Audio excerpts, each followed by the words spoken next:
Hello everybody, this video is going to be a commentary and playthrough of Lies of P. Lies of P is one of my all-time favorite games, and I've been wanting to make this video for a little while now. That being said, it is my first time ever making a video on a game, so the quality of footage and structure/pacing of the video might leave something to be desired.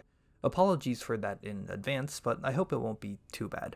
This video will pretty much go through everything in the game, so it should go without saying that this video contains massive spoilers for Lies of P. It will also be almost exclusively focused on gameplay related things. It's going to be very light on story or lore, because I don't really have any interest in it, and I'd rather very minimally talk about it rather than feign any interest and end up with chunks of the video that are just hollow. This video will also contain spoilers for some other games too. These games include Sekiro Shadows Die Twice, the base game of Dark Souls 3, Elden Ring and its DLC Shadow of the Erdtree. There won't be any footage of these games in the video, but there will be a fair bit of commentary about them.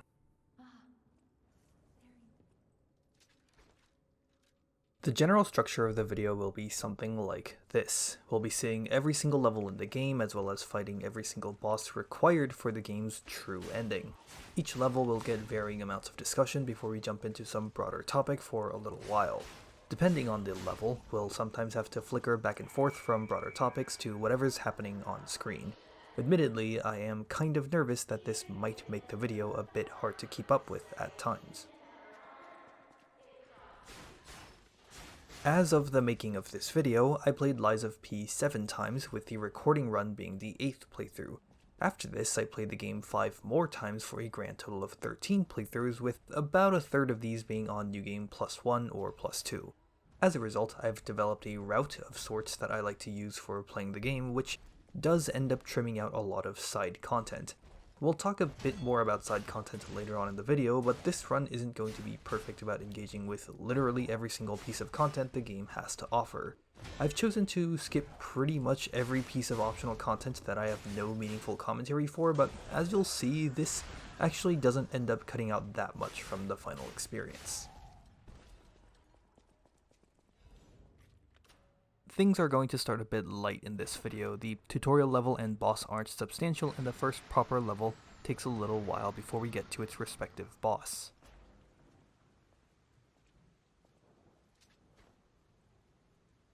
There isn't much to say for Krat Central Station and Sarasani Alley. It's a small and linear level, which is totally fine for a tutorial setting by giving players time to get used to the controls and basics of combat.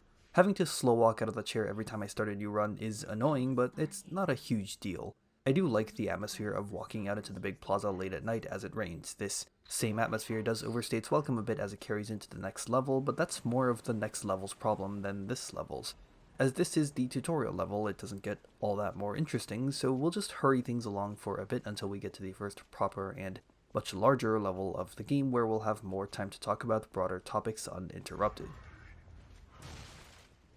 I don't know if it's just me, but the red attack tutorial puppet has always been really difficult for me to get the timing on, no matter the number of playthroughs.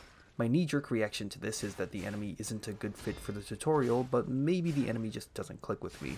There's a later variant of this same enemy which has always been totally fine, so yeah, I don't know what's up with this guy, but I've never been able to perfect guard this opening red attack, and I don't think I ever will. A vendor near the end of the level prepares you for the first boss well by immediately giving you access to the rest of the starting weapons at practically no cost in case the player wasn't convinced by their starting choice. I always like it in these games when players are given access to more weapons early on, just so that they can find something that they're comfortable with right away. They even sell electric blitz abrasives for the extra push of damage should the player feel the need for it. I also like the inclusion of the practice dummy just to provide a safe environment for practicing perfect guards. All that's left are wannabes and amateurs.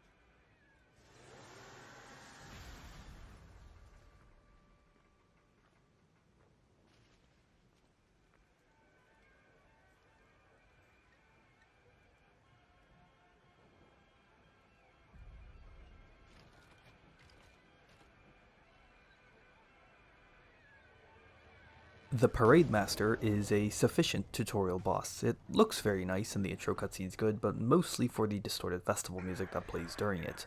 The twist of it ripping its own head off to use as a weapon in Phase 2 is a cool little addition too. There's not much to say here about its moves because all of them are very simple and there's not that many of them. No combo goes on for that long and the boss isn't too aggressive, so it gives the player room to breathe. I think the longest combo chain I've ever seen out of it goes up to 4 attacks. It's a perfectly competent boss for testing the very basics of gameplay. That being said, I always find the fights get a little messy every time I do it. It's an issue with me, and not the boss, since I'm not respecting its moves enough to properly learn them and I just want to get out of the tutorial zone and on with the game. I get impatient, so the fight gets sloppy, but yeah, an unremarkable but good boss all around. I really wish there was more to say because this is the first boss of the game, but the low complexity of the encounter doesn't give me much to work with.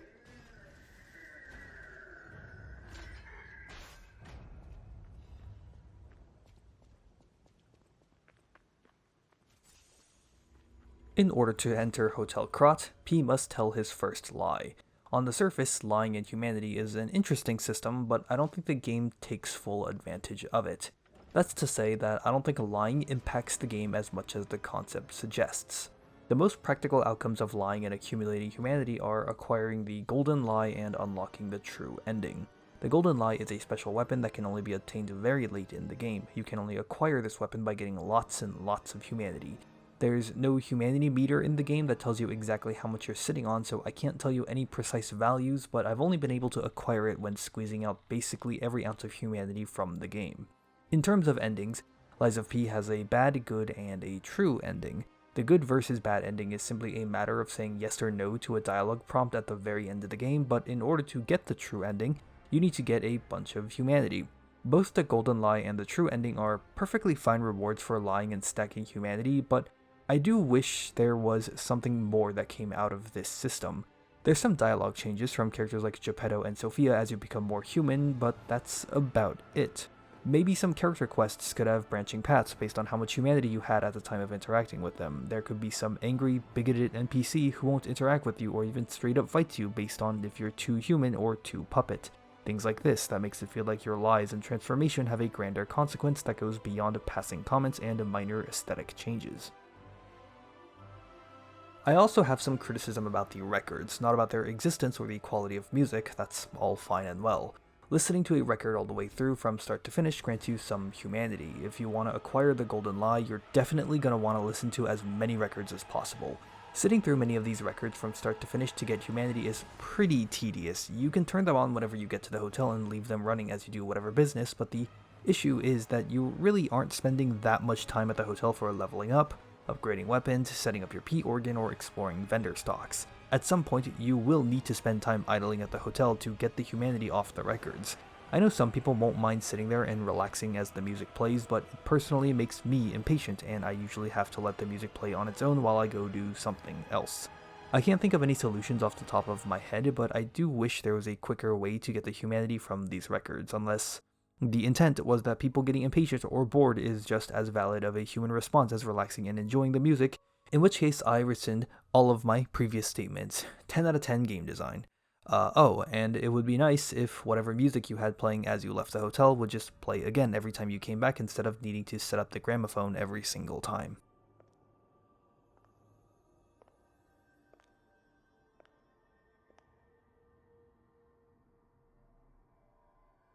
I'm so happy to see you.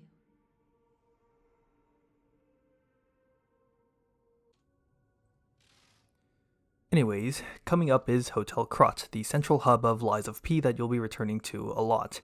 Here you level up, upgrade your weapons, interact with the main vendor and NPCs, and engage with the auxiliary character progression systems like P organs and Legion arms. There's also a little courtyard with training dummies, which is great for testing out new weapon movesets or quick damage tests. I do dislike having to come back here every time to level up, but it does provide a reason to constantly return and interact with the NPCs as their individual questlines and the world state progresses. I hate that the game lets you level up at Stargazers before you get to the hotel, only to take it away from you once you pass through it. I'd rather the characters simply not be able to level up before reaching the hotel, similar to how you can't level up in Dark Souls 3 until reaching Firelink Shrine. Exiting Hotel Krat takes us to Elysion Boulevard, the first true level of Lies of P. It is unremarkable, straightforward, and filled to the brim with basic puppet enemies. It feels mostly like an extension of Sarasani Alley than a more distinct, wholly separate level. You're still trapped in the same city streets, and while going along the rooftops during the midsection of the level is a bit novel, it's not so far separated from the city theme that it feels like a total departure. On the bright side, the unremarkable design of Elysion Boulevard gives us the opportunity to talk about some other stuff, and we may as well continue along with level design while we're at it. Level design in Lies of P is fine. Most of the levels in this game aren't designed in such a way that they really merit any special discussion. A lot of them just send the player down a linear path, tagging one stargazer after another. There's no astonishingly bad levels, just as there are no astonishingly great levels, but we'll get into more detail with individual levels as we reach them. The game is also pretty lacking in optional exploration content. There's only one level that's truly optional, but it comes very late into the game and contains no bosses. It's not a big deal, because the game has plenty of content as is, but it does iron out exploration and game progression into a very singular path. Of course, this makes balancing the game on the developer's end a lot easier, since you can more accurately estimate the power level of the player for each important checkpoint and tweak the numbers around these estimations. It also does simplify replaying the game since there's only one real way to progress through it. Many of the standard trash mobs present in these levels can also be killed quickly with just a few swings, so you don't have to tediously wait for perfect guards of them once you realize this. I'm not a huge stickler for optional content and variable progression paths, but I do think that when implemented well, it adds a nice sense of scale to the world. I think the base game of Dark Souls 3 is really good in regards to keeping a mostly linear progression path without making it static. The game offers you a branching path of killing Deacons of the Deep or the Abyss Watchers in whatever order, with each being paired with their own unique level. If one level or boss is giving you trouble, go try the other and come back to this one later with some more levels. The game does this again later too with Aldrich and Yorm. You could even kill the Dancer early if you want to access a late game area quickly. This might make it sound like I prefer the way that Dark Souls 3 is laid out over Lies of P, but that's not the case. I like the level design in Dark Souls 3 better, sure, they're a lot more involved and thematically more interesting too, but I vastly prefer the combat system and bosses in Lies of P, so linear level designs and world progression means I can get to the bosses a lot quicker. I enjoy different aspects of these two different games, and the way each game is structured helps highlight those aspects during my playthroughs. The new elite enemy before the halfway point Stargazer is good. I like him quite a bit. The big guy swings all have a nice weight to them, which makes it feel good to perfect guard. I also like that later on the level has you face off against the officer robot again, but this time with an expanded moveset as a quick check to see how much you've improved in the time since you last faced one. Eagle-eyed viewers may have noticed that I've switched to a different weapon to fight the police puppet. The electric coil stick can be purchased from a vendor at the halfway point Stargazer, and I figured I'd switch to it here just for a little bit of variety. For this video, I'm going to be switching weapons every so often to showcase the game's weapon combination system. That's a topic that will get a bit more focus later on since a boss is coming very soon, but for each weapon I use to kill bosses, I want to provide a short blurb about my time with the weapon. As we'll be using the rapier again to kill the upcoming bosses, we'll talk about that one here. The coil stick will come back before too long, I promise. The Wintry Rapier is great. I love this weapon for a lot of reasons. It's super fast with good mobility built into the combo. The light attacks let you advance forwards while the heavy lets you retreat. The blade Fable Art is okay, but I love the guard parry Fable Art on the handle. In fact, I love guard parry so much that we'll also talk more about that later. It's not a flashy or complex weapon, but it feels amazing to use, especially at maximum aggression. It's honestly the weapon I would recommend to anyone playing the game for the first time because it's the easiest of the starting 3 weapons to learn to be aggressive on due to it being the fastest. I know you. Or more like, I know what you are. You're the devil's puppet. You can't sneak past me. Die! The Mad Donkey is the first in a series of NPC boss fights in Lies of P. I do not like NPC fights in this game and am kind of grateful that most of these are optional. There's something about these NPC fights that simply don't feel right. I'm not sure if careless is the right word here, but something about them lacks the precision that the main bosses have in their attacks.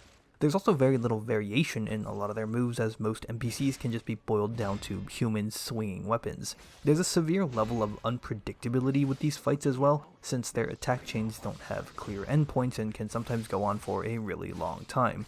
The NPCs can also dodge whenever they want, so your attacks just miss, not because you miscalculated, but because the AI just said so. All of these things make learning these NPC fights a lot less engaging. They're not necessarily easy, I still find myself having trouble with these bosses, and the footage on screen right now should be evidence enough. I even died to Mad Donkey while recording for footage because I suck. But the difficulty isn't interesting in a way that makes me want to improve at it due to the aforementioned lack of moveset variety and spectacle. Instead, I just get impatient, and as with the Parade Master, impatience leads to sloppiness. Combine that with them looping the same few voice lines over and over throughout the fight, and we have a recipe for rather mediocre fights that can get very boring very quickly. With the exception of 2 NPC fights, I think they are all underwhelming and forgettable, and the 2 exceptions are exceptions because they are awful. I wish I could skip both of them, but unfortunately, one of these is mandatory for progression. See you next time, Donkey. I demanded the truth. Now I feel bad for my comrade.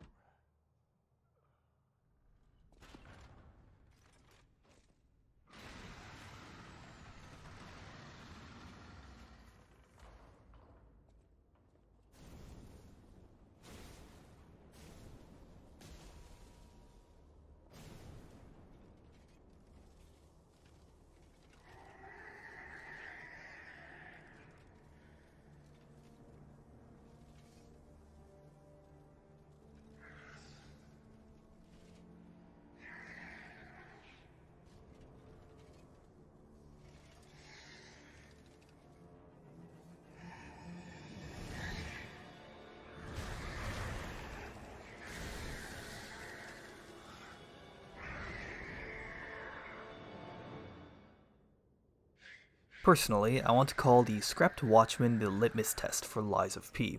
If this boss doesn't click with you, then the game might not be for you.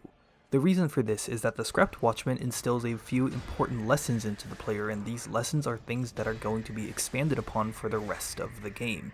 I adore this boss, and find it to be close to a perfect fight for being the first true boss of the game. The key to all of this is that it allows even a novice player to show skill expression. Of course, there's the entire process of learning its attack patterns and guard timings, but the most important thing is how the boss gives players opportunities to maximize their aggression. The Watchman's signature attack is the one where he swings his arms around before slamming them down 3 times. Each swing has a massive windup, which provides plenty of time for the player to get ready for a perfect guard. But it also leaves noticeable gaps between slams, gaps that players can take advantage of to press for extra damage. At first it might be a single sheepish light attack, but as you dare to grow bolder, it might become 2 light attacks, or maybe a heavy attack, or maybe even a charged heavy attack as you see the boss's health bar glow white and it fills you with that rush of panic and adrenaline. It's an incredible first big step in fostering an aggressive mentality in players to look for any and every opportunity to punish. There's a very specific reason I chose to use the Wintry Rapier for this boss in the footage. I do like the moveset a lot, but more importantly, it was the weapon I used to fight the Watchman on my first playthrough. I went through this process of learning to be more aggressive with the rapier, which is why I remember it in such detail. At the time, it gave me a strong feeling that fast weapons were significantly better than slow ones, but much like a lot of different things, this is something we'll talk about later. The Watchman actually has quite a diverse moveset. There's the signature slow slam combo I just talked about, but there's also a fast 5-hit swipe combo and a 3-hit combo that's a mix of both. Learning the guard timings for these 3 attacks are the key to overcoming the Watchman, as they're his bread and butter moves. And it's a great set to learn, a good mix of fast and slow to make sure you don't get too comfortable but not too varied that it feels overwhelming to memorize. The attacks in these bread and butter combos also come out at consistent speeds. Every single swipe of the 5-hit and the mixed combos always come out at the same speed, so if you perfect guard the first, then it's not difficult to perfect guard the rest. The boss has a lot of different single hit attacks it pairs with the core set, and a lot of these attacks have little things I like in them too. The Watchman will wind back his left arm and freeze up before snapping into a very quick swipe, but the timing on this swipe is ridiculously consistent once you realize that he always takes 2 steps before snapping into the attack. He can also wind back his right arm for one of 2 attacks. If he attacks right away, it's just a forward poke, but if he freezes, then it's a grab. Little things like this go a long way for the long-term enjoyment of a fight. Once the Watchman electrifies for Phase 2, there's a lot of great additions. His giant slams all have a delayed lightning follow-up, which might seem like it reduces the window of aggression that I just praised so much. This is somewhat true since you do need to take the time to dodge after guarding a slam, but despite this, you can still squeeze in attacks. and I'd say that it's actually even better at developing aggression since the window to punish is tighter, teaching the player to not just exclusively stick to the reliable and obvious gaps. Theoretically, a well-timed dodge might actually be better than a perfect guard for these empowered slams, since it already puts you out of lightning's way and gives you more time for attacking instead of having to perfect guard, then dodge, then attack. I've tried it a few times myself on separate playthroughs, but ultimately still prefer guarding than dodging, but that might just be because I've developed a habit for guarding this attack. There's also a nice touch here that if you do get hit by the slam, the lightning is delayed enough that you can get back up before the lightning strikes so that the slam doesn't excessively punish players for one mistake. His 2 jumping attacks gain lightning follow-ups as well. The short jump red attack leaves a lightning ring behind to punish players backing up away from the boss, which is great since it incentivizes the player to stay all up in its face.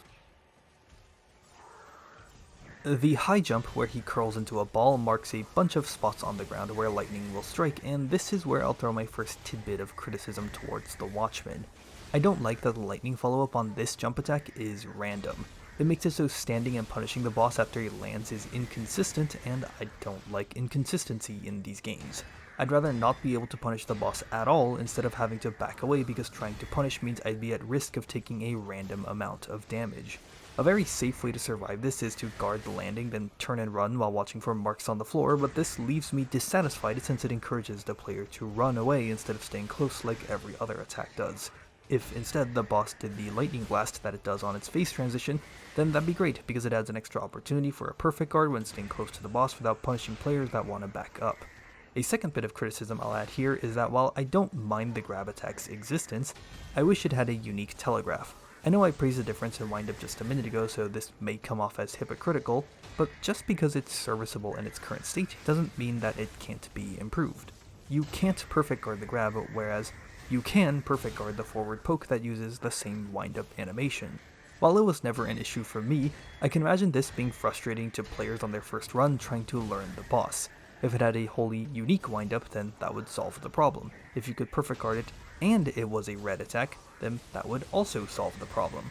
While I haven't done extensive testing, I'm almost certain that every other grab attack in the game, with the exception of one more besides the Watchman's, can be perfect guarded, and that exception has a unique visual windup and audio cue unlike the Watchman's.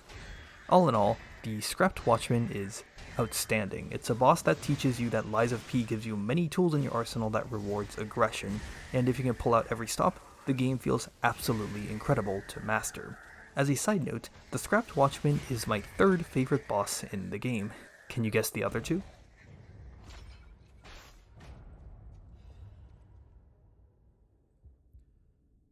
One of your rewards for killing the Scrapped Watchman is access to the P-Organ system. The P-Organ is a character progression system tied to quartz, a resource you'll get as you explore the world. Each tier on the P-Organ has 4 branches, and each branch has a number of upgrade slots you can unlock, with quartz ranging from 2 to 4 based on the tier of the branch. There are 4 different categories of upgrades, and you can only pick 1 from each category per branch.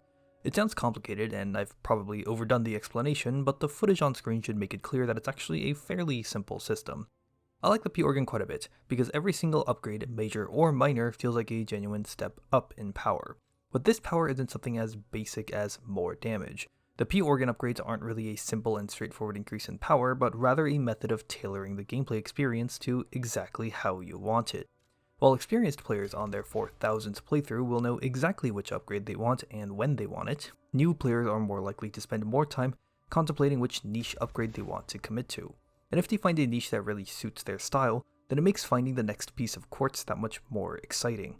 Having more niches means that it can also cater towards a lot of different player preferences. If you really like the charge attack on your weapon, then you can specialize into it like I did on my first ever playthrough. If you use a lot of consumables and throwables, then there's ways to let you carry more. If you love your weapon's fable art either for its fancy animations or the old reliable basic weapon buff, then you can both improve its damage duration and fable regain to use it more often. The possibilities, while not quite limitless, are very numerous. In New Game +1 and +2, the P-Organ expands further and adds more tiers that are exclusive to these new game cycles. This adds some actually pretty insane stuff, like perfect guards restoring weapon durability, being able to guard red attacks, or just a ton of free carrying capacity. It's cool that the P-Organ expands into more options to give people who like engaging with additional new game cycles some extra surprises to discover. Another change similar to this is that the garbled speech of the puppet bosses all get deciphered, adding that extra bit of flavor to these boss fights. One bit of criticism I have is that I wish the increases to pulse cell count and recovery were decoupled from P organ upgrades.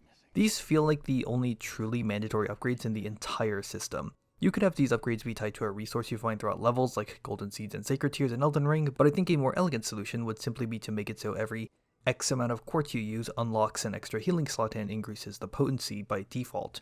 I also lied when I said healing upgrades were the only truly mandatory upgrades, because there's one more. On the second tier, there's an upgrade that reduces stamina consumption while sprinting. The difference provided by this upgrade is absolutely ridiculous, and the game just doesn't feel the same without it. The main benefit is that it helps streamline getting through levels, since you don't have to do that awkward balancing act of holding sprint for just long enough then waiting until you get stamina back. This upgrade is something I just like to see added to the baseline of Lies of P, similar to how dodging off the ground was initially a P organ upgrade before being integrated into the baseline. One last piece of criticism I have for the P organ is an issue of clarification. Going from one tier to the next requires a certain number of branches to be unlocked, but the branches don't have to be from that tier. For example, if you wanted to go from tier 2 to 3, you need to unlock 2 branches. This can be 2 branches from tier 2, but it can also be 1 from tier 2 and 1 from tier 1, or 2 from tier 1. I'd just like to see this be clarified somewhere in the screen, probably on the P organ pop-up you see when opening it for the first time.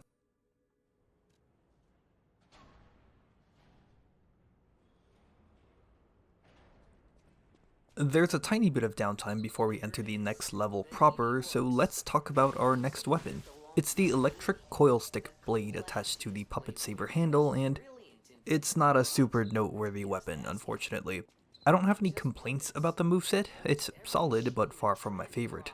I accidentally ended up combining 2 different weapon buff Fable arts, but this ended up being nowhere near as good as I thought it would be. For anyone that might want to try this, I would only bother with the electric buff from the blade and save your Fable instead of stacking it with the handle buff. Venigni works, and when we start to see real enemy variety start to kick in. Lies of P makes sure to very minimally reuse elites to give each level a more unique, customized level of challenge. It's also great that there was careful thought put into how each elite enemy would be presented. Whether it's them jumping out of nowhere into view, busting through doors and walls, hiding behind gates that slowly rise, or even just tactically placed so they just happen to walk through a doorway as you drop down a ladder. Enemy variety is another axis by which the game can provide gameplay variety. There's no guarantee that every player is going to use every tool that the game gives them. For example, when I played Code Vein a long time ago, I barely used any of the skills outside of the ones that gave basic buffs, and pretty much only stuck to dodging when it came to dealing with incoming attacks. You could have played Elden Ring or any of the Dark Souls games without using consumables or NPC summons, so enemy variety results in guaranteed gameplay variety that everyone can interact with. There's also bonus points if there is a concerted effort to match up the enemies to the mood of the area and give each level its own sort of ecosystem, which Lies of P does pretty well.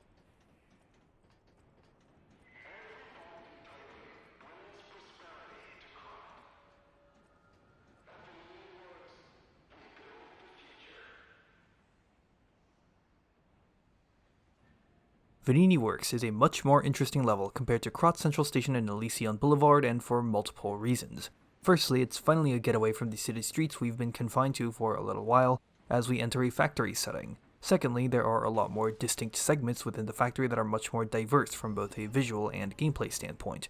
The room with the giant vat of acid and the town leading up to the factory stick out to me the most, but the burning trash balls and corruption leakage provide interesting gameplay challenges too.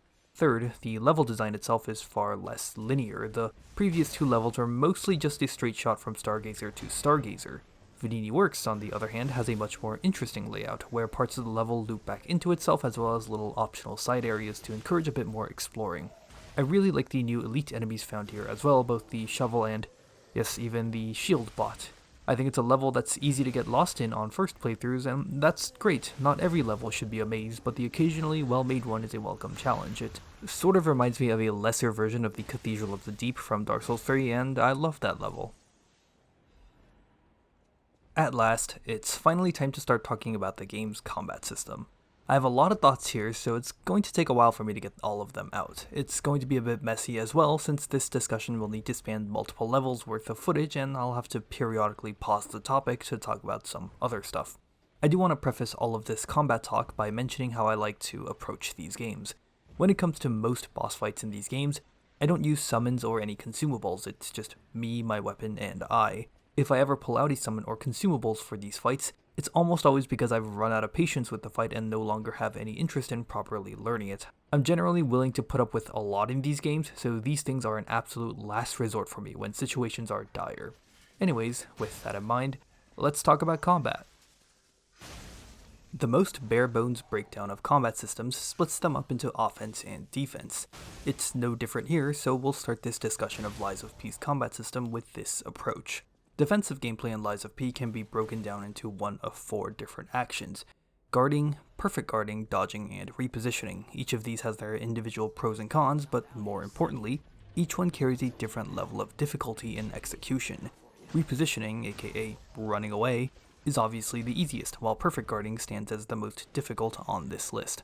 I have a lot of things I want to say about perfect guarding, but in order to do that, we need to first talk about regular guarding. Getting a regular guard off is pretty easy. You just hold up your weapon and you've succeeded. Well done. If you get hit by anything while maintaining this guard stance, it will negate a % of the damage taken, with this % being dependent on your weapon setup. Afterwards, it creates this ghostly secondary health bar behind your regular corporeal health bar. If you've played Bloodborne before, it works just like rallying does in that game. If you attack or perfect guard while that secondary health bar is present, you can begin to heal it back hit by hit. Lies of P calls this system guard regain. Unlike Bloodborne, where you can heal back any damage you take regardless of whatever you were doing at the time of getting hit, Lies of P will only give you guard regain if you've been guarding. The intent here is very clear. The game wants you to be using perfect guards, but it understands that learning the timing of perfect guards is a difficult and intimidating thing to do. So guard regain exists as this method of smoothing out the learning curve of perfect guards, but it only gives you this bit of leeway if you're A, trying to learn the perfect guard timing of an attack, and more importantly, B, willing to go on the offense to earn that health back. I love that the game does this because it's one of the ways in which gaining mastery over this game's combat system feels really satisfying. The game will allow you to correct your mistakes, but only if you proactively take action to do so. Dodging gets nowhere near this level of forgiveness. If you try to dodge an attack and get hit in the process, then that health is just gone now. This might sound like I'm coming down on dodging as the incorrect way to play the game, but I don't believe that. Dodging in Lies of P works perfectly fine, and I'm glad that it works perfectly fine because it gives players who really don't like guarding a viable defensive tool to work with. Learning the dodge timings for a lot of boss attacks has its own learning curve too. There's some attacks that are easier to deal with by dodging, even if it is up to the player to figure that out and not something that's explicitly telegraphed. I'd also say that dodging is just the superior way to play the game for when you're going through levels, since it is so much quicker to just dodge one basic swing than trying to work out the perfect guard timings on trash mobs that will die in a couple hits anyways. Excluding red attacks, every single attack in the game can be dealt with all of these defensive methods, and with very few exceptions, even red attacks can just be walked away from more often than not. That being said, even though dodging every attack is a totally viable method of experiencing the game, perfect guarding is still a more rewarding experience and one that the game is built around, and it's not just because I think it's more fun, but because the game literally rewards you for hitting perfect guards. My favorite part about this combat system is how the game encourages the player to become more aggressive without feeling like it severely punishes passive and defensive play. To get a perfect guard, you need to raise your weapon as a hit lands. There's a few frames worth of space to land a perfect guard, but it's tighter than the perfect deflect window in Sekiro. Hitting a perfect guard means you negate 100% of the damage of the corresponding hit. As you land perfect guards on enemies, this will begin to build stagger damage on them. Once you build enough stagger damage on a target, their health bar will begin to glow white. Land a charged attack while the health bar glows and you will fully stagger them, giving you the opportunity to deliver a fatal attack for big damage. There's a very straightforward incentive structure for learning and improving at perfect guards. Mastering the game's most difficult defensive mechanic rewards the player with a big offensive opportunity. But it's a system that gets better the more aggressive of a mentality you approach it with. It's not just perfect guards that build stagger damage, but rather any damage. Landing hits with your weapon lets you fill the stagger bar even quicker, which then results in more fatal attacks. The game hints at the fact that you want to be staying aggressive because enemies will slowly begin to regenerate health if you haven't damaged them in a while. Enemies have their own ghostly second health bars that appear behind the original anytime you hit them, and they can regenerate up to that amount. However, you can instantly remove this regeneration opportunity by landing a fatal attack. That will completely wipe the ghostly health bar away, and now you've effectively locked in your progress for the fight. I actually love this health regeneration mechanic because it feels like a pretty non-intrusive method of fostering a more proactive style out of the player. It's part of the reason why boss fights on your first attempts will take so much longer, since you won't be as comfortable with constantly staying engaged with the boss. Bosses in first runs will have more effective health than in later runs because they'll be healing more regularly. Normally, I hate bosses in any game being able to heal because it feels like such a ham-fisted and inorganic way of cutting back on my progress. But I like it a lot here because the player has all the tools in their hands to reduce the opportunities that let the boss heal. To provide our first distraction from talking about combat, we have this pipe.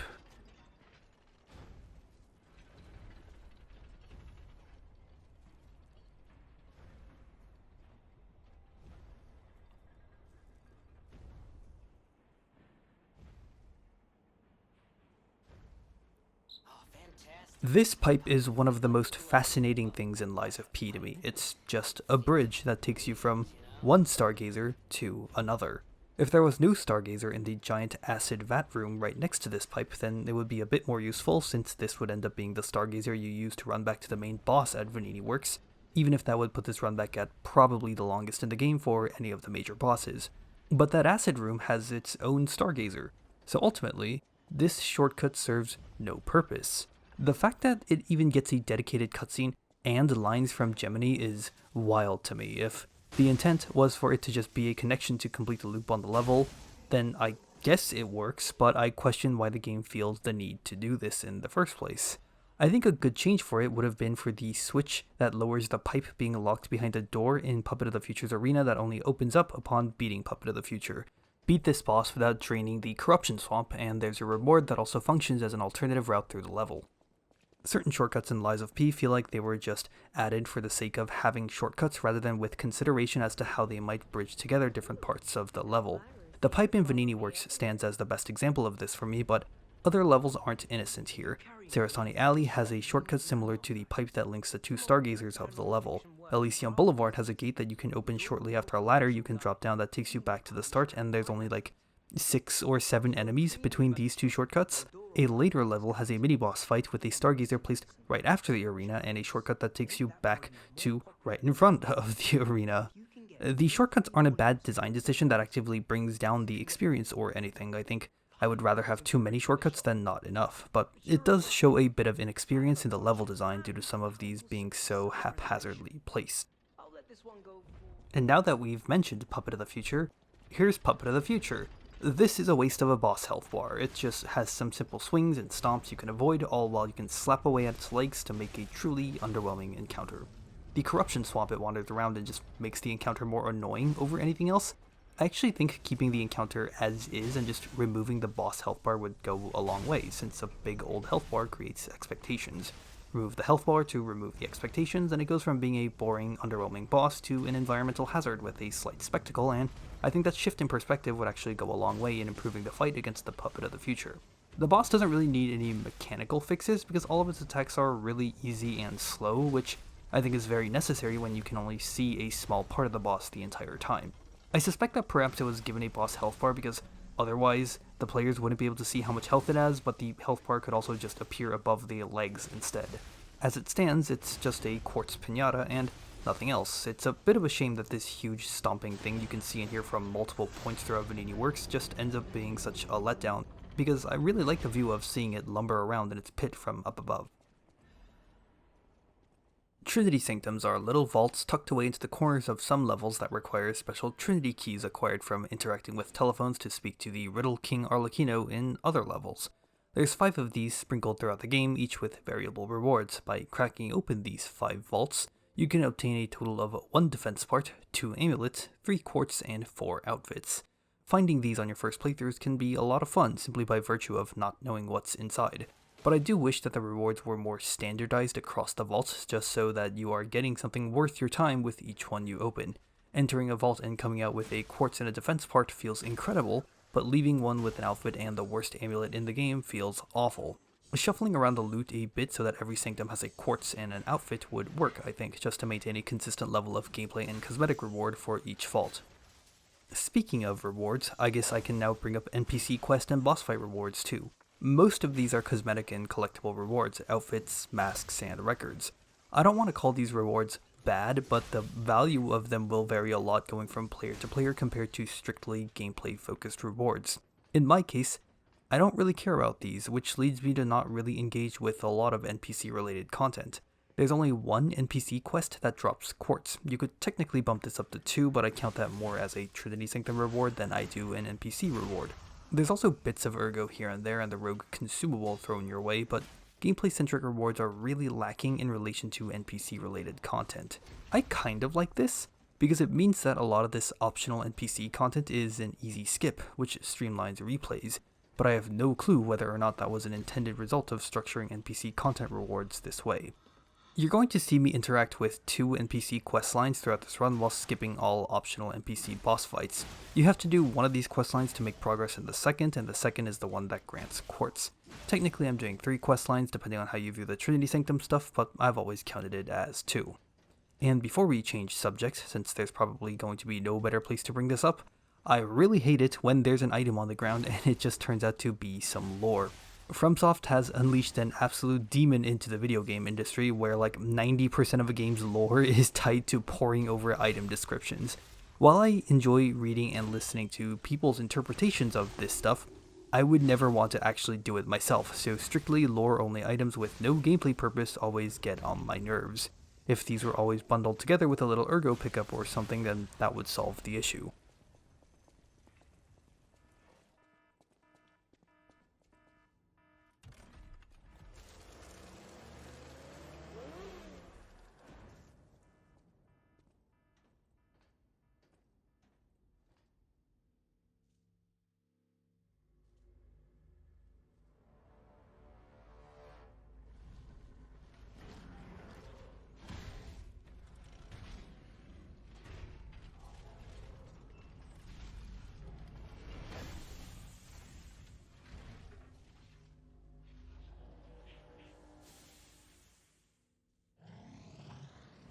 King's Flame Fuoco is the boss that my opinion has shifted the most on throughout the creation of this video.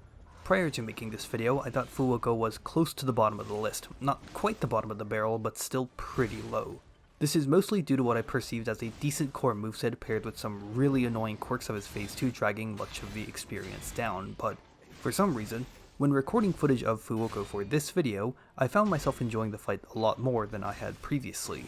This is now thanks to a much greater appreciation of the core moveset. The annoying quirks of Phase 2 are still there, but I enjoyed the fundamentals of Fuoco so much more when recording that I'm willing to rate him a lot more positively now, so let's talk about that. The pacing of the fight is noticeably slower than the scrapped Watchman. Fuoco's core combos are slower and the boss doesn't have any dangerous gap closers like the Watchman does with his jump attack or the 2 steps and swipe attack. And while the boss being slower might not sound like a great thing on paper, I think it really works out for Fuoco. In the footage, you can see that I'm trying my best to stay as close to the boss as possible and maintain aggression. Here and there I'll get greedy and sloppy and get smacked while trying to attack, but I think that's the most fun way to engage with the boss. Almost all of Fuoco's combos begin with a very significant wind-up, a lot of which involves him holding his giant fist in place as if it's too heavy for him to carry it around effectively. He will smash his fist into the ground and keep it there for a bit before spinning around. He'll raise his whole arm above his shoulder and hold it there before smashing it down as if he's trying to steady his balance and not tip over backwards. One of his red attacks has him take 4 steps before raising his arm and smashing it down. The only melee attack I can think of that doesn't have an extremely noticeable windup is his kick, but he does this attack pretty infrequently, so it doesn't bother me too much. As a result of all this wind-up, Fuoco's fight actually has a decent bit of downtime between each attack chain, but this downtime doesn't feel artificial or awkward like the boss's AI is wigging out and freezing in place. Rather, it feels more like an antiquated robot who was never meant for combat, clumsily repurposing itself for a fight. And this downtime is something you can take advantage of and attack in. Fuoco's core moveset feels like the Watchman's iconic slam combo stretched out over an entire boss fight. Always keep attacking while Fuoco is trying to reorient himself between moves, and once his slow windups begin, immediately switch from offense to defense, whether that's guarding or dodging. And another thing that's great is that his attacks are just a lot of fun to perfect guard. It simply feels good because his attacks have a really great weight to them provided by his big stupid fist. In particular, I'm a huge fan of the attack where he drags his fist along the ground and spins 3 times. That attack has an ever so slight delay to the perfect guards that's tricky to get accustomed to, which makes getting used to it feel just that tiny bit more satisfying. I don't quite appreciate his core moveset as much as I do the Watchman's, but what's here is still really enjoyable and fits in extremely well with the model of dynamically switching between persistent aggression and sudden defense. And then we get to Phase 2. The footage in this video doesn't display just how annoying Fuoco can get once he enters Phase 2 because he just decided to play nice on recording day, I guess. Phase 2 begins with him doing his red charge attack before covering the floor in fire. In Phase 2, he gains 2 ranged attacks, one where he shoots out balls of oil and another where he shoots balls of fire while hopping sideways.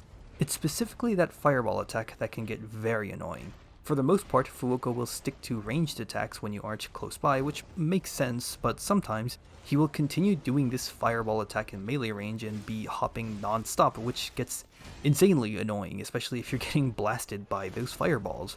His phase transition requires you to stay far back unless you're willing to tank the overheat or get lucky with his positioning that you can hide behind a pillar next to him. So there's always one opportunity in every fight where Fuoco can keep shooting and hopping. I never feel quite safe when running up to Fuoco during Phase 2 as a result of this. It won't happen every time I fight him, but when it does, it really gets on my nerves, so much so that it has poisoned a lot of my opinion on him over time until very recently. A simple solution would be to make it so he can't use his ranged attacks while in melee range, but I think a more interesting one would be to let you perfect guard the fireballs and shoot them back at Fuoco for some damage and overheat buildup.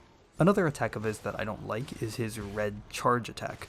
Fuoco's fist will start spinning and then he'll run in a straight line. You can avoid this attack with exceptional consistency by running perpendicular from him to the right. He will completely miss you basically every time.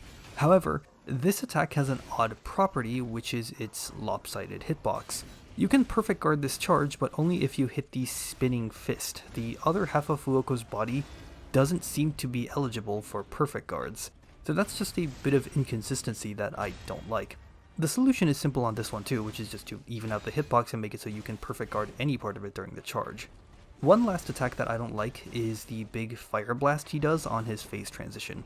He can do it at any time during Phase 2 as well, but I suspect there must be an internal cooldown on it or something because I've only ever seen Fuoco use the fire blast twice whenever Phase 2 really drags out. I don't like this attack very much because the most reliable way to avoid it is to hide behind a pillar and wait for the fire to die down, and that creates all this uninteractive dead time where I just have to sit around and wait. I know you can technically avoid the fire because it comes out in a specific pattern and you just need to know where to stand, but this still has the same problem of needing to wait around. I don't have any ideas on how to fix this problem without turning it into an entirely brand new attack, so I don't really know what else to say here about it.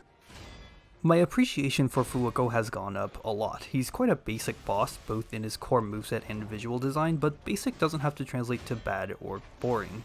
He doesn't break into the pantheon that is this game's best bosses, but the simple and solid foundation of the fight is surprisingly enjoyable to me, even if Phase 2's specific quirks can anchor it down quite a bit.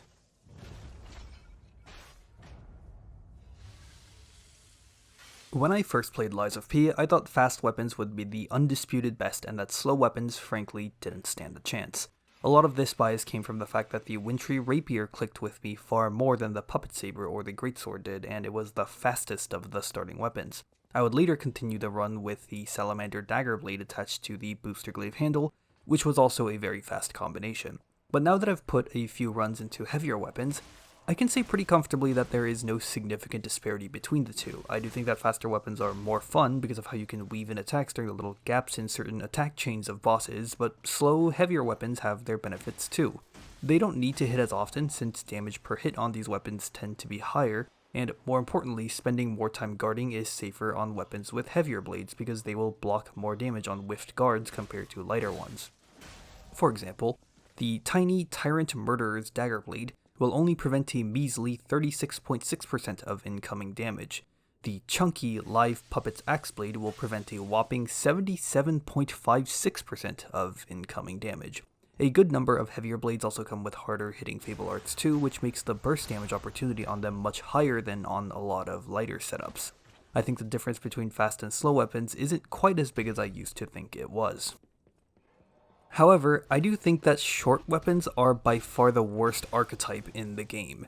Their damage per hit and stagger damage typically ends up being the lowest in the game because the shortest blades tend to be really light. You can get some exceptions by using things like the wrench, pickaxe, or Mjolnir blade on a short handle, but now you've given yourself a hefty speed penalty. But the worst part about using short weapons is the fact that you're so much more likely to whiff attacks purely based on the lack of range. Anytime I used a very short weapon, I always had to make a conscious effort to stay close to the boss, just so I wouldn't waste stamina on missed swings. Most other weapon setups don't require this amount of extra attention. When they do, it's usually for an added bonus like using certain defensive fable arts. But for short range weapons, it's just to get them even working in the first place.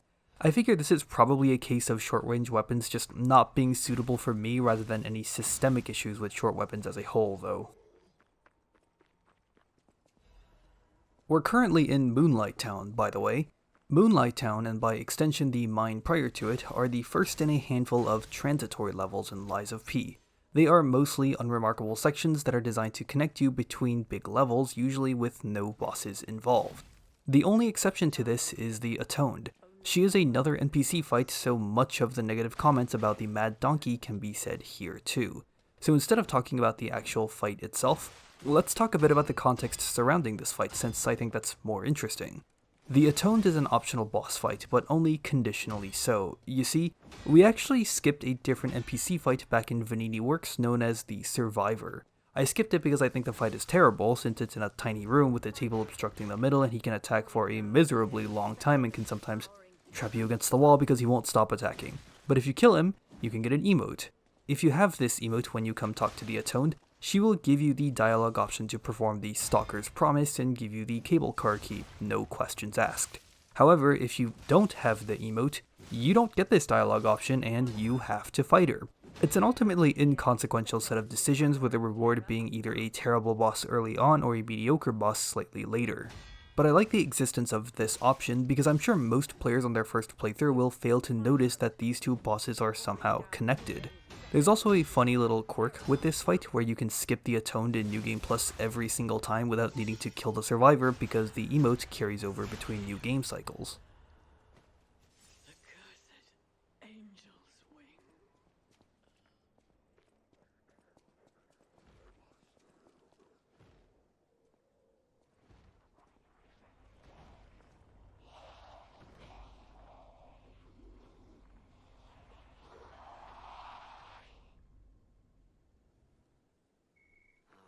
The Path of Misery introduces us to our second new major category of enemies, Carcasses. These enemies tend to be faster and their movements are more twitchy. For a lot of these Carcasses, their main goal will be to try and rush you down. There's a few that won't, but most do. I do think their introduction is a little underwhelming because most of what you're going to see for a while are the trash mob Carcasses that sprint on eye contact, but they can pose a problem in packs, especially if their attack timings aren't synced up. I think Carcasses are definitely worse off in enemy variety compared to puppets, at least when it comes to the trash mobs. The elites are pretty comparable, but it takes a little while for the Carcass enemy variety to start ramping up. With that being said, I do like how stark the difference between the two enemy types is here to really cement an identity for the Carcasses.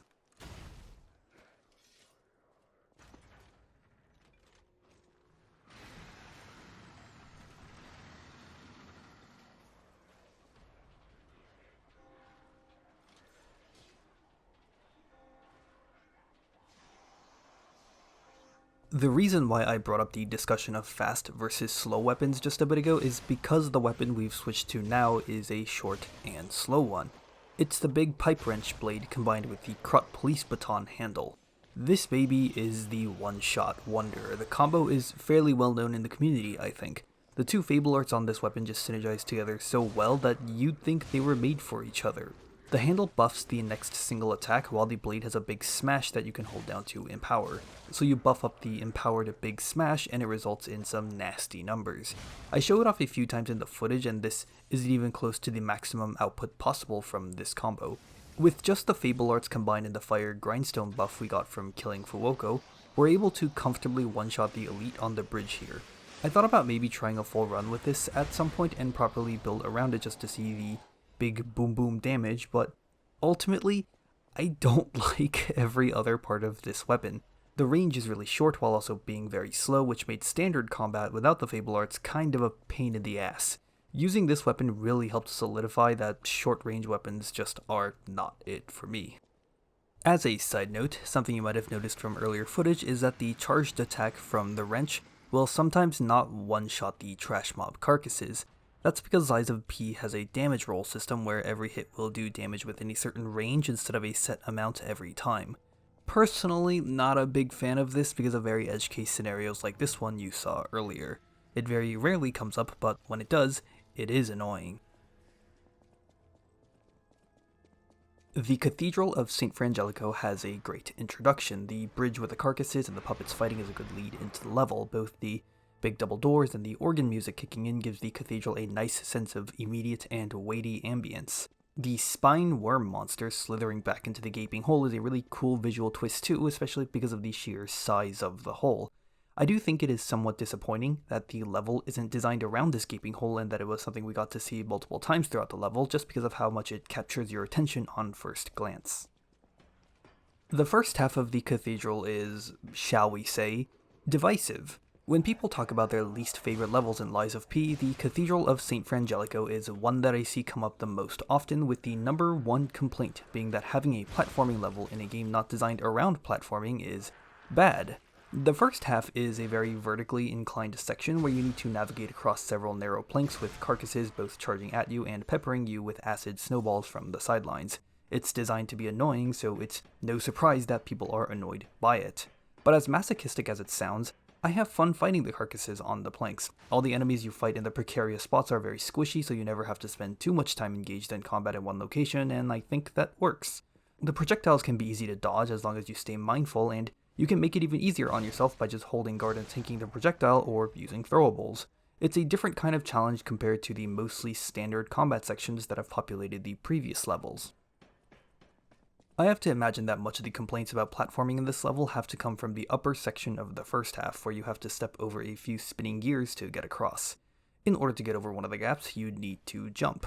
The jump in Lies of P is just like it is in Dark Souls 3, where you have to strangle the sprint button, then let go and tap it again to jump. Everybody hates it, but that's what we've been given. Jumping feels awful, and it's hard to gauge the distance every time you do it, so even if I've personally never had much issue with making the jump, it's easy to see why people would get frustrated. It is possible to cross the gap without jumping. If you hold sprint and run into the wheel, you can walk over one of the teeth as it lowers into just the right height. The timing is a bit tight, but the execution was never too difficult when I tried it. This part also contains one of my favorite hidden secrets in the game, which is a weapon chest you can find by getting on one of the wheels as they turn. I quite like the mini-boss at the end of the first half, and it's one that still gives me a bit of trouble even after so many playthroughs. Perfect guarding its big hammer ball attacks and the shield charge are both fun. I especially like the hammer ball attacks because the animations on the mini-boss give it a really nice weight behind each swing. The second half of the cathedral is the library. The library is a return to more standard level design, but there are still a few interesting aspects to it. I quite like the generous use of acid throughout the library to create this section's own unique challenge with the pools, spitters, and the bulbs dangling on the ceiling.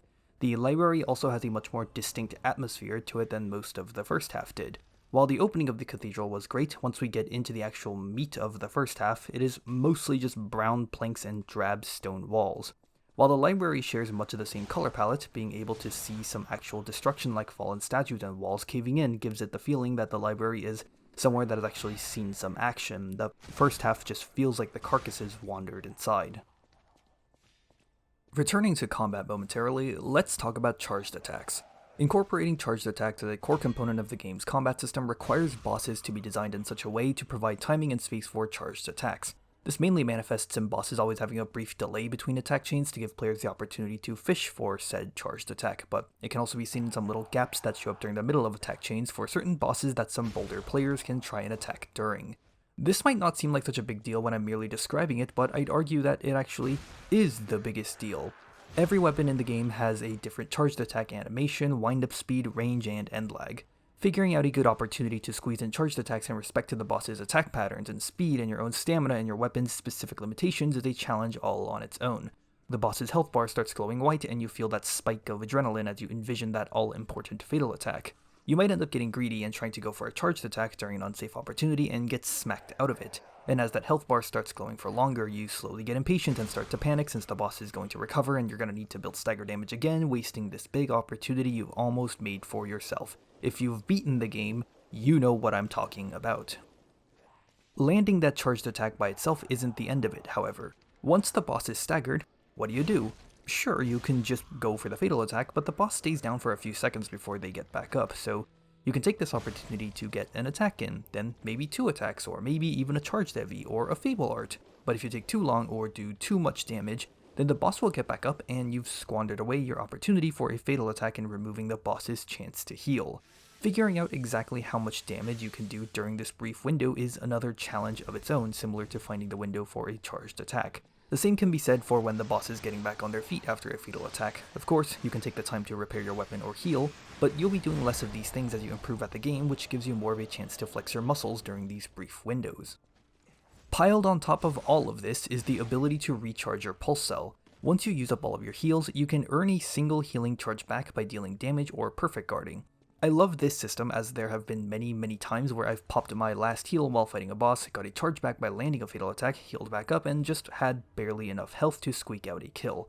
It can be very easy to feel defeated when you run out of heals in these games, but it actually has the reverse effect for me in Lies of P. Instead, I feel that extra surge of adrenaline and motivation to lock in and focus, because if I play well, then I can earn this heal back. That's probably my favorite part about getting a heal back. It is a powerful lifeline, but it's one that I have to earn instead of the game just throwing me a bone, similar to how guard regain is something I have to earn.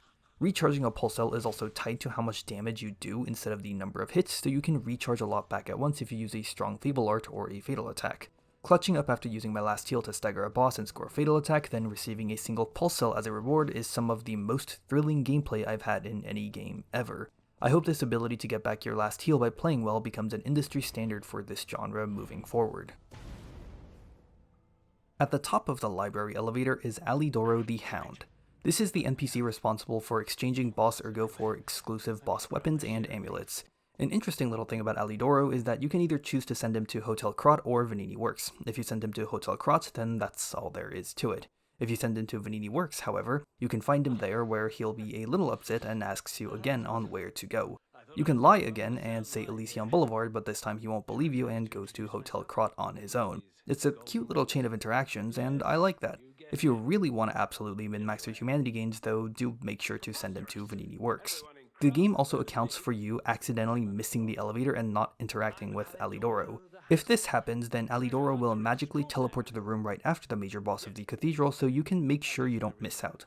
I honestly don't think very many people would have missed the elevator on their first playthroughs because it's pretty obvious, but I'm still glad that this is here because you never know.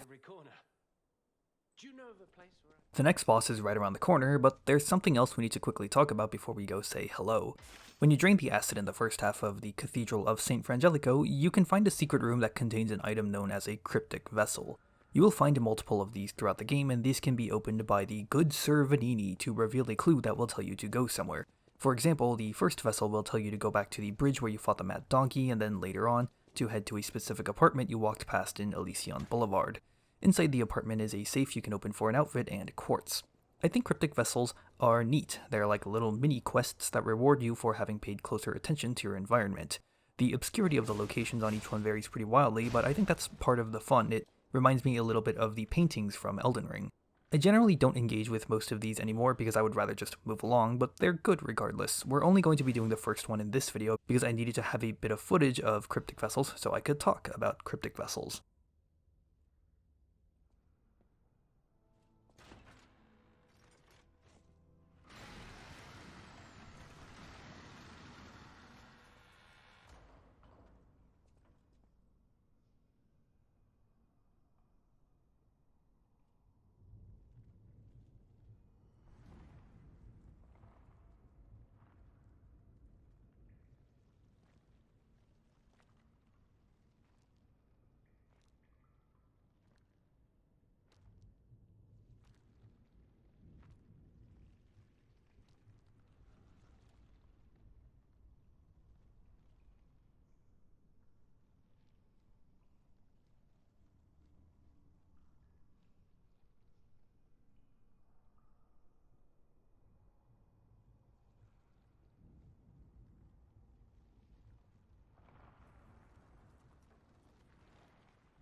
There's not much to say about Phase 1 of Fallen Archbishop Andreus. All of his attacks are very fair and don't come out too quickly, so Phase 1 is pretty easy to learn. I like that he has the weird spine armor on his butt so that players can't just stick to his butt and try to cheese him.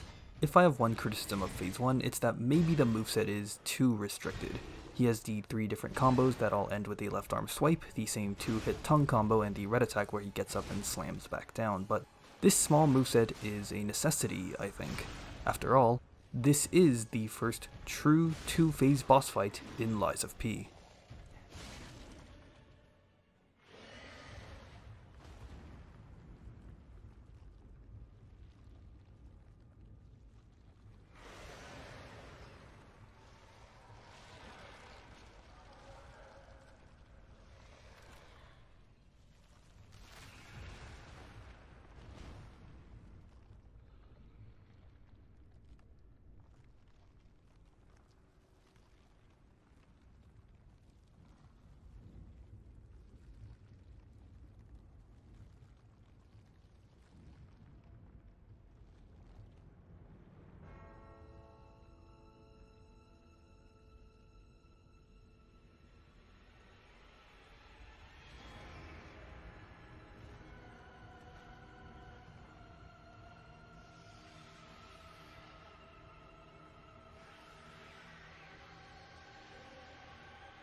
The best way to describe Phase 2 of the Archbishop is that it doesn't quite live up to its potential. Don't get me wrong, this is still a great boss.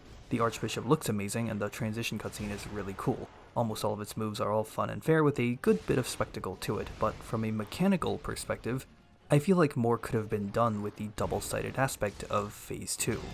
Phase 1 being only the frog side means most players will feel much more comfortable fighting the frog, and that includes me too, so I think Phase 2 isn't actually as hard as it might seem at first glance because you can stick to fighting the frog and just stand back and strafe around the boss whenever the frog is turned away from you. Having some more attacks where the boss incorporates both halves of its model would be a great solution for this.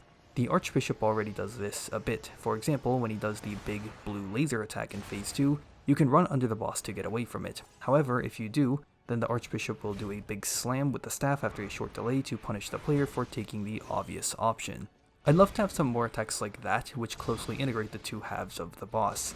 There's some attacks he does where he spins from one side to the other, but again, not enough of it happens, making it so 1 or 2 of the frog's combos that end with the same swipe gain an extension that makes him spin around and hit once or twice after a brief delay with the Archbishop would have been ideal. While his swipe combos all look similar at the start, learning the differences between them is an important aspect of mastering the frog side as it is. A slight expansion on that wouldn't hurt, I think, because as it stands, the second phase of the Archbishop feels like 2 mostly separate movesets rather than a single, more cohesive one. There's also a few minor issues present in the fight. The attack where he gets up and baby walks before slamming back down is boring to respond to. It's funny the first time you see it, but it's just not a very interactive move. Maybe you can perfect guard the steps or slash at his legs while he's walking, but I've never tried and it also sounds like a nightmare to do so anyways. If he only did this attack as a sort of gap closer, then I wouldn't mind, but sometimes he will just do it in melee range and walk away from you, and it's really awkward to just watch and wait.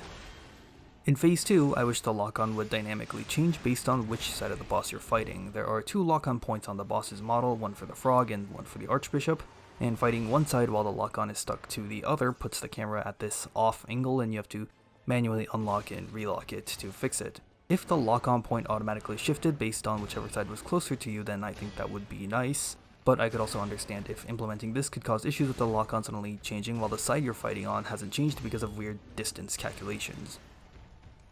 But remember, I still do like this boss. The catch is that the reason I like the boss has more to do with the core combat loop of the game being really fun rather than anything unique to this boss's moveset or gimmick.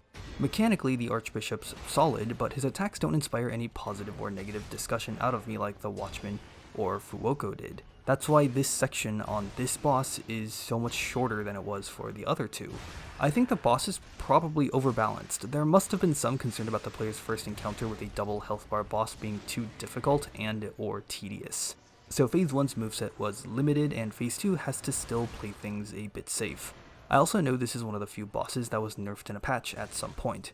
It certainly feels like those concerns have probably done the Archbishop more harm than good.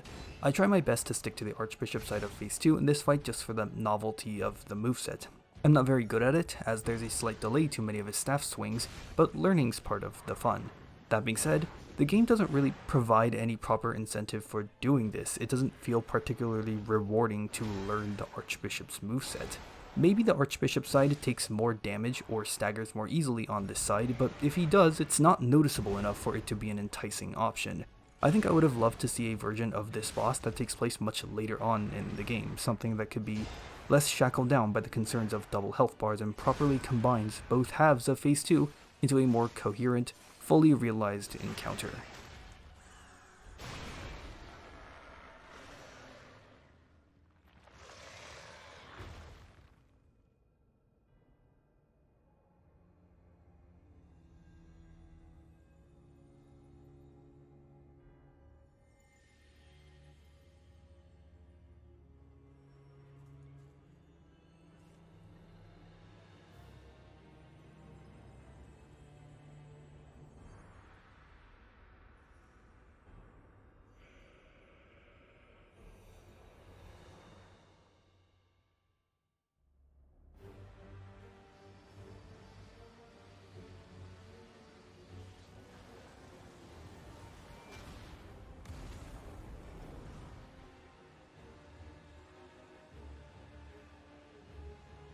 And now, the stage is set.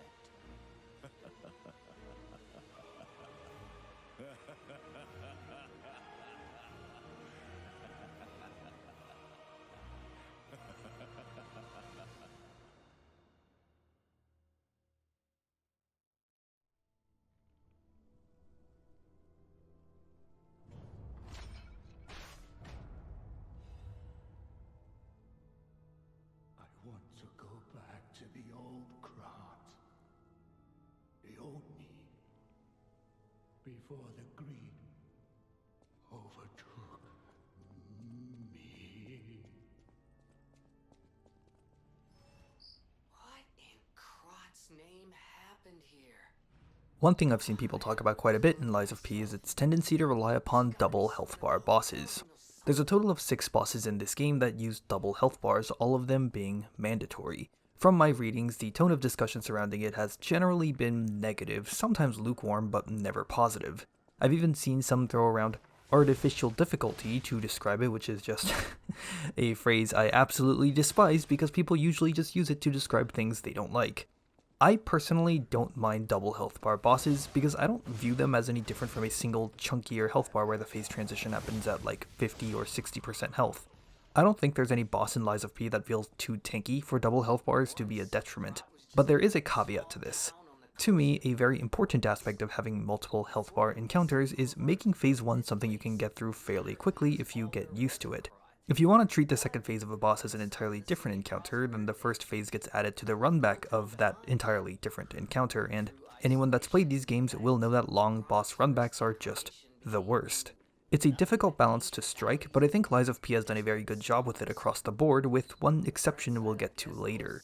The Archbishop is a great example of this being done well. The frog in phase 1 has a pretty small moveset. When talking about that boss, I noted that this small moveset was a necessity, and that was for this reason. It's pretty easy to learn and something you can get through fairly quickly since phase 1 doesn't have all that much health. Later 2 phase bosses have much more diverse phase 1 movesets, but this is a warranted rise in difficulty because they're later bosses. You've also improved at the game if you've made it this far to see them, so you deserve more complex encounters to continue testing your mastery of the game against. For one last note on the Archbishop, he gets bonus points since much of the things you learn in phase 1 remain relevant in phase 2. This isn't always the case with the double health bar bosses in Lies of P, but again, we'll get there when we get there. Realistically speaking, there technically is no reason for a second phase to dictate the existence of a second health bar. After all, the Watchman and Fuoco had second phases without a second health bar. All of the major bosses in Shadow of the Erdtree also had second phases, but only one health bar. I'd wonder how the perception of double health bar bosses in these games would be if the numbers remained exactly the same, but all of the health was condensed into a single bar and the phase transition occurred at around 50 or 60% health. That might create the issue of making it feel like the boss is too tanky, but it's an interesting thought experiment nonetheless. The Path of the Pilgrim is another one of those transitional levels, but there is something slightly interesting near its entrance. We've already walked past it, but just a hop, skip, and a jump away from the area Stargazer is a small and unassuming graveyard with a golden, broken Stargazer in it. Despite it doing nothing, you can still interact with it to find out that it does nothing. Many people, including myself, speculate that this golden Stargazer must be the entry point for the upcoming DLC. We can only wait and find out. Dimensional butterflies are these little encounters thrown into levels, where the player has to risk chasing it down while other enemies are locked onto you. Chasing down some of these butterflies can be especially brutal in later levels. That being said, I personally don't think that these butterflies are worth the time chasing down. The weapon upgrade materials are very welcome, especially the Dark Moonstones for special weapons, since those can be scarce, but the various stat cranks aren't something you need a lot throughout a run. Nowadays I typically only ever use one per run, and you can get any which one you need from a vendor for pretty cheap not that far into the game. I don't even think these are that valuable as drops on first playthroughs either, again because you can get these from a vendor. I've never used alchemical boosters, so I can't speak for how good these are, but these can also be straight up bought from a vendor while not being applicable for all players like weapon upgrade materials are. I find myself ignoring most of the butterflies throughout a run nowadays because I have no real use for cranks and boosters while weapon upgrade materials are regularly available elsewhere. In the Dark Souls trilogy, the Titanite lizards always dropped upgrade materials. In Elden Ring, the shiny white beetles could drop anything from upgrade materials to ashes of war. They were always consistently rewarding and or exciting in those games, but that just isn't the case with the butterflies in Lies of P. Dimensional butterflies feel more like filler content than anything to me. It's not bad or anything, but far from interesting enough to make me want to bother with most of them. When I entered the little slum town on my first playthrough, I noticed the ladder high up on the side of the rocks. I figured this is just part of the level you loop back into later and didn't think much of it. And then I cleared out the rest of the level and never looped back into the ladder. So that was strange, and I decided to poke around the town for a bit longer to see if there was a doorway I missed or some boxes I could break or an invisible wall. There happened to be none of these things, so then my third guess was that maybe we go down even further along the path and will eventually climb up that hill and kick that ladder down. That was also proven to be incorrect.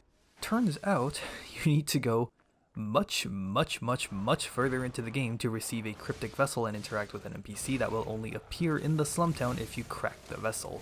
He'll open a locked door for you with a chest behind it containing an amulet, but that room has a false floor you're supposed to fall through, and the ladder is something you kick down after you get out of the trap. As agonizing as it was for me on my first playthrough, I can respect the developers for wanting to troll the player like this. I never engage with this anymore because the amulet isn't worth the trouble, but it is still quite funny to me. I really like the elite axe carcass enemy you can fight here. It has a great entrance with it busting through the metal doors, and the jumping attacks are a lot of fun to deal with. Not much more to say about it besides that. Cool guy. Our next big level approaches, so let's talk about our new weapon before we get there. The Salamander Dagger Blade attached to the Booster Glaive handle. This is the weapon I put together in my first ever run, and it is absolutely one of the reasons why the game impressed me so much back then. Anyone that's used the Booster Glaive handle before can attest to this, but the charged attack is super addicting. Using it again here, it was honestly a lot faster than I ever remembered it being, which really shouldn't be a surprise given the tiny size of the Dagger Blade. On my first playthrough, this is basically the only attack I ever used. The last few bosses of the game all came down to doing a YOLO charged attack with no heals left, while the boss was winding up an attack. The Booster Glaive handle in general is a very popular option. The charged attack having a gap closer on it lets you space out enemies and play from a safer distance compared to most weapons, which is especially the case if you put a nice and long blade on it. Heavy blades in particular synergize really well with this, since every charged attack you go for while spacing out a boss will hit so much harder, and being able to wind it up from a distance reduces the chances of getting punched in the face. Welcome to Malum District, everybody. At the start of the level, you can talk to the Black Cat and the Red Fox to decide whether or not you'd like to have them accompany you for part of the level. It's kind of an interesting choice to make, especially since there's some extra dialogue that comes with saying yes. However, they only follow you for a fairly small part of the level, and their damage output is so bad that your decision barely even matters. It is sort of funny to sit back and watch them fight the Carcasses just to see how long it takes, but that's about it. Most of Malum District isn't particularly interesting, it's just kind of a big square that you do a full circuit through and unlock a single shortcut right at the end, with the boss door being off to the side of this shortcut. It's also not a visually noteworthy level either, since most of it just crams you into tight alleyways. Enemy variety doesn't get much better here too, since again you are fighting a lot of the same carcass enemies you fought in the Cathedral. The single biggest reason why I keep finding myself coming back to the game is the weapon combination system. There are just so many different possible combinations. For most of the weapons found in the game, their blade and handles can be mixed and matched with those from other weapons. Almost every weapon you can create with this system has some unique aspects to it. Even just swapping the blades on the same handle can make a huge difference because it now changes the weapon's range and speed, which creates a wholly different feel from its previous iteration. Figuring out which attack combos feel the best and determining the various strengths and weaknesses of these weapons is a learning process that never gets old for me. Every single time I've done a playthrough with a unique weapon combination has felt distinctly different because of this. Some runs felt buttery smooth because the weapon felt perfect, while I was fighting tooth and nail for every scrap of damage on other runs due to the weapon never clicking with me. Trying to overcome the pitiful range and stagger damage of the acid crystal spear blade on the wintry rapier handle was a particularly agonizing run for me, especially against the last few bosses. The coil Mjolnir blade on the exploding pickaxe handle did a lot of damage, but I had to resort to using the running heavy a lot. It came out fast, and using it as a starting point for any combo felt better than using a normal heavy or a light to get going. Against one of the last bosses, I simply couldn't use any charged attacks because A, the windup was too long and I was always putting myself in danger against how fast this boss could be, and B, the end lag on the charged attack also exposed me to danger because the boss would follow up with attacks after being staggered. As a result, I had to simply live with the fact that I just wasn't good enough with the weapon to stagger the boss. Something funny about the hammer is that it was the first weapon I ever used where P would sling it over his shoulder instead of holding it to his side. This actually caused visibility issues for me throughout the run because I didn't know how to deal with this weird blind spot in the middle of my screen. I hope that example with the Mjolnir pickaxe showcases how the weapons you choose naturally shape the way you play the game, and this ability to build your own personalized weapon helps define each run with a unique story that writes itself. The one part of Malum District that is somewhat interesting is the giant plaza in the middle of the level with the big guy circling the bonfire while enemies are tossing projectiles at you from the rooftops. Trying to navigate across the rooftops to deal with the spitters is an interesting challenge, especially because of the little traps sprinkled throughout the plaza like the fake roof you can fall through or the bear traps hiding in the water. I'm still not very good at fighting the big guy though. There's just something about the timing of his attacks that doesn't click with me, not in a way that feels unfair or anything, but simply a moveset that I cannot grasp.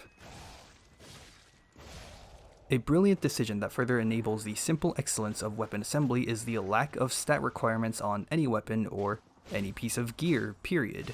This actively encourages trying out new weapons throughout a run because it costs you nothing to swing the weapon a few times. The test dummies at Hotel Krat serve a similar function too. You can freely try Fable arts out all you want without needing to charge Fable, and run simple damage tests to either compare weapons and calculate the most optimal combos for damage or comfort. You can even test out the gimmicks on certain weapons like the 2 Dragon Sword, or the etiquette against the punching dummy puppet. This transitions nicely into the topic of special weapons. The main distinction between special weapons and regular weapons is that special weapons can't be broken into handle and blade to assemble into different weapons. What you see is what you get.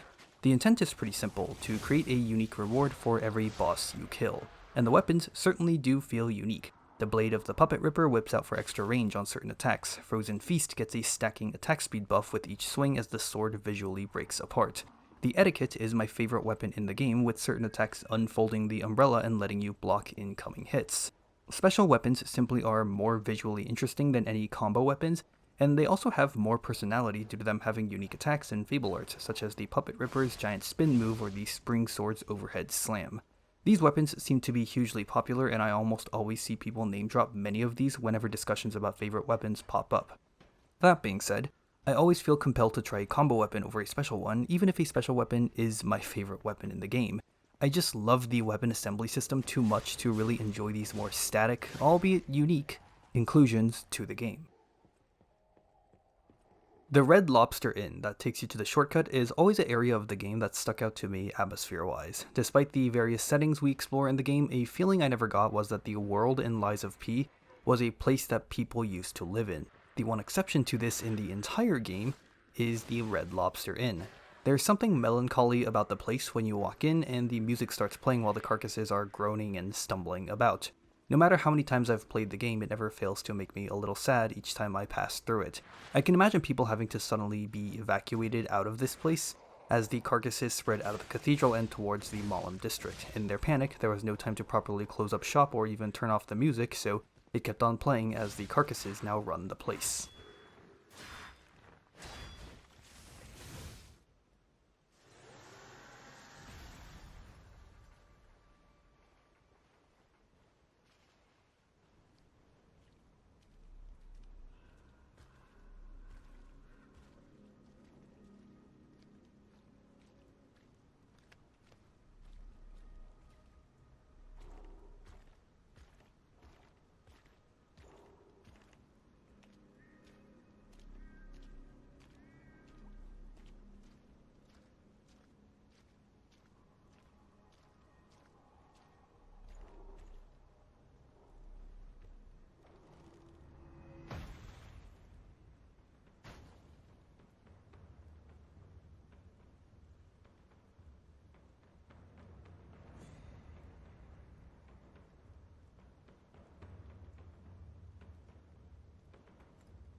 The Black Rabbit Brotherhood is an interesting fight to talk about because it's a gank fight, and for how maligned gank fights in Souls-likes can be, I think this one is really good. The fight opens you with fighting the Eldest alone. Once the Eldest hits a certain health threshold, one of the little rabbits will jump into the arena and join the fight with their own individual health bar, and this can occur 2 more times for a total of 3 little rabbits joining the fight. The reason why this gank fight is pretty good is because it's not really a gank fight. Rather, it feels more like a single boss that has 4 different movesets it swaps between. The Eldest's core moveset, then the 3 little rabbits when they take center stage. See, whenever a little rabbit jumps down, the Eldest's AI changes, and he becomes a lot more passive. He will resort to mostly 2 different attacks. An upward slash followed by an overhead slam for when you get too close to him, and then a running charge attack he periodically uses if you're further away. He effectively turns into more of a stage hazard you have to manage, rather than a second whole entity you have to split your attention towards. And the best part is that the 2 attacks he uses during this passive state are both highly telegraphed and easy to respond to. The overhead slam only starts if you're too close, so you can never miss his windup, and it's also an attack that the Eldest already does in his full moveset, so it's not a brand new perfect guard timing that you have to learn. The running charge attack is always preceded with a loud grunt, and best of all, the Eldest doesn't instantly do damage to you the moment he gets close. There is a small delay before the actual attack happens, which is just enough time for you to dodge out of the way. As you'll see in the footage, I almost always dodge to the left whenever he does his running charge, and I find it to be a very consistent strategy for dealing with him. So despite the encounter turning into a 2v1, the entire fight is designed to still let the player maintain and focus on a 1v1, hence why this boss fight never feels overwhelming like a lot of gank fights can. So it's awesome that the fight is great conceptually, which makes it even better that the fight holds up mechanically. I really enjoy the Eldest's combos. Some of his combos can go on for pretty long, with the longest I've counted going up to 7 hits. And this is good. It gives plenty of opportunities to perfect guard and build stagger, allowing you to push the fight along quicker with fatal attacks during the downtime between little rabbits. It also means more opportunities to break the Eldest's weapon, which can lower his damage output to make the fight easier in a different but still rewarding way. 2 of his combos, those being the chain overhead slams and his Beyblade spin move, have very rhythmical, consistent perfect guard timings, so those are fairly easy to learn. He has 1 slashing combo that has a lot of varied timings in it, so while that's a harder one to learn, you can very easily run away from most of the attacks and only guard the overhead at the end to simplify it. It's a combo that I've historically had a hard time with that I somehow managed to perfect guard pretty well during the recording, so that was rather convenient. One little thing that I really like is that he will sometimes start his slashing combo with a stomp. It's not an attack that does a lot of damage, so I don't mind getting hit by it, but I do like that it exists. If you can somehow instantly react to the subtle animation of him beginning the stomp, you can get 1 extra perfect guard, which I think is a cool little reward for players paying that extra bit of attention. As far as individual movesets on the little rabbits go, there's not much to say. There is a good amount of variance between each rabbit and no attack comes off as unfair, so they're all good in that department. I do think that the fight can become much easier if you choose to normally guard the little rabbits instead of perfect guarding. The Youngest and the Battle Maniac have the NPC issue where it's not quite clear where their combos start and stop, albeit not as erratically as the actual NPC bosses. So simply guarding those two while they do their fast attacks means you don't have to focus as intensely on each and every hit, giving you more room to breathe while also trimming down the margin of error by quite a bit, since the little rabbits don't do that much damage if you handle them this way. The bucket-headed eccentric is the exception here, but that's because his attacks are much slower compared to his siblings, so it's a lot more reasonable to fish for perfect guards against him, I think. Another important aspect of the little rabbits is that they can stagger pretty easily. From my experience, hits from most weapons will stagger these guys out of anything. As long as your timing is good, you can simply input an attack and smack them as they approach you. It's a way to keep the pace of the fight under your control if you're willing to go for it, which is great because it's a different way to engage with the fight both offensively and defensively. One final thing to say about the little rabbits is that you can end up having two little rabbits in the arena at once if you do too much damage to the eldest. The fight is obviously not balanced around this fact, but I think it's hilarious that it can still happen. It adds a funny little anecdote to your experience with the fight, but also is something you have to go out of your way to trigger, so it's not some consistent nuisance bringing down the fight. The Black Rabbit Brotherhood is a very thoughtfully put together encounter. It's both conceptually and mechanically rock solid. Honestly, it's so good that I wish they made a second one, but alas.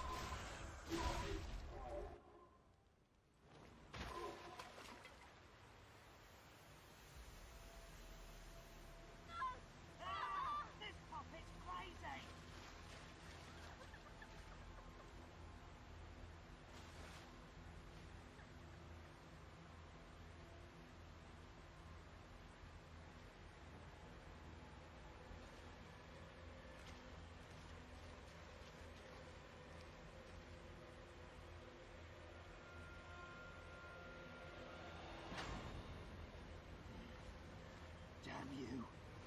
You'll pay for that.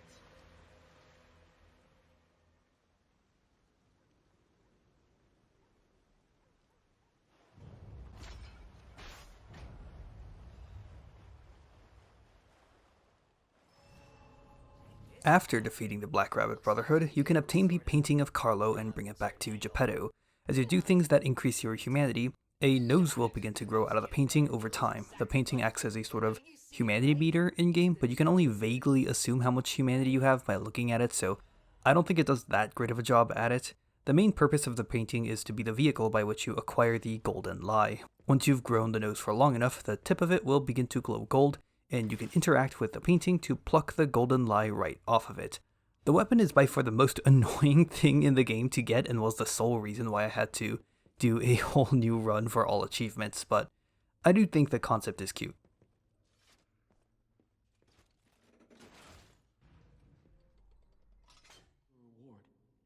One odd feature present in the game is the Wisdom Cube and the Gold Coin Fruit.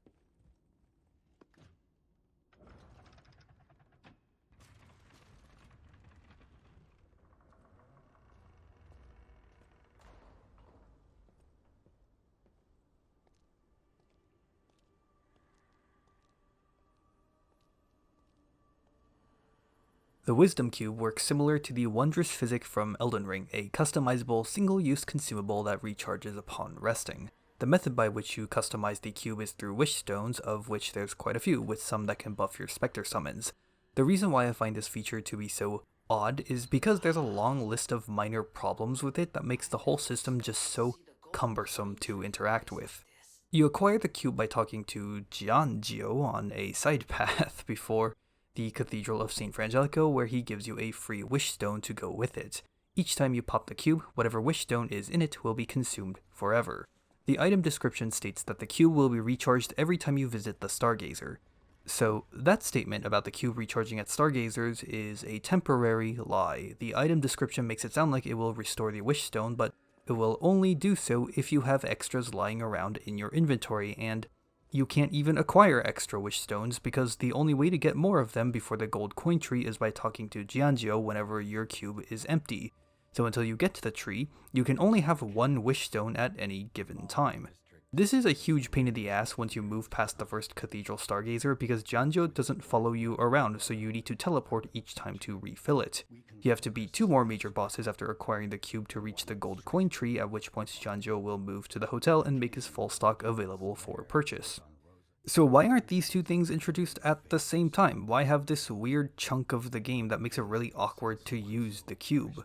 When I got the cube for the first time, I remember popping it, then sitting at a Stargazer to see if it refilled, and it didn't, so I just didn't bother with the cube after that point. Even when getting to Janjo's stock, I simply didn't care. I don't see why the tree couldn't have been introduced earlier to make up for this awkward gap, but then again, I don't really know why the tree has to exist at all. This additional currency system of gold coin fruits is beyond me. The gold coin tree will produce fruits over time, and when I mean over time, I literally mean real world minutes. No other component of the game is tied to a real-time system like this. It mostly doesn't matter because the fruits will just grow while you play the game, but I could imagine a scenario in which someone is having a really hard time on a boss and absolutely blasting through their wish stones, and now they have to wait minutes to get another wish stone, which is extra annoying because every wish stone costs at least 2 fruits to buy. Then there's also multiple ways to change the way that you interact with the tree via boosters and P-organ upgrades, which feel like a slew of unnecessary solutions for an awkwardly designed system. I think star fragments would have worked totally fine in place of gold coin fruits. They drop from seemingly every enemy in the game, so they're virtually always accessible, meaning you can do away with the awkwardness of having to wait for the tree to grow.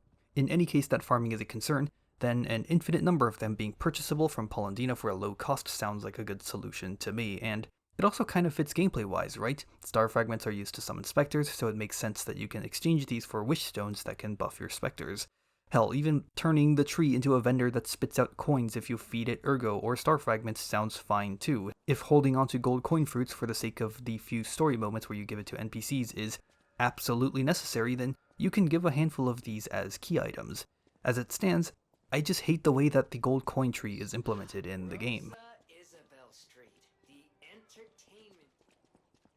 Rosa Isabelle Street is a rather large, but not a particularly noteworthy level. Most of it is a straight shot from one Stargazer to another. This level is like a more linear version of Venigni Works to me. Like Venigni Works, the level's visual switches multiple times. It goes from the street to an apartment before back out onto the street, then you're in the sewers, then back onto the streets before a big burning street. It stays visually interesting, but outside of its visuals, it's mostly a straightforward level. Normally I would bring up a few other things about the level to talk about as we go through it, but I have nothing for Rosa Isabelle Street except for when we get to the mini-bosses. So let's talk about weapon durability instead. Lies of P's weapon durability system is one that doesn't feel particularly intuitive at first glance. It's not something you have to engage with super often, nor is it something that actively rewards you for staying on top of. It takes a while for your weapon to be in danger of breaking too, so it feels like a system that was tacked on at the very end after polishing up the core combat loop because they always had an idea for it but never a way to smoothly integrate it. But I've grown to appreciate the weapon durability system as I've played the game more because it's another axis to measure player skill by. It's a lot more subtle than landing more perfect guards or taking advantage of gaps in the boss's moves, but it is one that still exists. Boss fights on first playthroughs are always going to be the most sloppy, and this is where weapon durability will matter the most. There's going to be a lot of times where you normal guard instead of perfect guard, which wears down your weapon. Boss fights also take longer because you won't be as comfortable knowing when is or isn't a good time to attack, which means bosses will also heal back more of their health. So you're going to need to attack more, which will also eat away at your weapon's durability. For first playthroughs, I think it's great that your weapon wearing down can create that panicked oh shit moment during the middle of a boss fight once that bar starts blinking red. You're frantically trying to find room to grind out your weapon even just a bit while the boss is sprinting towards you, and there's even the awkwardness of fumbling around with your controls as you try to switch from pulse cells to grindstone. It's a really natural way to add a big spike of drama to a boss fight, which only makes the moment of overcoming the boss even more satisfying. As you improve at the game on subsequent runs by landing more perfect guards, which don't consume durability, and knowing more safe timings to repair your weapon, it's a system that naturally becomes something you have to interact with less and less.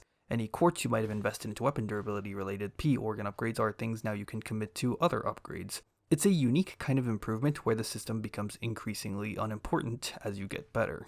This is also why I think decay is so much more deadly compared to overheat or electric shock. For new players, it obviously accelerates the rate at which you approach that oh shit moment.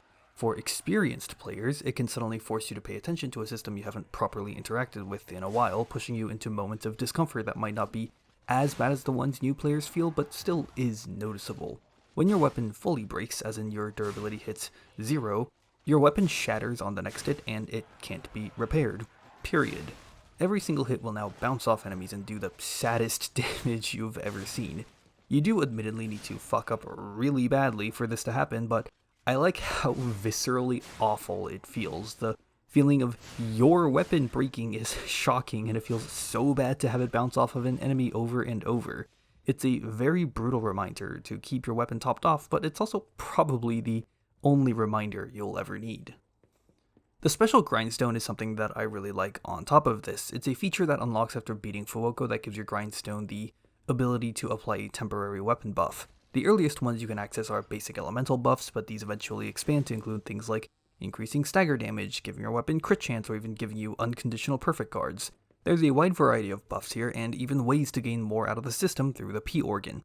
My personal favorite ones are the mini upgrade that makes using the special grindstone restore weapon durability, and the major upgrade that gives it a second use. The restore durability one makes it so using the special grindstone is the only time I ever need to repair my weapon during fights, while the second use is just nice to have around, especially on New Game Plus with all that extra health on bosses.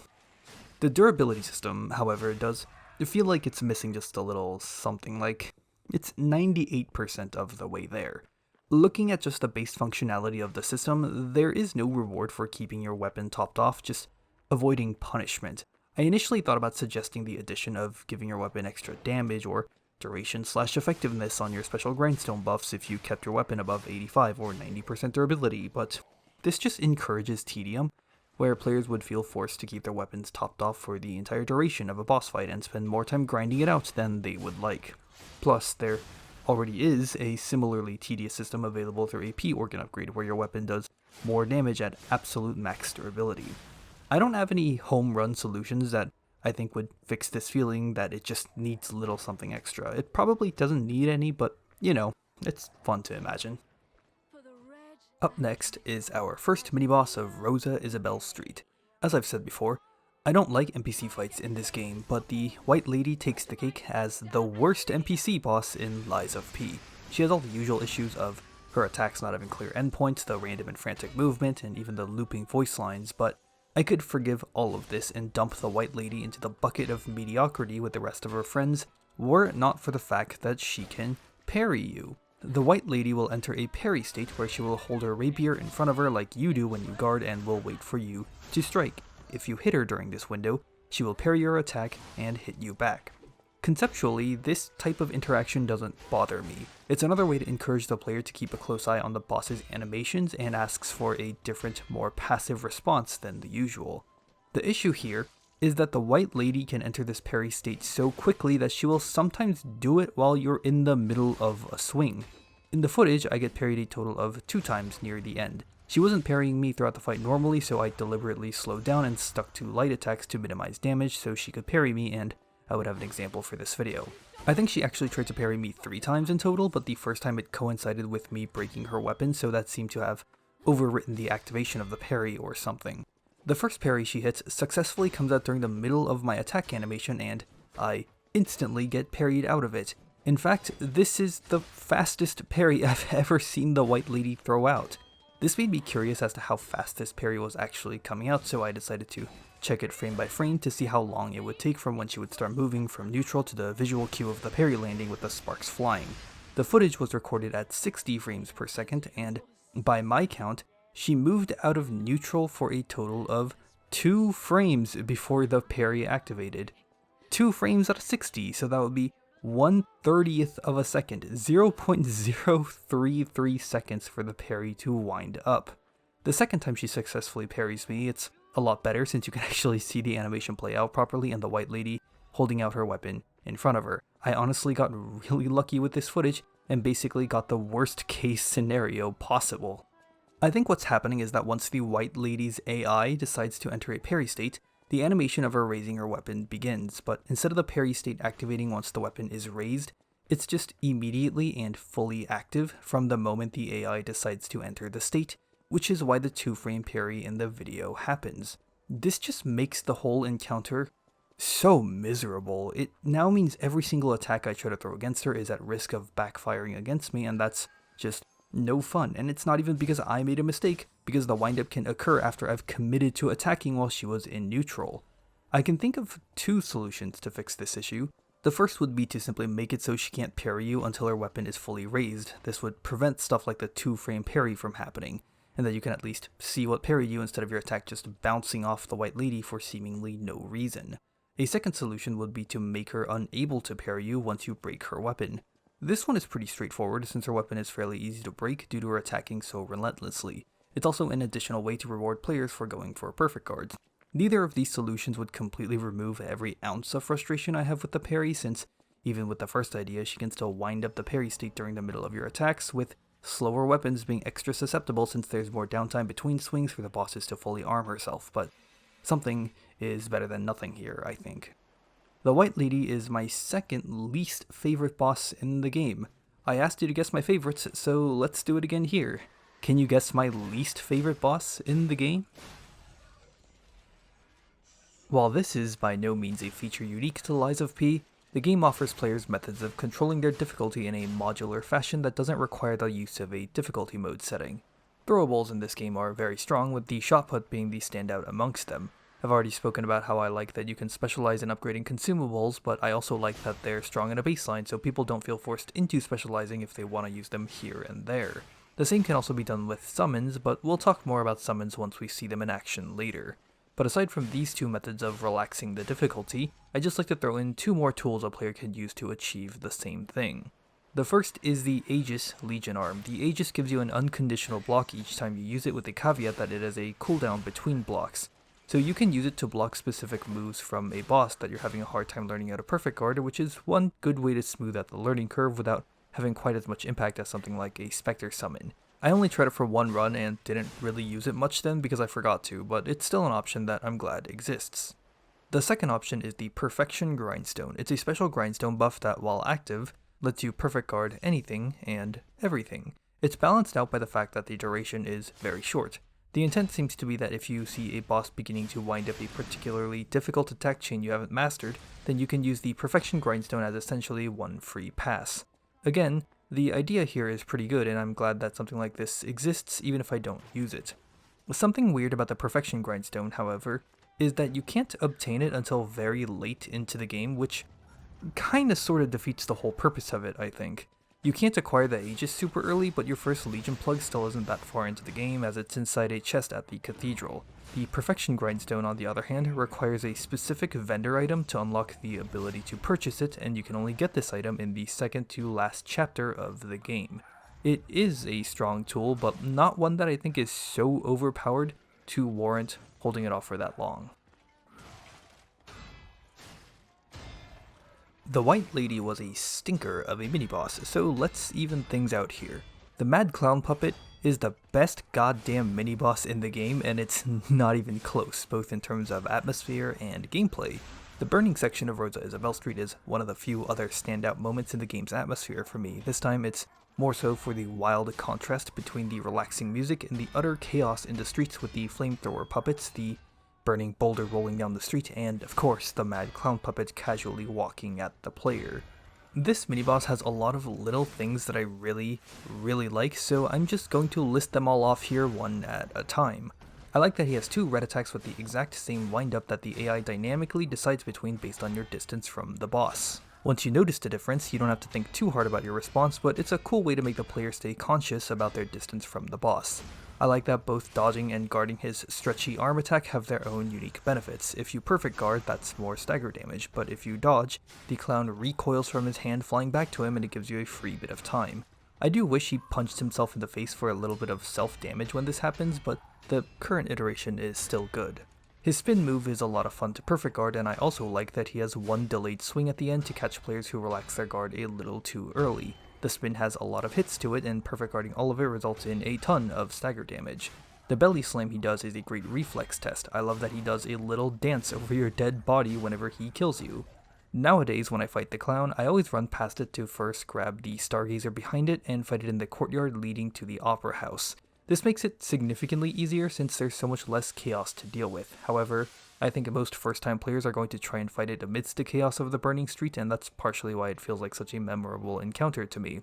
I hated fighting this thing on my first playthrough because I was constantly losing heals to dealing with the trash mobs at the start and was having a ton of trouble perfect guarding him, but now I love this guy. The Mad Clown Puppet is just an excellent fight from top to bottom.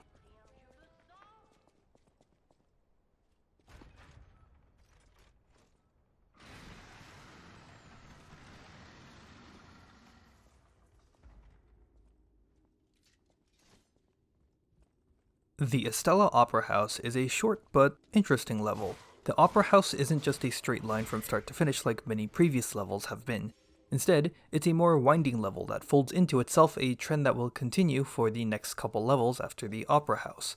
The atmosphere is a bit more distinct thanks to both the haunting background music and the visuals of being inside a pristine opera house. The completely unexplained burning chandelier and crater near the end is a highlight of the level just because of how wildly out of place it is compared to the squeaky clean hallways. Like, I honestly can't even fathom how this happened. Maybe the most interesting part of the entire level are the singing spider puppet enemies. While their attacks are pretty underwhelming, navigating around these enemies requires a lot more thinking compared to any other non-boss enemy encounter in the game. These spiders will greatly empower any nearby enemy with a big damage, defense, and poise buff, all while giving them disruption on hit. Disruption is introduced for the first time via these enemies, and when your disruption meter fills up fully, you die instantly. I think this is probably the most difficult enemy encounter in the game on first time runs. It can honestly remain challenging on subsequent runs even if you know what they do, simply because of how absurd the buff is. So the solution then seems like you need to rush down the spider herself to eliminate the source of these buffs. Except, the spider herself has a screaming attack that builds up disruption if you stand near her. You can kill her fairly quickly if you can get into melee range, but the scream always makes it tricky, especially if it's the long version. It's an encounter that requires patience and care, and I like it because of how uniquely it sticks out. Nowadays, I will typically use throwables to kill the spiders from afar or just run right past them if I'm feeling extra lazy, since I've fought them so much that I don't really want to deal with them anymore because these encounters can take a while. I also found out that you can snipe one of the upstairs spiders from afar by carefully aiming your throwables from across the building. It's not a particularly practical strategy or anything, but it is exceedingly funny. Since the next major boss is coming up soon, let's talk about our current weapon, as this is going to be our last chance to do so. It's the Greatsword of Fate blade attached to the Salamander dagger handle. This particular combination ended up overperforming my expectations. There's no notable interactions or gimmicks with this weapon. I just ended up enjoying the Salamander dagger moveset a lot more than I anticipated. The Greatsword blade gives the weapon solid range while still keeping it pretty fast. The charged heavy comes out rather quickly, which makes staggering enemies super easy. My only regret with this weapon is not using the Fable Arts more liberally. The Blade Fable Art can have up to 3 inputs, but even just the first input comes out really fast, so I could have used it as a replacement to a single hit here and there. Same could be said for the Handle Fable Art too, which has the added bonus of providing a bit of safety with the jump backwards. I think it would be pretty cool to use the retreating stab to dodge out of stuff like Fuoco or the Watchman's overhead attacks, although I'm not too sure how practical that actually is. I really like the fundamentals of this weapon, so much so that once I finished recording all of the footage for this game, I did a New Game Plus run on the same file with this exact weapon, and that too was a lot of fun. Coming up is our next major boss, and prepare yourself for this one, because it's going to be a wild ride.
Let me preface this section by saying this. I love King of Puppets. While my top 3 bosses are pretty set in stone, my number 4 is one I'm very uncertain about. Including King of Puppets, I can think of at least 2 other bosses that would be tied with it for 4th, neither of which we've seen so far, and this 4th place position is just barely edged out by the scrapped Watchman at 3rd, simply because I think the Watchman is an absolutely perfect entry-level skill check boss. King of Puppets' opening cutscene is one of my favorites in the game, and the boss's visual design, animations, music, and the fight's atmosphere are just outstanding. But that doesn't mean that the boss is without its problems, both mechanically and structurally. I have fought the King of Puppets a lot. This was the boss that gave me the most trouble on my first ever playthrough, taking me 3 days to kill when most other bosses took me a few hours at most. I've killed him many more times since, and while these issues don't bother me anymore, that doesn't negate their existence. Once you start fighting King of Puppets, his moves are going to feel a bit weird. At the very beginning, he has a rather restrained moveset. There's his signature spin and slam, which he can follow up with either another spin and slam or a jump away. He will sometimes stick his hands in the ground to vault around, or use a simple sweep with a knockback on it. The rest of his moveset becomes unlocked once you lower his health and he throws his little tantrum. And the moveset here is quite diverse, a brand new sweep that makes full use of his big red vacuum tube arms, 3 different kinds of wind blasts, a missile scatter, a new vaulting attack with a bigger delay and a follow-up sweep, a series of swipes while he marches forward, and a red attack where he just flops over. And out of all of these attacks, the one that I want to talk about the most is the sweep.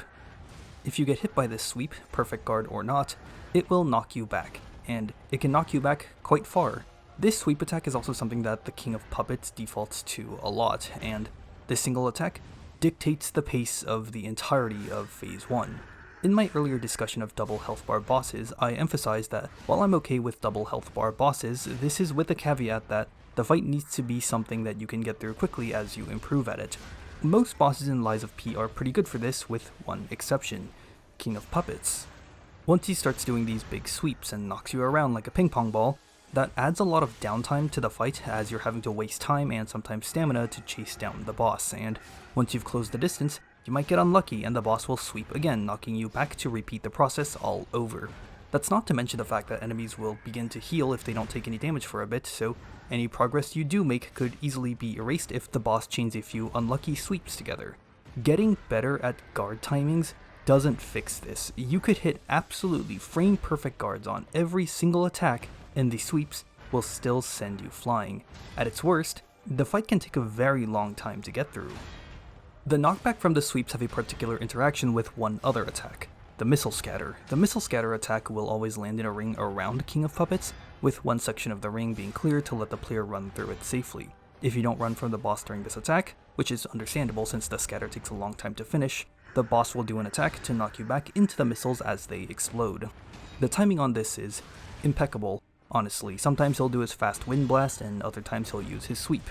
In isolation, I like this little interaction. It forces a bit of instant decision making out of the player to choose between playing it safe and just running the moment the missiles start firing, or to play it a little risky and get some hits in. But this specific interaction between the two attacks made me start wondering about the addition of knockbacks in Phase 1 as a whole. It's a sort of chicken or the egg situation. Were the knockbacks added because of the missiles, or were the missiles added because of the knockbacks? I'm not really sure, honestly. I would hate to think it would be the former, warping the pacing of the whole fight just for the sake of one specific interaction for an attack the boss doesn't even do that frequently. Some people listening to this might not think that this is that big of a deal because there's a very easy solution to this problem. Dodging. If you dodge through the attacks that will knock you back, then you can stay in the boss's face and maintain aggression. This is something I never bothered trying until recording footage for this video because the idea didn't dawn on me until I saw somebody else fighting this boss and they were also struggling with the knockbacks. In the notes for recording, I wrote in all caps to make sure to test this out against King of Puppets to try and dodge through as many of those attacks as possible to see if it does away with this issue. And it does. The difference made by dodging through his attacks instead of guarding them was astonishing. I don't think there's any other encounter in the game that has this stark of a difference between guarding and dodging. And so that begs the question, is dodging the intended counterplay to knockbacks? Again, I'm not really sure. The game so far has done nothing but reward you for landing perfect guards, and King of Puppets is the first time it feels like the game is discouraging you from doing so. In fact, I'd say it's the only time in the entire game. It all boils down to whether or not you think the knockbacks alone are enough of an indicator to suggest dodging over guarding. If you think it's enough, then there isn't much of an issue here, and I can't really rebut that. Part of me wants to say that knockbacks alone aren't enough, but I also don't really know how you could further improve the tell. Dodging through these attacks really improves the feel of the fight, but for someone unable to pick up on this and stubbornly sticking to guarding like I did for so long because of how the game trains you to do so, the fight is likely to remain a nuisance with how long it can sometimes take despite your personal improvements. My proposed solution would be to make it so knockbacks don't occur on perfect guards, or, if that's too much of a compromise, to reduce the knockback distance on perfect guards. Regular guards or getting hit would still send you back flying. The goal for this solution would mainly be to close the gap between the efficacy of guarding versus dodging in Phase 1. Every boss fight except for Phase 1 of King of Puppets is mostly even between these two styles, with maybe the exception of Mad Clown Puppet, who favors guarding quite a bit.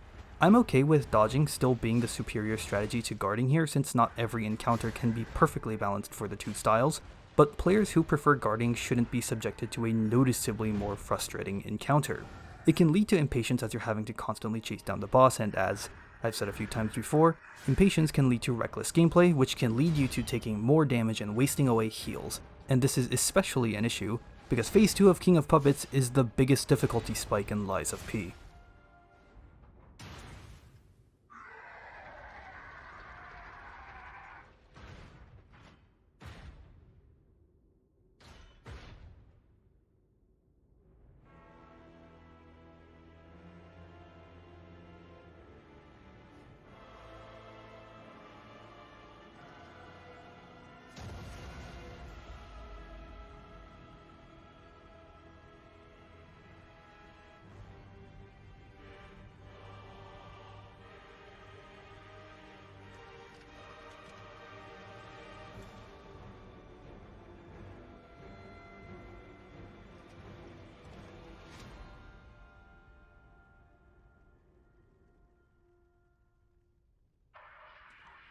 Romeo is not the hardest fight in the game. I can think of at least 2 more fights that are mechanically much more demanding than Romeo is, but relative to his position in the game, I think Romeo is the biggest difficulty spike in Lies of P.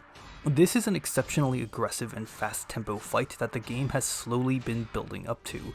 Over the last few bosses, the speed at which fights go has been increasing incrementally. It starts with the eldest of the Black Rabbit Brotherhood, then to the White Lady, and to the Mad Clown Puppet. Romeo himself is quite the acrobat. He will jump into the air, do some crazy flips, skate and spin around the arena. He even does an epic scythe stand. It can be hard to keep track of Romeo at first because he moves around so much. His red attacks all have a brutal, lightning-fast snap to them that you just need to get hit by to feel the timing of. While you're still learning the fight on your first run, Romeo can feel relentless, giving you little to no opportunity for a counterattack. I was streaming my attempts on him to a few friends on my first playthrough, and "do I get to play now" became a recurring joke during those runs. But I think Romeo's difficulty is inflated by the fact that he comes after what can potentially be a very exhausting and sluggish Phase 1, and this issue is then exacerbated by the fact that none of the mastery you gained over Phase 1 carries over into Phase 2. Romeo is not an expansion on the moveset of Phase 1, it is a replacement. Now, I personally don't mind movesets being replaced for a new phase of a fight. Ideally they should be expansions so that your mastery of the fight is always going up rather than having a hard reset partway through, but as long as the fight is fun, it doesn't really bother me too much. Learning Romeo is a difficult process, and the deck is absolutely stacked against the player for this one. Not only is the moveset very new and very difficult, it's also the second phase of a potentially very exhausting Phase 1. If Romeo was an expansion and not a replacement, then that would be fine. If Phase 1 didn't have the potential to drag on and drain your heals and patience, then that would also be fine, but these two aspects of the fight just make each other worse. Learning Romeo is a lot harder than it needs to be as a result, and this is possibly the most frustrating part about the entire fight. And I haven't even begun talking about his insane Fire Scythe combo. Once you knock Romeo down to around 50% health, he has a chance to light up his scythe and do a 12-hit combo. This attack is insane. I would probably rank it as the single most difficult attack in the game to learn the guard timing for. Once you figure out the dodge timing for it, it's actually not too bad. While the difference between dodging and guarding for this attack is pretty steep, it doesn't annoy me as much as Phase 1 sweeps do because I think guarding feels so impossible at first that players will inevitably start dodging just to see if that makes any difference. But the important part about this attack is that it's by far the most difficult attack in Romeo's entire moveset to figure out. The existence of this attack dictates much of the fight against Romeo, since it is more than likely to kill new players the most. The operative word you might have not noticed me say earlier is chance. Romeo has a chance to light up his scythe and do a 12-hit combo. That means that sometimes, when you knock him to around 50%, he won't do the attack. But it's not that he won't just not do the attack at the moment. Instead, it's almost as if there's some sort of weird bug with the AI where if Romeo doesn't queue up this attack around that health threshold, he will simply never do it, and the fight becomes an entirely different experience without the threat of this attack. It makes it significantly easier. That doesn't make it a cakewalk, but it's far from Romeo's peak difficulty. My first 3 kills on Romeo can all be attributed to this exact bug. Because he didn't do his Fire Scythe combo, I was able to beat him only through defending attacks I was comfortable against. And honestly, those kills felt undeserved and invalid. I felt as if I had only beaten half of the boss fight without getting to properly learn the attack, as if the game felt bad watching me struggle with it and decided to remove the attack. If you've been watching the footage, you might have noticed that I haven't shown the Fire Scythe combo in a little while, despite that being the current topic that I'm discussing. That's because I ran into this very bug while recording footage for this video. I noticed he didn't do the attack at his health threshold, so I decided to play the fight slower just to see if he would do the attack, and lo and behold, he did not.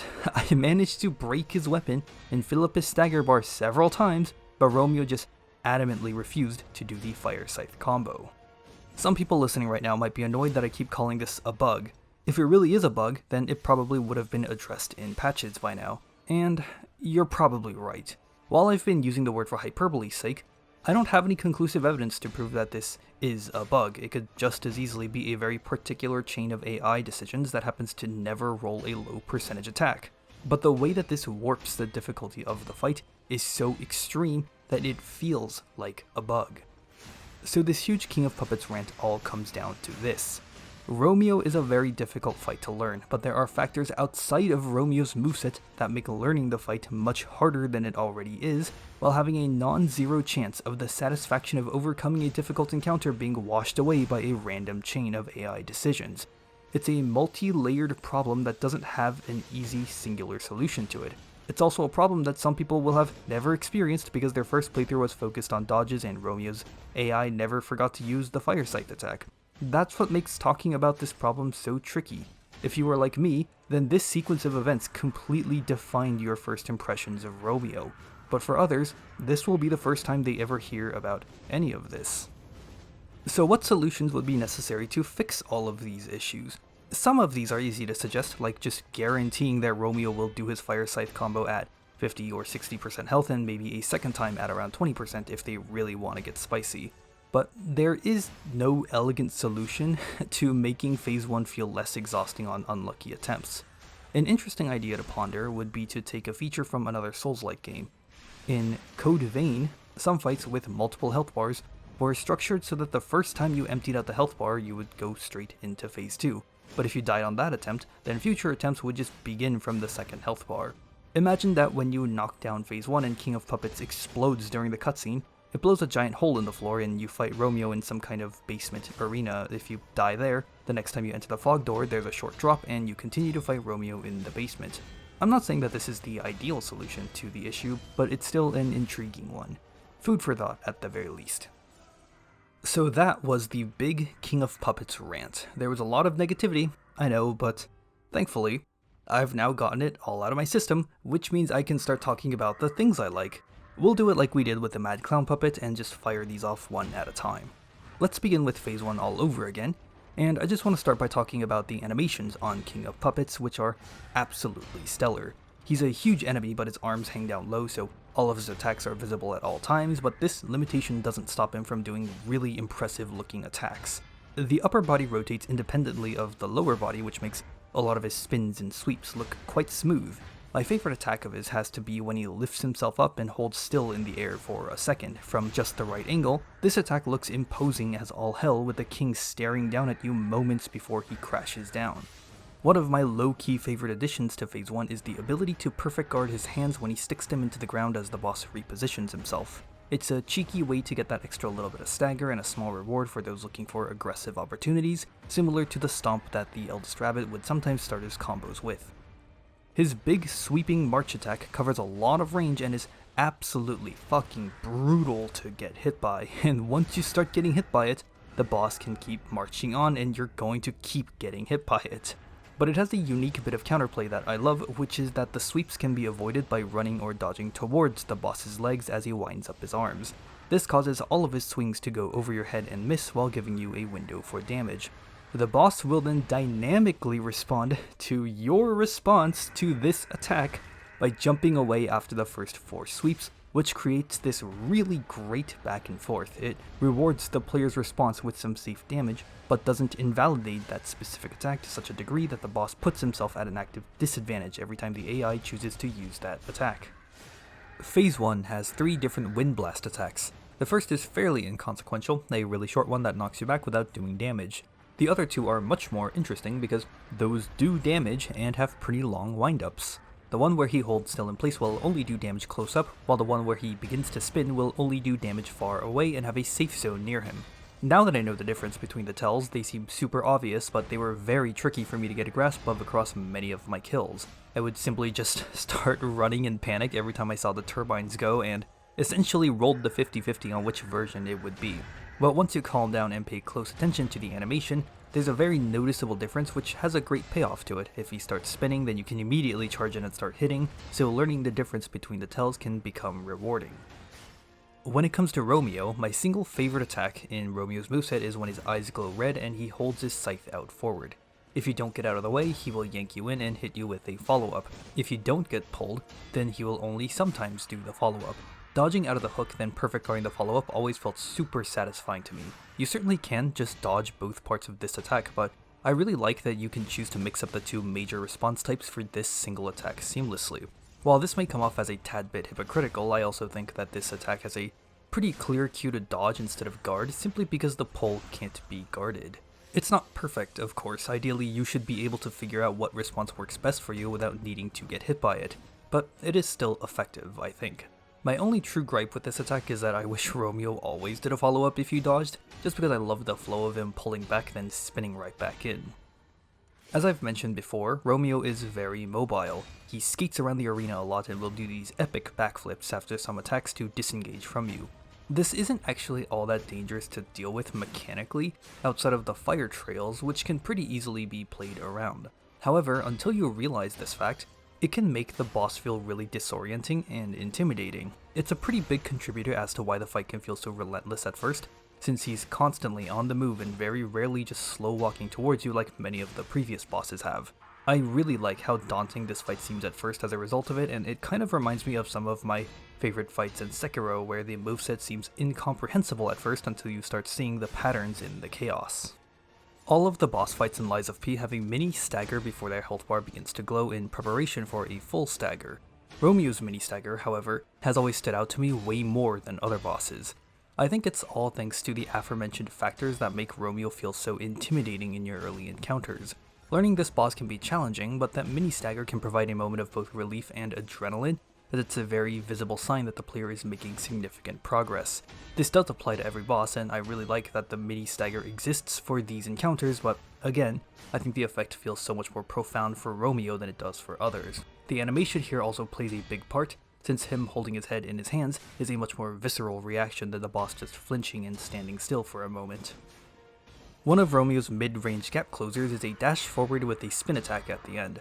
I particularly like this one because the spin adds a bit of a delay to the guard timing. It's a way to test the player on paying attention to the animation instead of panic guarding the moment models collide.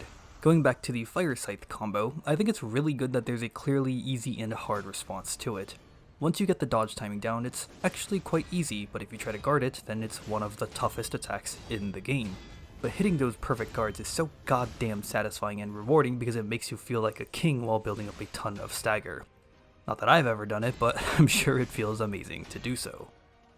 I also love that when you kill Romeo, Gemini goes, "You defeated the king," with just the most disbelief ever. I think this is both the perfect line and delivery to end the fight with because, yeah, you did just kill an incredibly difficult boss. The best fights in these games leave you with that catharsis overload, and I think disbelief at overcoming a very difficult encounter is one of the many well-deserved emotions people feel here. Looking outside of the moveset, I want to briefly touch upon the arena before we close the curtains on King of Puppets. Visually, the arena is awesome, especially in Phase 2. One minor annoyance, however, is that at the very start of the fight, there are a lot of tables and chairs strewn around the arena. You might have seen me occasionally attack or roll into some of these while I'm just waiting around, and that's because sometimes you can get stuck on these while backing up from the boss. I don't mind the furniture existing in the cutscene for the sake of vibes, but I wouldn't mind it if they also just removed all of them for the fight just to clear out the arena. And that is King of Puppets. Coming into this project, I knew far in advance that King of Puppets would be the boss that I'd have the most to talk about. It's a very complicated encounter in many ways and serves a very important purpose of being the game's halfway point skill check. I have grown to really love this fight, and there are still more things in it I want to improve at. I want to have the confidence to perfect guard all of Romeo's red attacks and even start practicing guarding the Fire Sight combo. The King doesn't quite break into the top 3 bosses for me, but he's very, very close.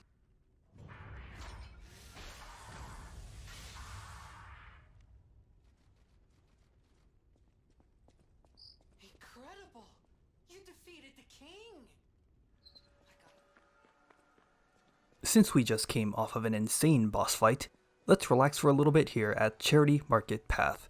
This is another transitional level, it's just a one-way path between 2 levels, but I really like Charity Market Path. The vibes here are just immaculate. The falling rain and the puppets in despair really sell the idea that someone very important and beloved to the puppets died. The fact that the puppets are collapsed on the floor or banging their heads against the wall is amazing attention to detail, and so is the puppets not gaining aggro unless you're right next to them. The accordion is easily an S-tier instrument, and I adore this level's music. I always love walking through this section of the game for the vibes, and there being nothing but trash mob enemies here for easy gameplay to not take away from the atmosphere is great. There's a lot of little quality of life things in Lies of P which I grow to appreciate more and more with each and every run I do. When you have enough Ergo to level up, the Ergo count on your UI lights up blue. If you die to a major boss, then the Ergo drops by the door instead of inside the arena, saving you the hassle of having to do the sometimes awkward scramble of trying to fetch your souls and fight a boss at the same time. Whenever an NPC has new dialogue, their icon pops up on the teleport screen to let you know. There's test dummies at the hotel so you can try out new weapons, combos, and run quick damage tests in a safe environment without needing to reset at a Stargazer. The pocket watch you get at the start acts as an unlimited homeward bone, and you don't even need to lose all your Ergo to use it. I don't really have much more else to say about these features besides that they're great. Lies of P probably isn't the first game ever to implement these various features, but them being all present here at once makes me really appreciate them. I hope more Souls-likes in the future take note of these features and try to implement them.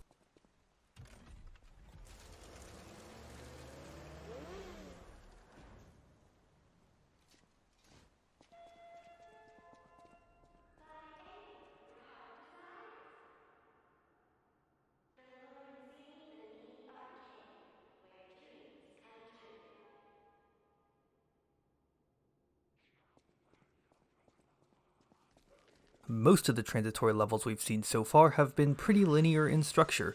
There's a start and end point, and you go down a one-way path from point to point. The closest exception we've had is the elevator that takes you down to the tomb slums from the Path of the Pilgrim Stargazer. Lorenzini Arcade stands out amongst all of these transitory levels for having a much more involved structure. The level loops into itself several times and makes really good use of its layout. The fact that you spend so much time in the basement of the level can make it feel disorienting, especially with some of the chaos going on in the rooms like the wine cellar or the Carcass prison breakout. The arcade introduces 3 new types of Carcass enemies. There's the guys that will grab you and suck the Ergo out of you, then there's the exploding guys who fall out of the goop sacks on the ceiling, and lastly, there's the headless guys who will walk around squirting decay. I hate fighting that last Carcass so much. The squirting almost feels like unavoidable damage to me, and that annoys me. I don't have anything else to really say about them. Super constructive, I know. Now that we've seen it in action for a bit, let's talk about our current weapon, the Puppet Ripper. It's a pretty cool weapon, definitely high on the list of weapons I want to do a run with again. This is quite a fast weapon despite its size. The heavy attacks cause the scythe blade to whip out and around, which actually gives the weapon some consistently solid range that doesn't rely upon feeble arts. Using the heavy attack to poke at enemies in neutral from mid-range is pretty safe, and it's also a kind of gimmick unique to this weapon. The sweeping nature of the heavy also makes it rather good at dealing with packs of enemies, especially with the charged attack. The charged attack on this weapon will also just fly right through walls, and I have no idea whether or not this is a bug. Regardless, I have gotten a lot of mileage out of this feature. The charged attack only breaking stagger on the second spin does make that part of the weapon feel a little iffy, but the blade fable art makes up for it. The handle fable art, on the other hand, is just terrible. The damage has always been terrible every single time I used it, and I think I've seen it whiff more than anything. I guess it does a lot of individual hits, so if you want to build status on an enemy, then it's okay for that, but personally, I wouldn't waste your fable on it, and no, this isn't Romeo's scythe. I've replayed Lies of P a lot. Just liking a game isn't a good enough reason to want to replay it though. Some games are just easier to replay than others. For example, as much as I love Elden Ring, I think replaying that game is awful. The world is enormous and there's just a lot of time spent running around from place to place and ignoring a lot of the overworld encounters. Most minor dungeons or overworld bosses just aren't interesting enough to want to go out of my way and defeat them, especially if the reward isn't relevant to my build. So what does Lies of P do that makes replaying it something that I actually want to do?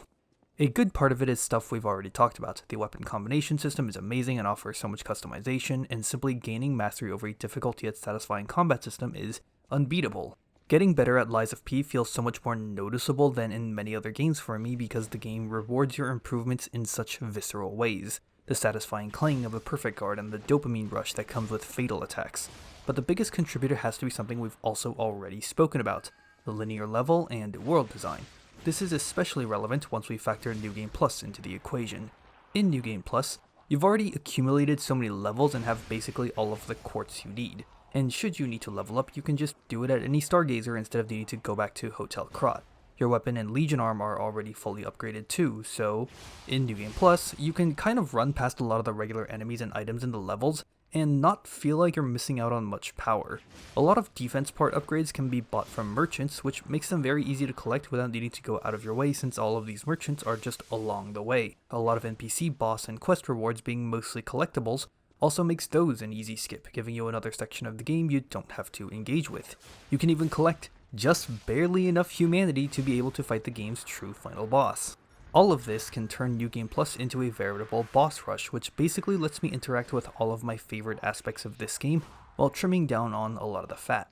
For a while, I always started a fresh run and used a modded save file to make my weapons from the start and take it through the base New Game experience. However, I decided to try New Game Plus again on a whim after a while of not doing so and was shocked by how much quicker the run was. Since then, I went ahead and made my own base game save file with all weapons, amulets, and boss souls. I load up this save file whenever I want to play Lies of P again, quickly setting up my character and getting started. It's honestly made the game a lot more enjoyable for me ever since I made this change, because it's now so much easier to just pick up and play Lies of P whenever I want and get a full run done in not that much time. I really enjoy fighting the Jester. Once again, the animations on this guy are amazing. I know delayed attacks are a much maligned technique in these kinds of games, but I don't personally mind them as long as the delays are consistent and supported by the animation like they are here with the Jester. An example of a delayed attack that I don't like would be Margit in Elden Ring, where he lifts his cane and just holds it there waiting for you to go first. I've never found the guard timings on this guy to be particularly difficult even during my earliest playthroughs, but there's something about his severely erratic movement that's just a lot of fun. It also makes for a pretty memorable encounter when the Carcasses bust out of their cells and just start attacking everybody in sight. Standing back and watching the enemies just beat each other to death is always a good sight to behold. One thing I wish the arcade had was some sort of mini-boss at the end of the level to cap it off. Exiting the level has this kind of incomplete feel to it. It's a really involved level that's visually super distinct, but it just feels like it's missing a nice finish. Imagine if you were opening the big metal door to head to the next level and then some big carcass dude jumps through the door or falls out of the ceiling and a health bar appears. They could have also moved the Mad Clown puppet from Rosa Isabelle Street to here. It would thematically fit with the upcoming level, although it would have nowhere near the same atmosphere as the chaos of the burning street. Honestly, the Jester wouldn't have been a bad idea either, if they gave it some more health. Its moveset is about as complex as the Mad Clown puppet, and progression is blocked off until you kill it anyways, but yeah, something at the very end would have been nice. The elite guard robots that flank the sides of this building are really tough here. Some of their attacks are fine, but the one red attack they can do at the end of a combo chain is one that I'm never comfortable even attempting to guard because of the crazy delay on it. The animation supports the delay well enough, so I don't mind the existence of it, but I almost always chicken out and run away. In the footage, you can see that I try to make the most of the extra range on the Puppet Ripper's heavy attacks to keep it at arm's length as much as possible. You can also see in the footage that the handle Fable art is not very good. Normally I run past him to take the railcar and unlock the Stargazer indoors before coming back to fight him. I find running from that Stargazer to him more tolerable than the arcade one, although I've never tested to see if it actually is faster. For the video I decided to try and YOLO him for the sake of content, and it almost gets my ass killed. Good stuff. The Grand Exhibition is the next level, and it's my favorite in the game. It all starts with a really great transition into the level, going from the grimy, dark arcade where all you hear is the moaning and groaning of Carcasses to seeing a big, shiny, ostentatious building appear as lively marching music plays over distant speakers is a huge tonal shift, and it's great. My only minor gripe with it is that I wish you entered the level proper through the giant main entrance rather than the main entrance being used as a shortcut later on. I spoke about how I enjoyed the introduction to it a lot, and taking the rail car to get inside is included in that. It's got a great theme, a good mix of indoors and outdoors, and some pretty great uses of verticality and enemy reuse. There's lots of internal visual variety as you move from one exhibit to another, too. My only complaint with the Grand Exhibition proper is that I wish you got to use the rail cars a few more times. Using it to get inside was really neat, and it's a shame that the only other time you get to ride one is to leave the place after the boss fight. Imagine if you were riding on a faulty rail car that falls off the track and plummets right into the middle of an exhibit, or even the boss arena. I think that would have been neat. Since our Legion arm will now be fully upgraded in preparation for the upcoming boss, let's talk about Legion arms for a bit. When I talked about weapon durability back on Rosa Isabelle Street, you might recall me saying something along the lines of how my first impressions of the system was that it felt tacked on at the very end without being properly integrated into the combat loop, but I eventually grew out of this sentiment. Well, my first impressions of Legion arms was the same, but unlike weapon durability, that sentiment still hasn't changed. Something about Legion arms doesn't feel quite right. Whereas pretty much every other component of the combat system feels like a finely tuned gear in a complete and well-oiled machine, Legion arms always felt like a sore thumb sticking out, or a sore arm, if you will. Most of them aren't particularly useful outside of more damage, and you can pretty much get the same output from throwables with far less investment from my experience. I think what's missing from a lot of these Legion arms is a unique gameplay addition that makes it worth picking that Legion arm over anything else. The only two that do this are the Aegis and the Puppet String, since these two fit better into the core combat loop and provide genuinely unique niches. We've already talked about the Aegis before, so we can just move along to the Puppet String, which is the arm that I've been using for a while now and will continue to use. The Puppet String is my go-to Legion arm because the final upgrade lets you chain a powerful attack off of pulling yourself in. It looks cool and is a lot of fun, but my favorite use of it has got to be backing away from a boss while it's doing a tricky combo, then timing the follow-up attack so that I get pulled in right as the combo ends. The string also has some neat uses for level navigation, like pulling enemies out of doorways or pulling single enemies from a group to quickly kill them and thin the horde. I personally like doing this with the various dogs because everyone knows dogs in these games are just categorically the worst things ever. You can also pull some enemies off ledges, which is always funny. I've tried full runs with the Fulminous, Falconize, and the Pandemonium in the past before and was generally unimpressed by all three. The Fulminous does put out pretty respectable damage, but every time I used it I was always thinking to myself that I could just be swinging my weapon instead. Falconize, in the meanwhile, did so little damage that it didn't justify its range, and it also just feels really clunky to shoot in the first place. Pandemonium, being a stationary setup tool, doesn't feel great in a world where bosses move around. I've tried using it whenever a boss was staggered before or after taking a fatal attack, but this just had the same problem as the Fulminous, where I was always thinking I could just use my weapon instead. As far as the ones I haven't tested, the Flamberge feels like it'll be the same as the Pandemonium or the Fulminous, where time spent using it could just be time spent swinging a weapon. Deus Ex Machina sounds so horribly clunky to use, with you having to plant landmines that the boss needs to walk over, that I can't really fathom any use case for this outside of some bosses having a scripted opener. And the left arm of Steel doesn't have an upgrade tree, so I like never bothered with it once I got the puppet string, so yeah. I haven't extensively tested Legion arms by any means, so maybe a fully spec'd build hits like a truck or something, but that still doesn't change the fact that it doesn't feel very smoothly integrated into combat. I can also say that throwables don't feel very smoothly integrated into the core combat loop, but these don't stand out to me like Legion arms do, since they're just things you pick up off the ground or buy from a vendor rather than being an ever-present thing with a dedicated upgrade system and detailed, distinct visuals. Legion arms are clearly an homage to Sekiro's shinobi prosthetic, but I think Sekiro handled its sidearm system much better. Many of the prosthetic tools are built with very specific niches in mind in the first place, like the loaded axe for breaking shields, or flame vent for red-eyed enemies, or the firecrackers for stunning. Legion arms could technically count for this too, since the various elemental ones are good against specific enemy types. But the biggest difference between the two games in this regard is that in Sekiro, you can just swap between your prosthetic tools on the fly from the moment you unlock them, and you also don't need to rest at a prayer site to be able to switch between the various prosthetic arms. So while you might use the spear or shuriken for general exploration, if you know the upcoming section has red-eyed enemies or shields, then you can equip those tools and switch as needed for dealing with that one enemy.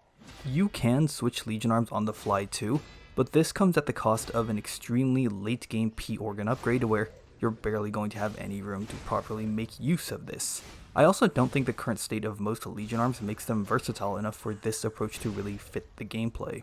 Ultimately, I would have liked to see more Legion arms like the Aegis or the Puppet String that provide unique gameplay opportunities. Dealing range damage or applying statuses just isn't that interesting enough of an incentive in a world where every build can do this through the application of throwables and the elemental special grindstones. In the sequel, I would like to see less total arms but with more unique niches, and then maybe expand the upgrade options for each arm too, perhaps giving each one a smaller version of a system similar to the P-Organ. Our favorite enemy, the Shield Bros, are back in action, and this time they've come better prepared. The one near the start of the level next to the spinning thrower robots isn't too bad, but the one standing on the ceiling rails is so sadistic that I kind of love it. Of course, using throwables to engage it from safety is the reasonable and sane choice, but I like fighting these guys, so I sort of end up looking forward to this particular encounter a lot. They are annoying to fight and clearly designed to be annoying to fight, but I really like the strange back and forth you can have with it where it puts its shields up and you can smack it. He'll either kick or push back and you can try to perfect guard. It can get kind of frustrating when he backs you up against a wall, but I found that the timing on its attacks is still not too bad even when cornered.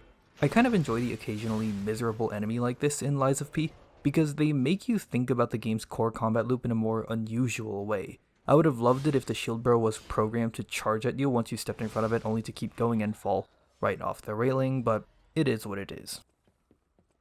One strange realization I had while writing the script for this video is that the Grand Exhibition is built in a very similar way to Lorenzini Arcade, isn't it? One central stargazer with paths going north, south, east, and west that you all interact with. Both levels end up being giant squares with stargazers in the center that you loop back to multiple times.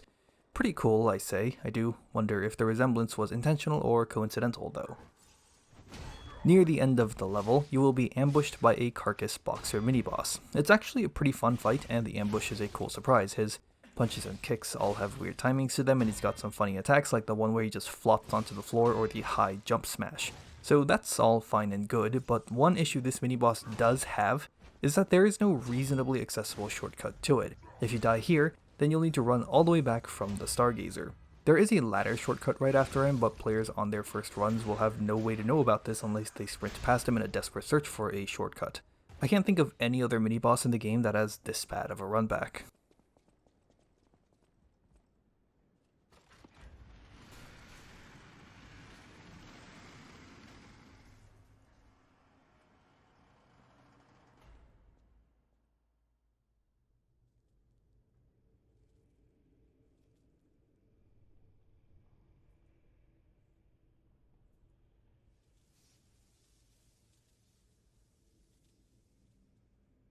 Welcome to my grave.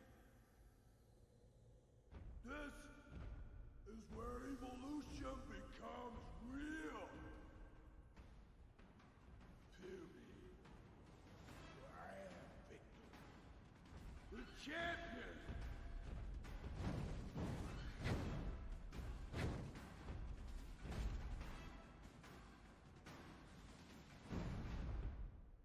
My Champion Victor is held back by one critical flaw: his position in the game. We went into great deal as to how King of Puppets has all these things going on for it that can make the learning process for the fight one of the toughest in the game. Champion Victor is kind of on the opposite end of that spectrum. He's a sort of back to basics for Lies of P. Archbishop was the introduction of double health bars, Black Rabbit Brotherhood was the first gank fight, King of Puppets was, well, it was King of Puppets. Champion Victor is more akin to the scrapped Watchman or Fuoco in the sense that he is a single health bar boss with a phase 2 that expands on the existing moveset rather than replacing it. From a structural standpoint, this makes learning Victor a substantially easier task by comparison to King of Puppets. I think that puts Victor at risk of feeling a lot more underwhelming or forgettable than he is, which is a damn shame because Champion Victor is an outstanding fight. He's not a boss with a particularly flashy moveset, he mostly sticks to simple punches and kicks. When judging the presentation of his attacks against every other major boss in the game, Victor on paper would be at the very bottom of this list, or at least very close to it. But somehow, even with a very limited set of tools in his arsenal, Victor manages to over-deliver, and I attribute this fact to two different qualities of the fight. The first is that his attacks don't have a set rhythm to them. It's a little hard to describe, but for most of Victor's combo chains, the guard timings aren't evenly spaced out between each hit.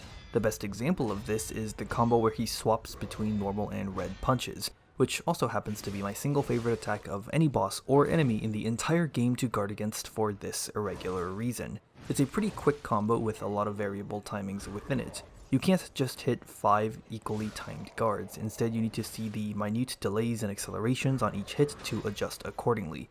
The third hit comes out faster than the second, while the fourth and fifth hits both have a delay on them.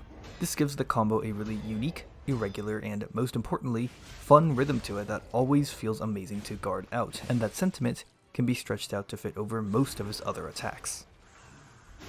I've already spoken a few times about how some attacks on some enemies and bosses aren't necessarily about learning the timings through trial and error, but rather by paying attention to the animation, stuff like the delays on the Jester in the arcade basement, or Romeo's spin gap closer, or small windows for extra guards like the Eldest Rabbit's stomp and King of Puppets sticking his hands in the ground to vault around.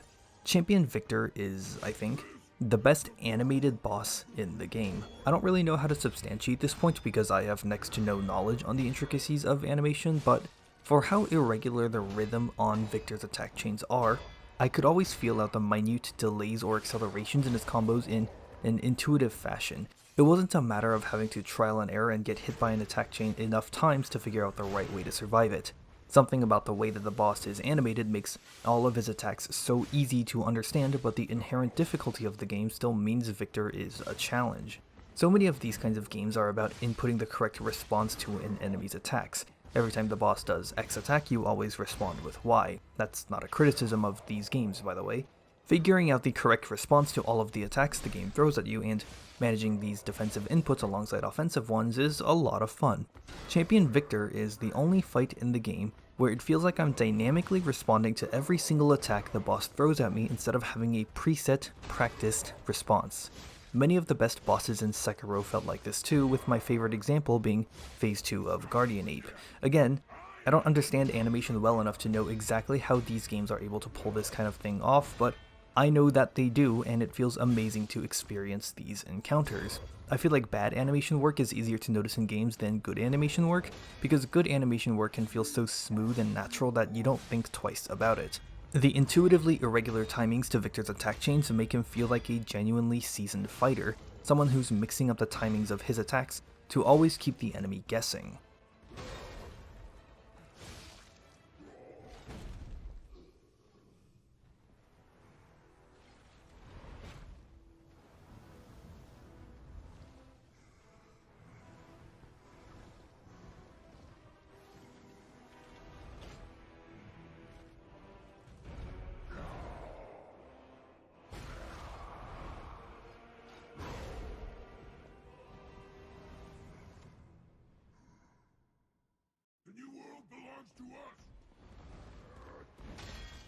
The fact that Phase 2 is an expansion of his moveset complements this fact really well because it feels like you made Victor angry and now he's going all out instead of him gaining some new magical power or transforming. I love that his alternating combo has one extra delayed punch thrown in at the end of it to continue rewarding keen attention to animations like the extra hit at the end of the Mad Clown Puppet's spin move. But my favorite part about this addition of a single punch is that the delay is inconsistent. It's not inconsistent in the same way that the rest of Victor's combos are, what with their varied timings. When Victor uses his extension punch in phase 2, he will sometimes fake out the attack, pull back his swing, and land the punch a little later than usual. On paper, this is bullshit, but in reality, I love it so much. And the reason I love it so much is because I never noticed this delay until re-watching the footage I recorded. Across all the times that I have killed Champion Victor, he has had this fake out extension the entire time, and I never noticed. I never felt like I was hit unfairly by this attack or that the delay was going on for too long at any point. I kind of hate attributing everything to the animation work because I can't properly support my claims, but that has to be the reason why I never noticed it. This fake out feels so natural that even a change in the guard timing is something I never noticed. Speaking of things that are bullshit on paper but I love nonetheless, here's another one. When you fully stagger Victor in phase 2, he doesn't open up for a fatal attack right away. Instead, he will slam his hand on the floor as he goes down. This is obviously unfair, but once I got over the shock of it the first time, I really enjoyed it as something that adds a little unique mechanic to the fight that isn't excessively punishing or difficult to react to. Once you see it, you can back away for a very safe and easy response, or you can continue to attack him and try to dodge it for a bit more risky gameplay. Similarly, whenever he gets mini-stunned to indicate he's getting close to stagger, Victor will roar then try to grab you. Again, you can back up for safety or keep attacking and try to dodge through it. There's two more attacks I want to mention here too. They're less important, but still cool nonetheless. The first is an attack Victor can do if you end up facing his side, which can happen pretty easily if he misses his charge. Instead of just turning to face you normally, Victor will instead take a swing at you at the same time and use that momentum to turn in place. It's a very easy attack to deal with, but what I like about it is the attention to detail and little things like this about the fight that really makes Victor so thematically satisfying to me. The second attack is a 4-hit combo he can do at any time, which involves him doing a spin before the third hit lands. The fourth attack of this combo always comes out with a bit of a delay, but more importantly, it can either be an upward punch or an overhead slam. Each variation requires a different guard timing, with the overhead requiring more of a delay than the punch.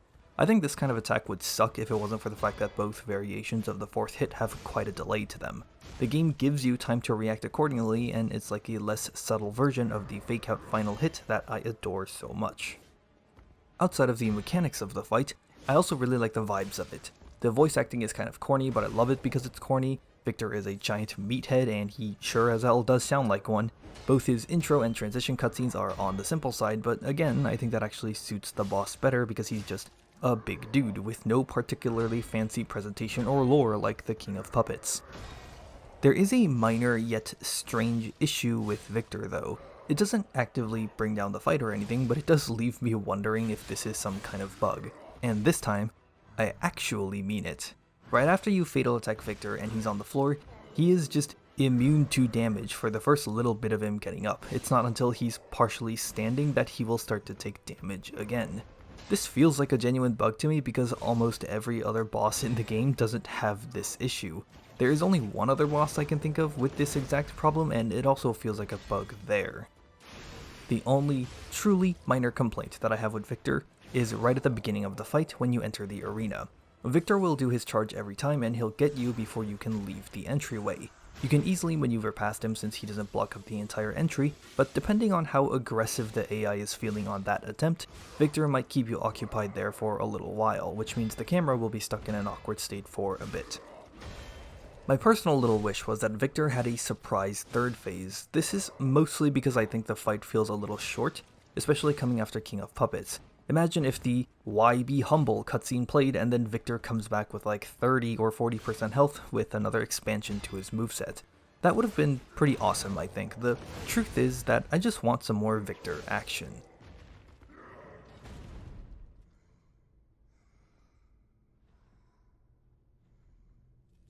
Why be humble? I am evolved. A better man.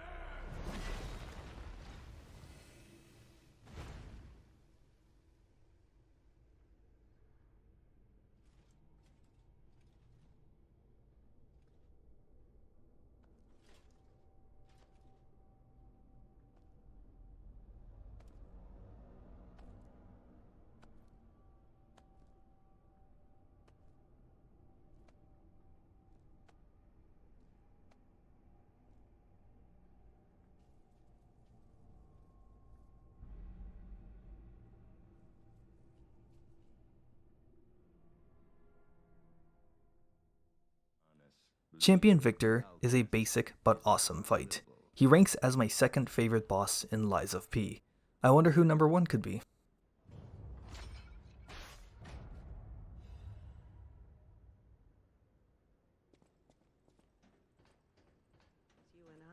Right before we take the tram to enter the next level, we have the option to talk to the Black Cat and the Red Fox, where they ask you for a single gold coin fruit. Please make sure to give them a coin here, because if you ignore them or don't give them a coin, these two will come back later as 2 separate NPC boss fight encounters. They will come back later and ask you for even more coins, and saying no there will also trigger their boss fights, obviously. You already know I will do anything in my power to skip as many NPC fights as possible, so I'm happy to donate as many possible coins to their cause.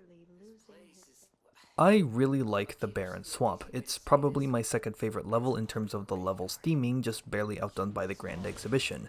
I love the mountains of puppet parts and the cranes adorning these piles in the distance. That scenery alone is probably one of the most visually striking things in the game to me.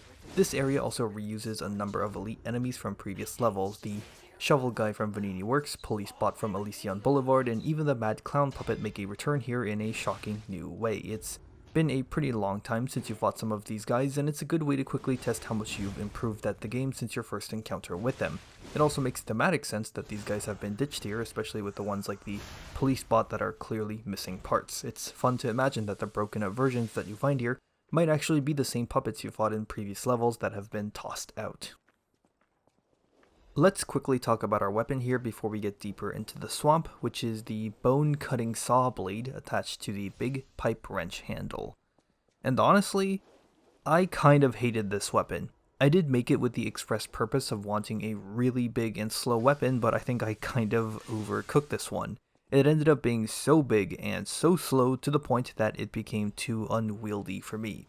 My comfort zone is definitely with quicker weapons, and this is just way too far beyond that. That's why the upcoming chunk of gameplay you'll see is going to be pretty sloppy. It being so slow meant that I never felt comfortable committing to figuring out a chain I liked, since I could only usually squeeze in 1, maybe 2 attacks before backing away in uncomfortable cowardice. The weapon does do a lot of damage, especially the second input on the Blade Fable art. On the upcoming main boss, I was able to get through phase 1 pretty quickly a couple times without needing to use any extra buffs. I actually like the Fable art on the handle quite a bit, enough to make me want to try it on a separate run but with a lighter blade. But yeah, this is pretty easily my least favorite weapon of the run and one of my least favorite weapons of all time, period. I initially planned on using this weapon for one more boss after the Barren Swamp, but I ended up hating it so much that I put it away as soon as I was done with the area boss and moved on to the next one. The Barren Swamp happens to be a fairly dense level in terms of stuff to talk about that pertains to the level. In previous levels, I've usually made some passing comments about the level we're in before talking about some other broader topics.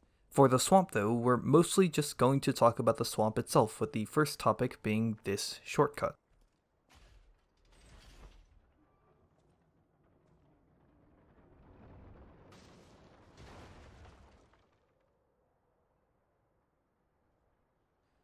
The first shortcut of the level gets a cutscene, but unlike the pipe in Venigni Works and the sign in the Grand Exhibition, this one is immediately useful. It's also a pretty creative shortcut, since it uses a minecart full of discarded puppet parts of all things to bust through a wooden wall next to the Stargazer that I think most people would have never paid attention to as they walked past it upon entering the swamp. Alidoro is right past the first Stargazer soon after you open up the shortcut. If you try to go back to the hotel to redeem your unique rewards for Victor's Ergo right after the fight, Alidoro is not going to be there. It's a neat little twist that I like, especially because it actually has you wondering where he's gone to even if you don't care for the story or characters, because he's tied to a specific gameplay system. The moment you want to interact with this system, he isn't there. Shortly after Alidoro is the signature part of the Barren Swamp, a barren swamp. It's a big open zone with enemies just wandering about. There are a total of 2 of these swamps in the level, and there's nothing else quite like these in the game. The bonfire in Malum district and the opening plaza when exiting Krat Central Station are similar, but neither of those are as open as these are. However, what really makes these open swamp sections distinct are the cannons perched atop the towers shooting at you the entire time. Navigating through the swamp while trying to deal with threats on the ground and from the air can be quite challenging, especially because the game pulls a prank on you when you try to hide behind the big metal boxes for cover by destroying them and releasing a surprise. It could be an item or a puppet, and I love this fun little addition. The first swamp zone isn't quite as interesting because you can climb the tower and destroy the turret right away, but the second swamp zone requires you to go much later into the level before accessing the tower. It's a cool gameplay twist that I like a lot, especially when you're forced to fight enemies like the police bot in these conditions while broken puppets hide in the swamp juice to ambush you. It is admittedly kind of tedious on repeat playthroughs, and I do just run through the 2 swamp zones without engaging with them, but first playthroughs are where this kind of stuff matters the most because those leave important impressions. At the Stargazer between the 2 open zones lies a broken puppet NPC. As you progress through the game and complete various other character quests, you will sometimes be rewarded with emotes. Once you acquire some of those emotes, you can teach them to the broken puppet here in exchange for some rewards, with the final reward being 1 piece of quartz. This is the only character quest in the game that I engage with on this run for 2 reasons. The first is that it's the most rewarding one. Most other character quests reward you with non-gameplay stuff like outfits and records or minimally impactful rewards like consumables and small chunks of ergo. Quartz is way more valuable than all of these to me. The second reason is that I simply enjoy the fact that the quest requires you to interact with so many different NPCs throughout the game to get most out of it. I did Jay's quest off-screen back in Rosa Isabelle Street, and it's also why I'll be going out of my way to engage with a different character's quest later, also off-screen. Right after the second swamp zone, there's a pretty big shift away from the level's visual design so far as you enter a cliffside mining town populated with carcasses. I really like the visual design of the mining town, mostly because it reminds me of when I tried to build similar things in Minecraft when I was younger. Not that I ever was or currently am good at building these, but the effort is what really counts. While going through the mining town isn't too particularly challenging, I still do appreciate the gameplay shift of going from wide open zones to fighting on a cliffside atop narrow planks. The Barren Swamp is a big level, and I think a shift like this was warranted at some point. Similarly, the valley with all the rolling boulders right after the mining town provides another different kind of shift, this one more focused on the gameplay side of things. 2 smartly placed sections of the level that loop back around into the tower of the second swamp in an unexpected way. The end of the mining town and Sen's Valley section is highlighted by one of the most memorable enemies in the entire game. The jumping, crying hug puppet is an absolute menace. Similar to the Shield Bros, part of me kind of enjoys the fact that this enemy is a complete nuisance. It's so obnoxious that it loops back around into being funny, but it is still obnoxious. When he starts jumping around or tumbling sideways, he always does a random number of these, which is annoying since you don't know when he'll be done. Dodging his grab is hard too, since you have to dodge near the end of the grab animation rather than once he starts, and the full animation is slow, which only makes it all the trickier to gauge the right timing for. At least the amulet you get for killing this guy is good. In the second open swamp zone, there are 2 puppets of the future just wandering about. You can ignore them, but quartz is pretty valuable and killing them isn't difficult, nor does it take too long. Killing them here is more annoying than back in Venigni works, since there's no way to get rid of the swamp juice, and you have enemies all over the place hiding in said juice. The puppets of the future do add a decent amount to the atmosphere, and they look like enemies that belong in a junkyard, what with their big wrecking ball hands. It's easy for me to envision a scene of these guys just casually stomping around the swamp and crushing the puppets back to bits and pieces to be recycled. Normally, I will run past them to grab a Stargazer later on in the level, then loop back to here through a shortcut, since you can disable the turret guarding this zone on the way to it.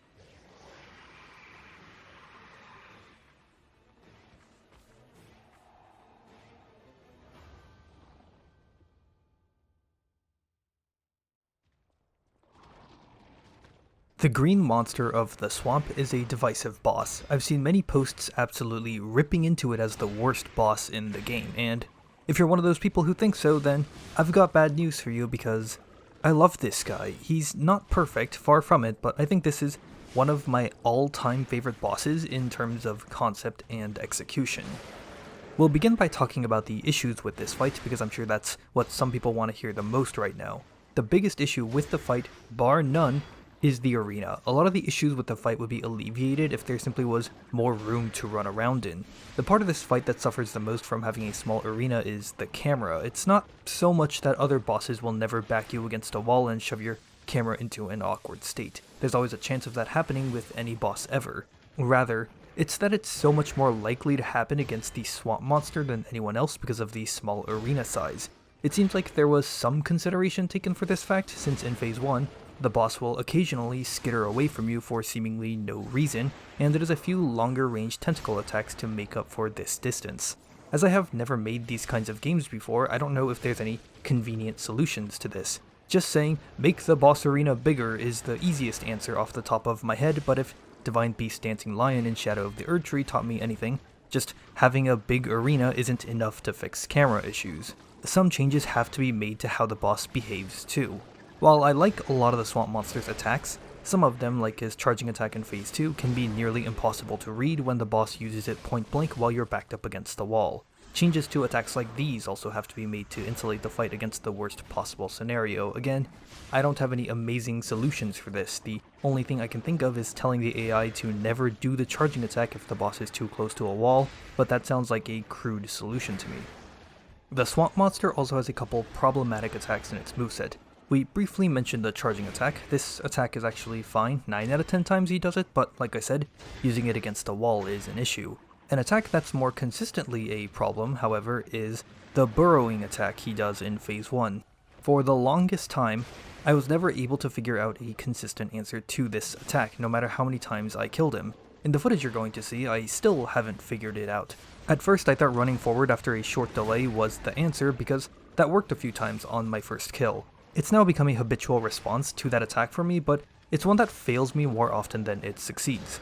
Running away seems like a reasonable response, and it does seem to work anytime the swamp monster burrows near the arena's entrance or exit, since that gives you plenty of space to run to the opposite end, but it's very iffy if the boss starts burrowing near the center.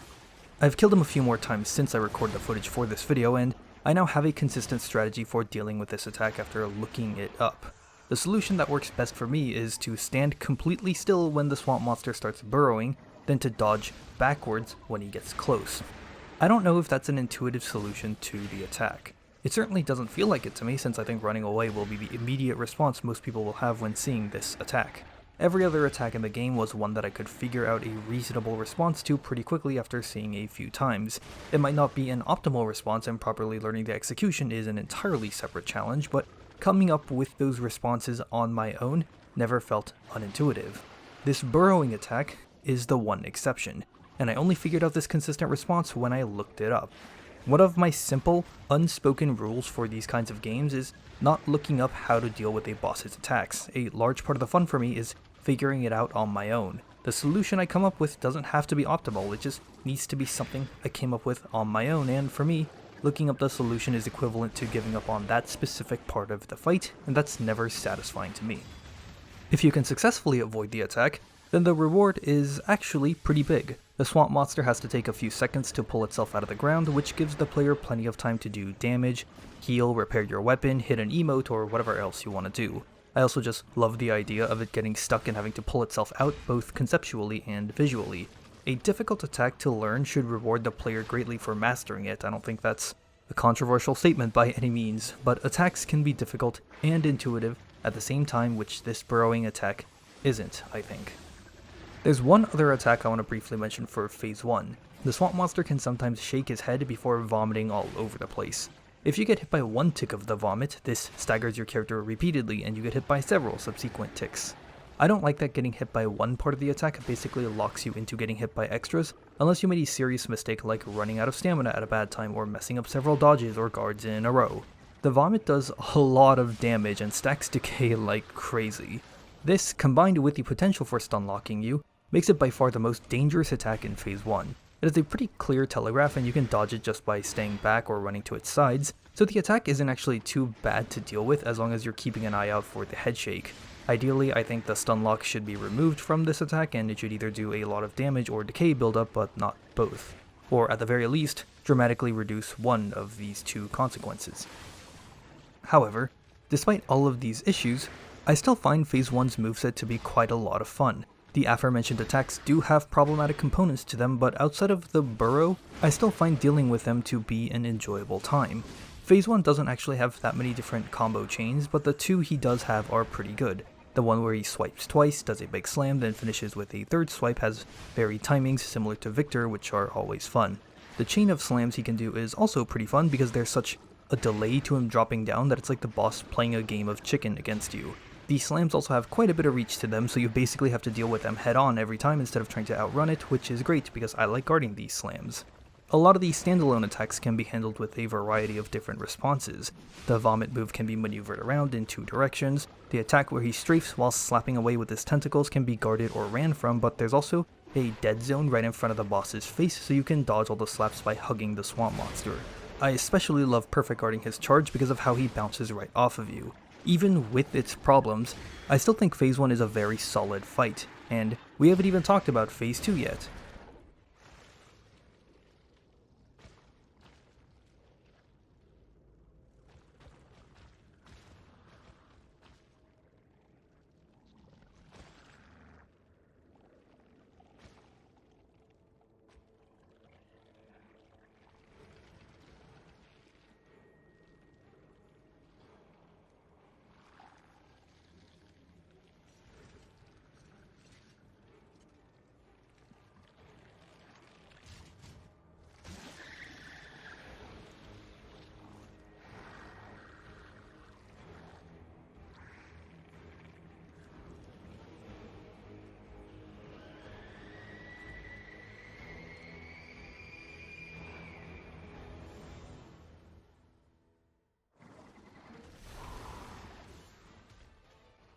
Phase 2 of the Swamp Monster is probably the single best boss rematch in any game I've ever played.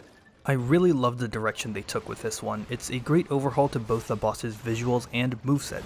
In terms of pure visual design, it's my favorite boss in the game and nothing even comes close, but I really like the return of the scrapped Watchman at this specific point in the game in a more meta way. Right after the Swamp Monster is the end game of Lies of P, so they bring back the first major boss of the game you killed hours and hours ago to test how far you've come. Take all the moves you mastered long ago, give them extra extensions, and pair them up with a batch of new and difficult moves. The new moves are all pretty distinctly of the Swamp Monster 2, which makes this hybrid boss even cooler in both concept and execution. The crab walk tentacle slams, getting up on its hind legs to try and grab you, and the frenzied charge are all things clearly carried over from attacks in Phase 1.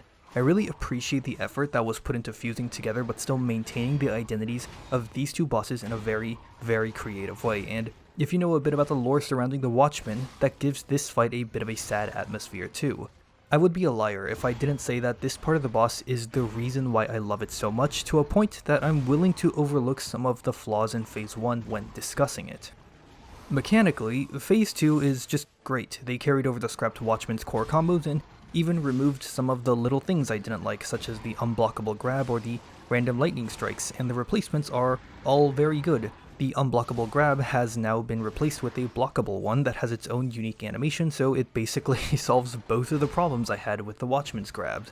The tentacle slapping crab walk is a very funny looking attack that is the rather easy counterplay of just walking away, but as you can see from the footage, I like using the puppet string attack to go in for damage while the boss is sorting itself out. There's a strange rhythm to this attack that lets me feel out the timing of the hookshot without needing to count the slaps or anything, which just makes going for that response feel really nice. I love the change to his charge attack in Phase 2, especially the animation. It's a lot more brutal to miss a guard on because he will charge a total of 3 times, but the feeling of him bouncing off is even better than it was in Phase 1. I love the way he flops over on the 3rd charge and the momentum of his body keeps carrying him through. And maybe my number one favorite thing about this fight is the way that the boss jumps around all over the place. It's like a wild, feral animal fighting for its life after you broke into its nest. It reminds me so much of Guardian Ape in that way, except with acid instead of poop. I absolutely love that you can perfect guard the jumps as a form of standing your ground. Certain swings on some weapon combinations can clip the swamp monster as he jumps over your head too, which is inconsistent but kind of cute every time it does happen. Something to note is that the damage you see me take in the footage is higher than normal because I'm using basically all of the lowest tier defense parts. I wanted to fit all my shiny special boss amulets on top of my really heavy weapon, and this was the only way to do it at the capacity level I was at.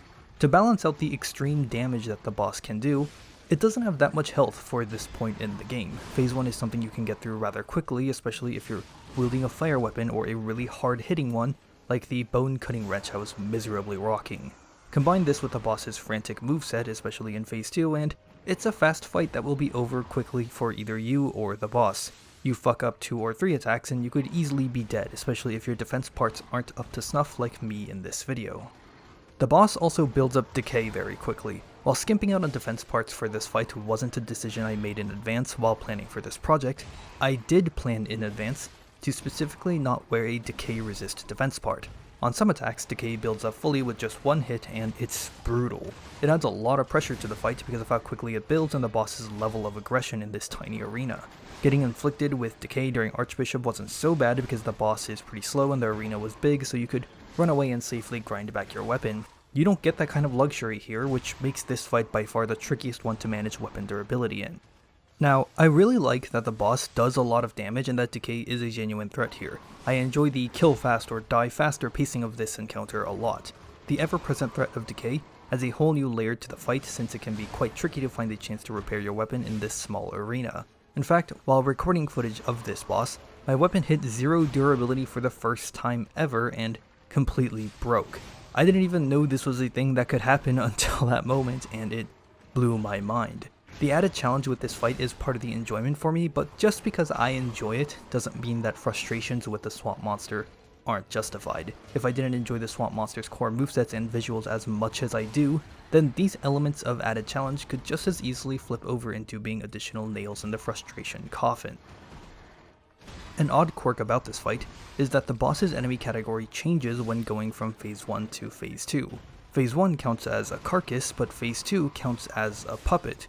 Conceptually this makes sense because Phase 2 is a swamp monster wearing the Watchman-like armor, but this also reflects in the gameplay where Phase 1 is weak to fire, but Phase 2 is weak to electric.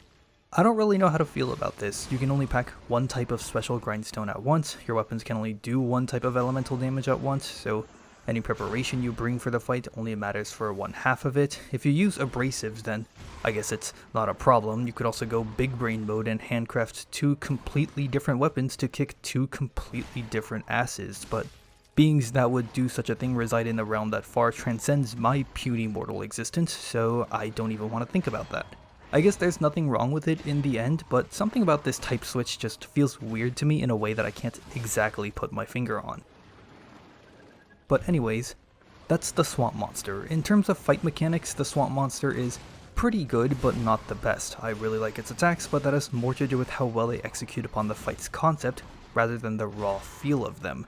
There are fights that are a more fun experience mechanically, such as Romeo, the secret final boss, and especially Victor. In terms of just raw mechanics, Victor is my favorite boss.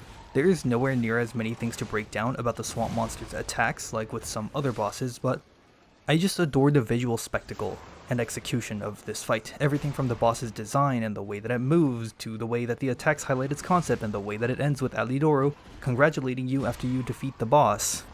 This has to be it. The swamp monster is my favorite boss in Lies of P. Congratulations to anybody that was able to guess that correctly.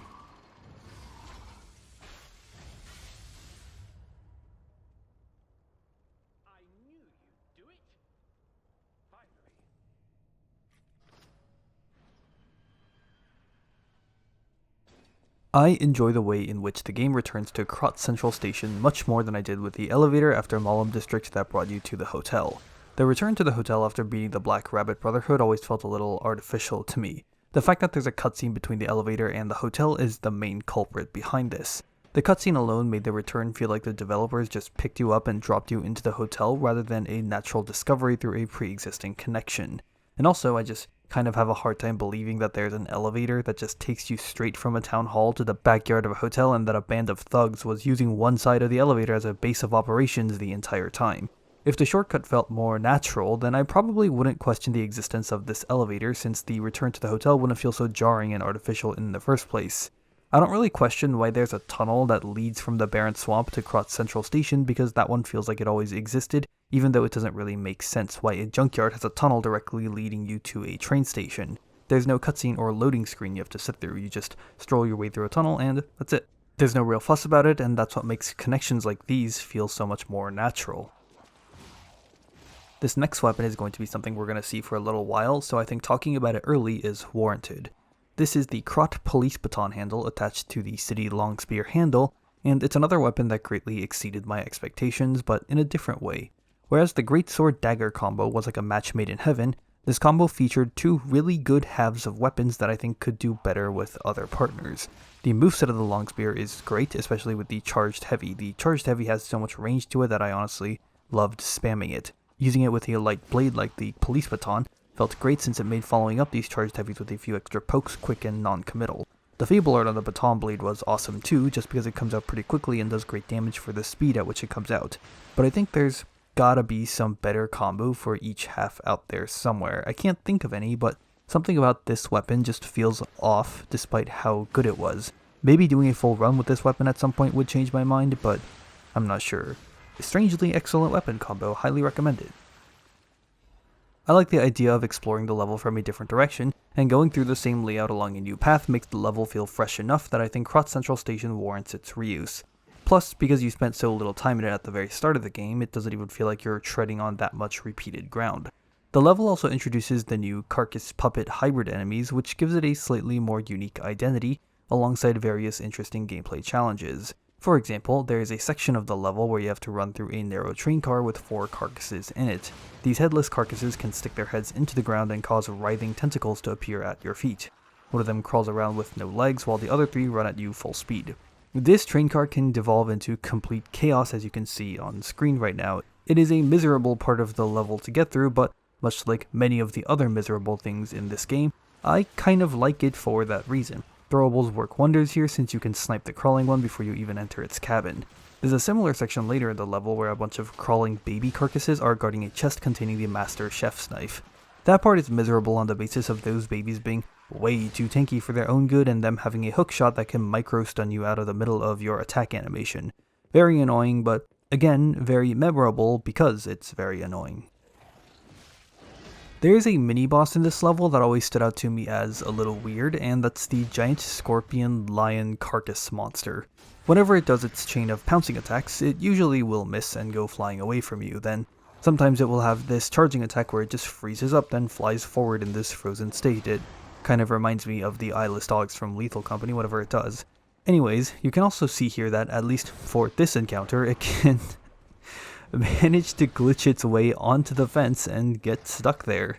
This was my first time ever seeing this happen, and you have no idea how happy I was when it occurred. Your attacks will also just bounce off of this guy sometimes. I think it bounces off if you end up hitting any of the crystal clusters on its body, but this has never seemed consistent to me. You can fight a few more of these later, and those have never felt as janky as this one does for whatever reason, but yeah, a weird enemy. Robber Weasel is just another NPC boss in the line of underwhelming NPC bosses that this game has to offer.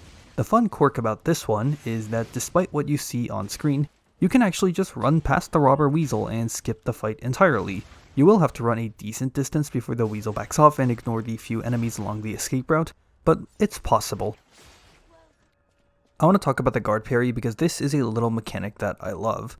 Guard parry is a handle fable art present on a number of weapons. It costs 1 fable slot, and when using it, your character will play a parrying animation. If you successfully parry an incoming attack, then the enemy will stagger backwards and you automatically launch a counterattack. It works very similar to how the parry does in the Dark Souls games, and it's quite powerful. If you can land it, it will interrupt a boss's combo no matter what attack they are doing. The guard parry counterattack does a good chunk of damage, and it also opens you up to get 1 or 2 extra hits that you normally might not be able to get as the boss recovers. The catch is that the timing for landing a guard parry is different from a perfect guard.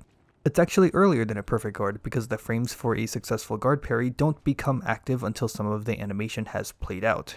I personally am not very good at hitting guard parries, but I still love trying it due to its risk and reward being higher than a perfect guard.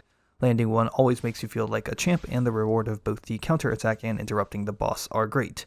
There is some deliberation to be had when deciding to go for a guard parry, since Some boss attack chains might be better to perfect guard either because they come out so fast that there's no good opportunity to safely time a guard parry, or because it's a reliable attack to build stagger on the boss with.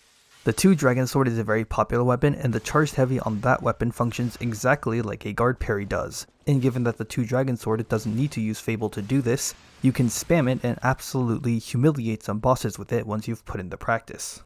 Guard parry and the 2 Dragon Sword are a small sampling of the alternative defensive options that Lies of P provides the player with through certain Fable arts. If you're willing to engage with them and learn how they work, these alternate options can sometimes be more powerful than a perfect guard and be an additional vector by which you can demonstrate skill as a player. And while we're here, we can talk about a couple more. The Etiquette is acquired by exchanging the scrapped Watchman's Ergo. It's the Umbrella. It has the same moveset as the Rapier while being a bit slower. Certain attacks unfold the Umbrella, which can block incoming attacks even if the timing is really tricky to get.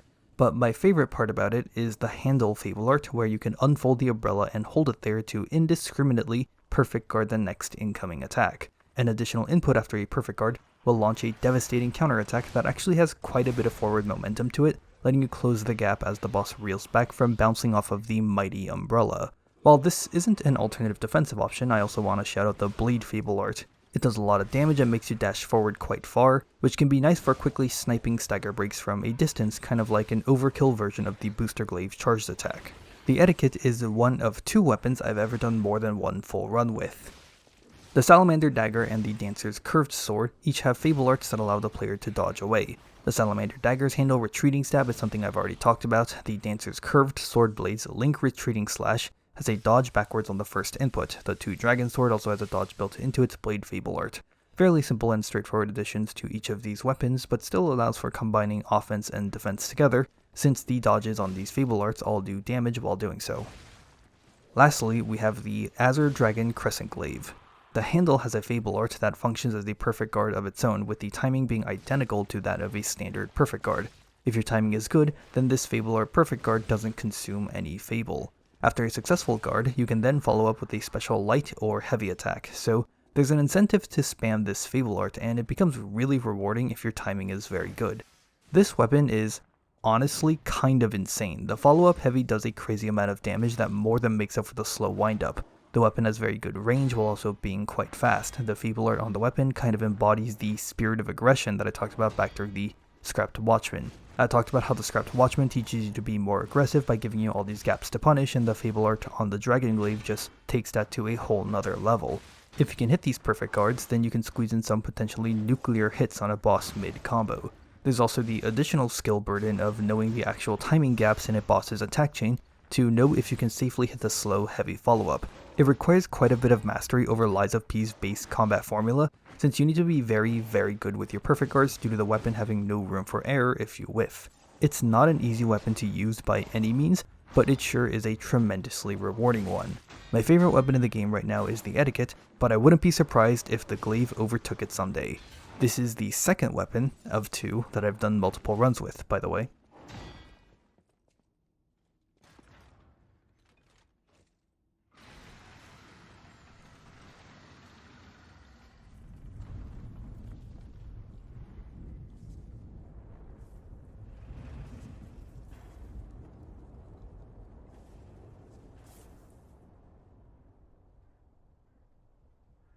As far as level navigation is concerned, Collapsed Krat might be the hardest level in the game for multiple reasons.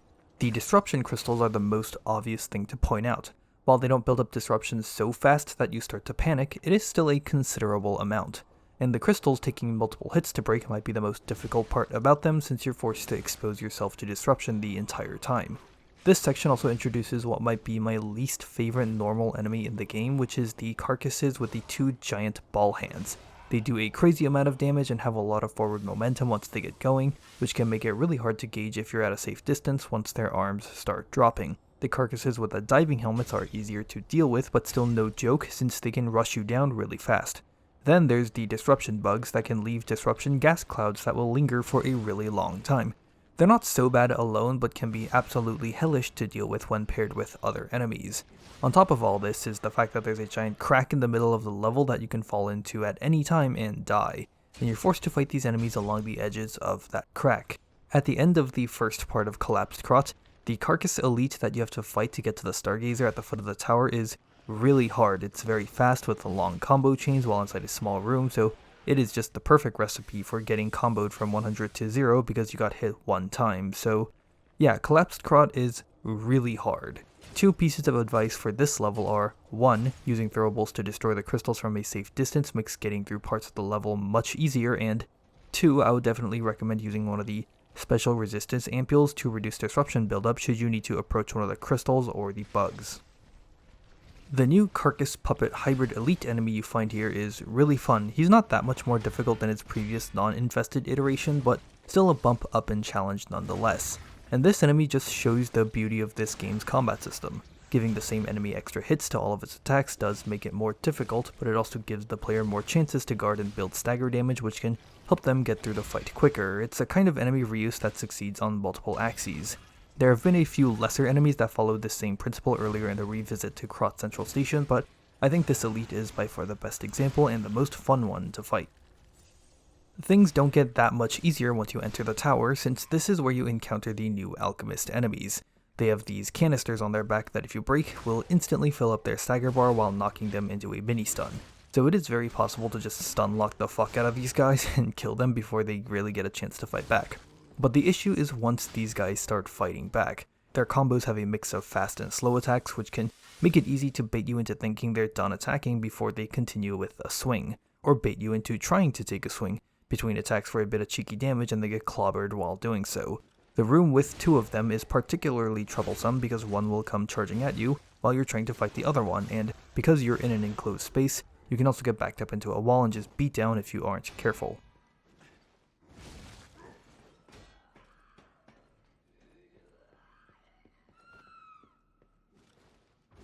I don't like the Walker of Illusions. The best way that I can describe this fight is that it feels like an NPC fight with a slightly more unique model. Her attack chains don't really have clear endpoints because they're all fairly basic, causing the various knife swings to all blend together. She has the annoying repeating voice lines with all the shrieking she does. Walker attacks very quickly, and once again she's in a small room so that can lead you to getting backed up against a wall and just getting hacked apart. It's really a theme with these tower enemies, isn't it? Once she gets low enough, the Walker will do a spin and summon a clone of herself. This can get really obnoxious if you aren't prepared for it, because fighting one Walker is already bad enough, let alone two. The clone will die pretty quickly if you have any half-decent Fable Art attack, since that will deal with most of its health bar. But good luck if you don't. My attempt to kill Walker with the Acid Spear and Wintry Rapier combo was maybe one of the most awful things I've ever done while playing Lies of P. Dodging does work surprisingly well against the boss since she will just straight up miss, but because of how relentless she is, I ended up spending more time dodging than doing anything else while I tried to fight her like this. Plus, because dodging requires more stamina than guarding, I would also frequently not have much stamina to attack with whenever I had a chance to punish. Whenever the Walker enters a staggerable state, she has a tendency to skitter away from you and do a big scream that looks like it removes all stagger damage from her. I've seen the bard disappear when she screams way too many times and refuse to believe that this is a coincidence. If you could run after her to try and stagger her before the scream completes, then it would be okay, but the scream pushes you back to prevent this exact thing from happening. I explicitly pack shot puts for this fight now because of this exact reason, as shot puts can stagger break enemies. I don't like the fight enough to spend more time on it than necessary, so I'm willing to take a shortcut like this. I think this fight would be better if the Walker just took a second longer between each attack chain just to give the player some room to breathe. Her moveset doesn't have the complexity or the spectacle to feel engaging and exciting to learn. The least it can do is not be frustrating.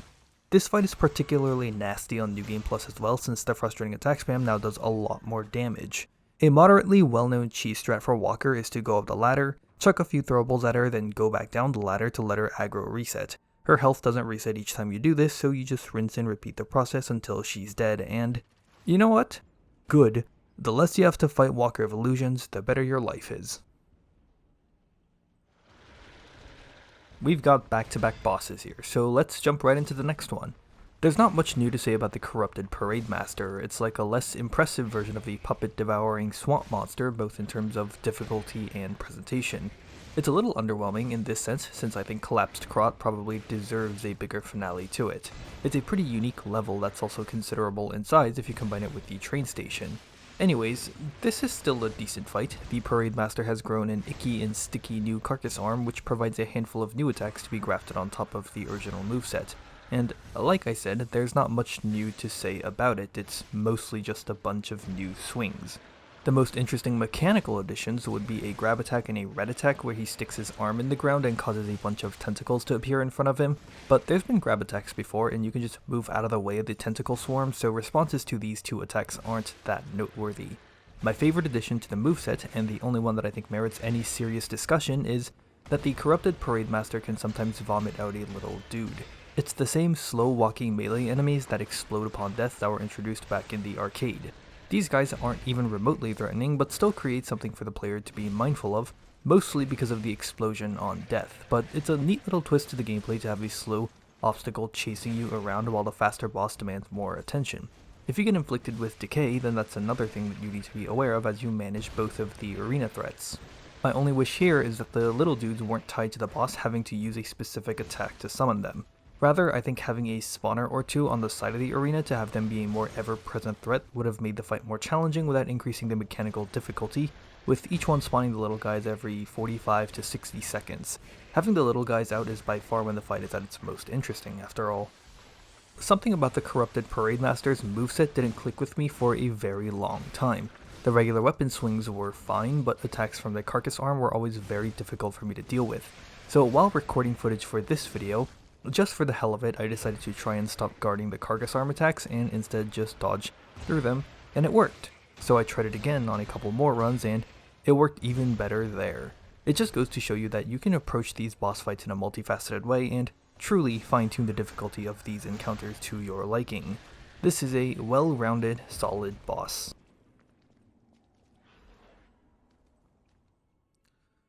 The attack on Hotel Krat is a neat little twist that I wish I could comment on more. The various stalkers we've come across on our journey have attacked the hotel at the behest of the alchemists, taking Geppetto with them. I can't say that it has any particular emotional impact on me because I typically don't have any investment into the stories of these kinds of games. I like the redesign of the hotel quite a bit, especially the big banner, and opening up the elevator behind the now very eerie painting of Antonia is a good twist too, but before we go down the elevator, there's a quick pit stop we need to take. Off to the side of the Stargazer leading to the swamp monster is a cave entrance. You can't enter it the first time you get here, instead you need to proceed deep into collapsed Krat and acquire the final supply box in order to add the cryptic vessel that will open the cave to Polendina's stock.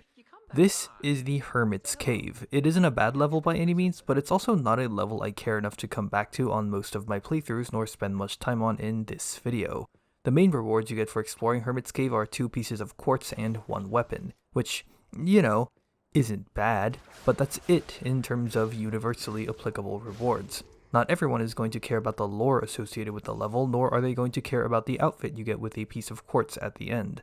While the gameplay of fighting on narrow planks near disruption crystals is new, I guess, it is mashing together 2 already previously used concepts, and I gotta be honest, I am not super happy to fight around the crystals for a second whole level. There just isn't enough incentive here to want to come visit on every playthrough. There is enough quartz in the last few levels of the game that I never feel like I really need the 2 from here. I'm also very unlikely to switch my weapon by the time I get the black steel cutter from the cave, since you can only access the cave once you get the supply box from collapsed Krat. If there was a proper Ergo boss here at the end, then maybe it would be different, but there isn't. That's all I've got for Hermit's Cave, so let's head back to the hotel and down the elevator.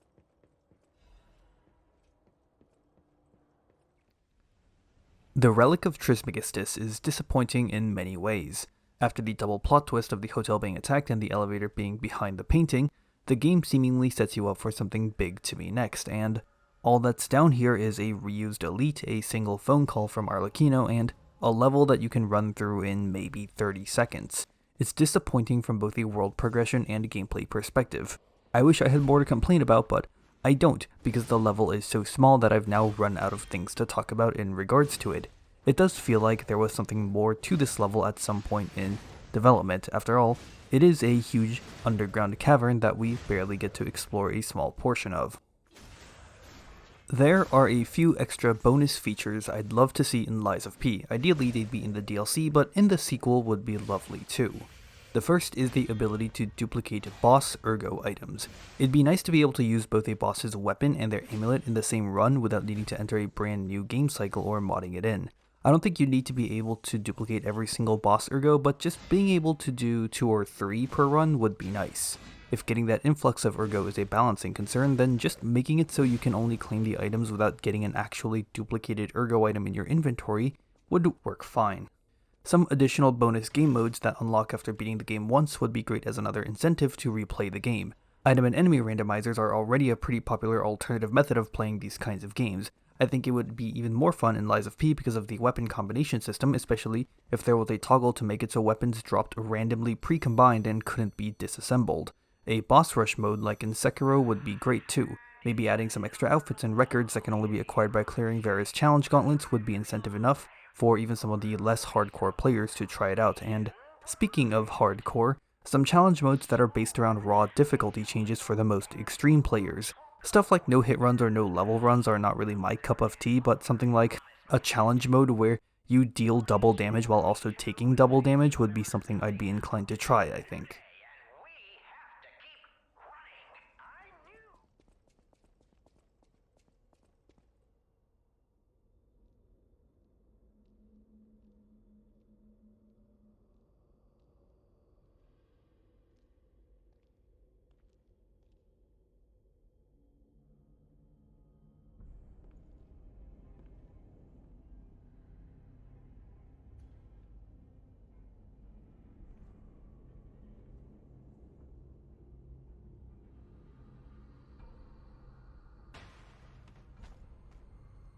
Accept your fate.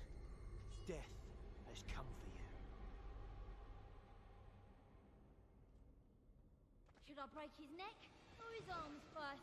I'm taking The rematch against the Black Rabbit Brotherhood is my least favorite boss fight in the game. It's the lowest point in the entire game, period.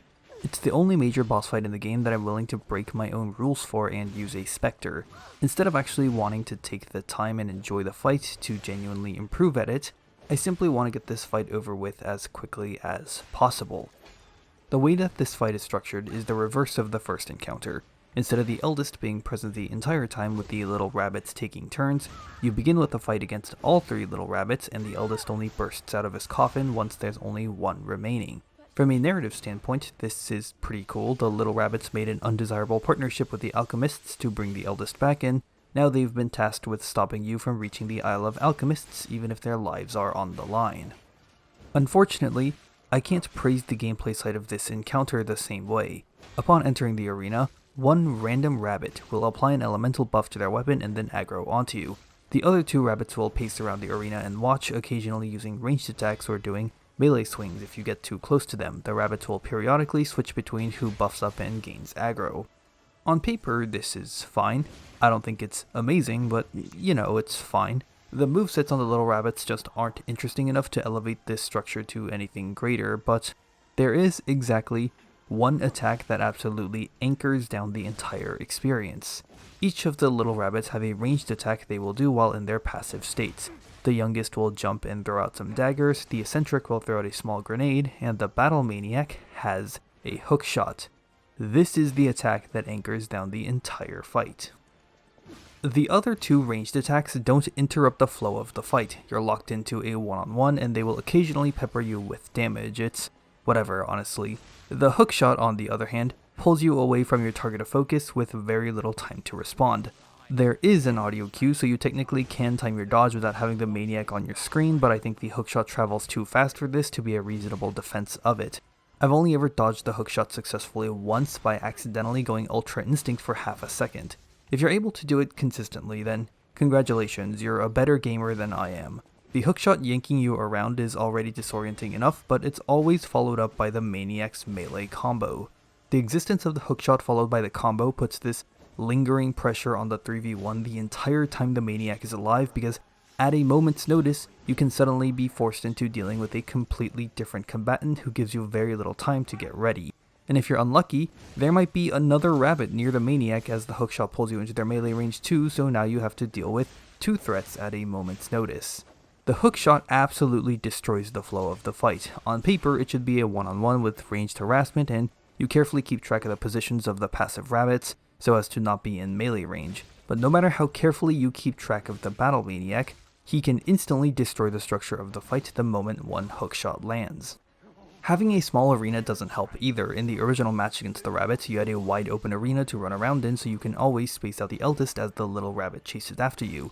You don't get quite the same luxury here. Instead, you get some objects within the arena to stall their movements on and hide from projectiles, and while that works, it's not enough to overcome the fact that you're crammed into a small room against 3 adversaries. No matter how far you run, the hookshot is always watching.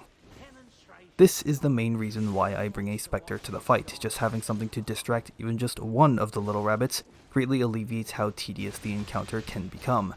After all, even if you take the hookshot out of the equation, there are still 3 whole health bars you need to empty out, and when it's on your first run when you aren't really comfortable with the moveset and quirks of the fight, it can feel like it takes ages. But the addition of a Spectre makes a huge difference. Simply having the aggro drawn away from you by the Spectre makes it so much easier to take one-on-ones or to stand back and heal and or repair your weapon. Sometimes the buffed up rabbit will just run away from you and start chasing the Spectre around.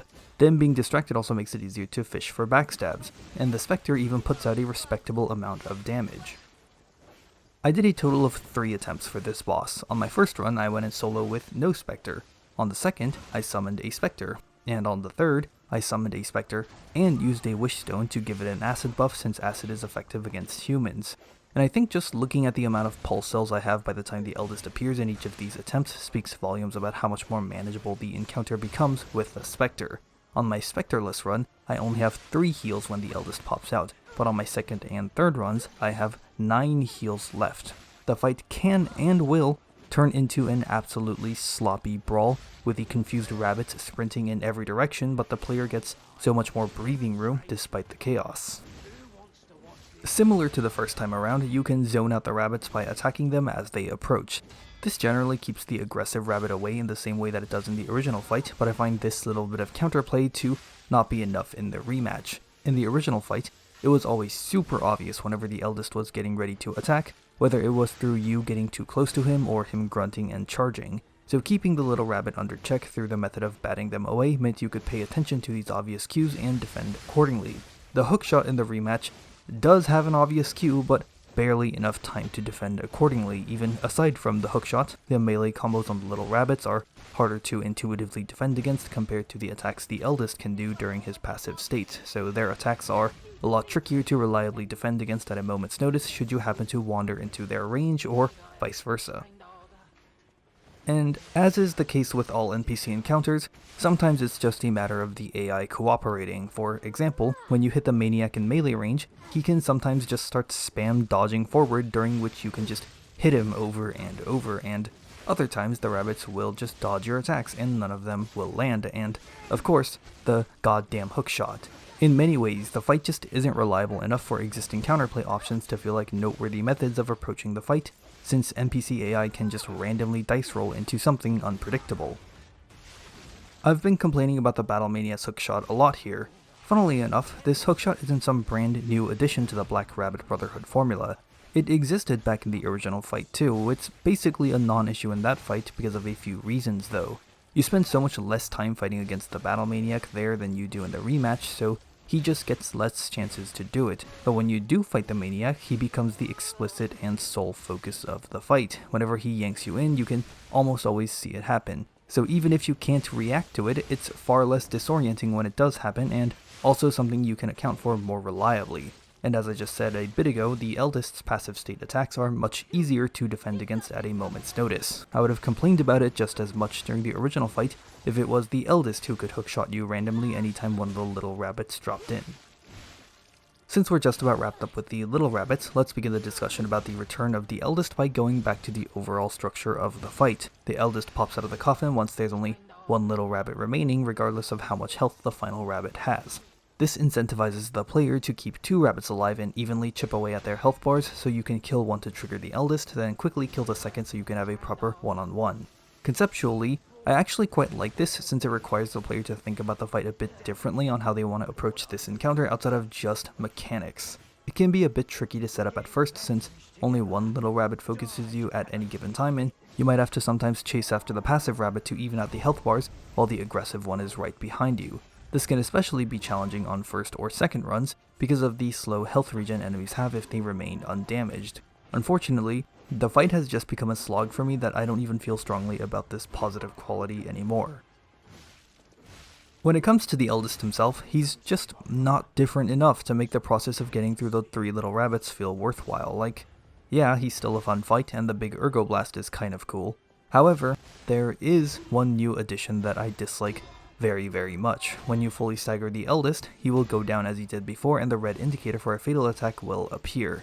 However, after about 1.5 to 2 seconds, the eldest will get back up and unleash a flurry of swings followed by the big Ergo Blast, after which he gets properly downed and the fatal attack indicator will reappear. I flat out do not like that the eldest can do this. If it's an immediate counter with no fatal attack indicator like Victor in Phase 2, then it's instantly obvious and doesn't really bait the player into a false sense of security. For the eldest in the rematch, the red circle does appear before the delayed counterattack comes out. I don't actually know if it is possible to take the fatal attack before the eldest does his retaliatory combo because I've never been quick enough to even attempt it, but regardless of whether or not it is possible, it still doesn't make this excusable since this is an excessively punishing bait. The first encounter against the Black Rabbit Brotherhood was a fun and very smartly planned out fight. It's a damn shame that things had to end for them as poorly as it did here.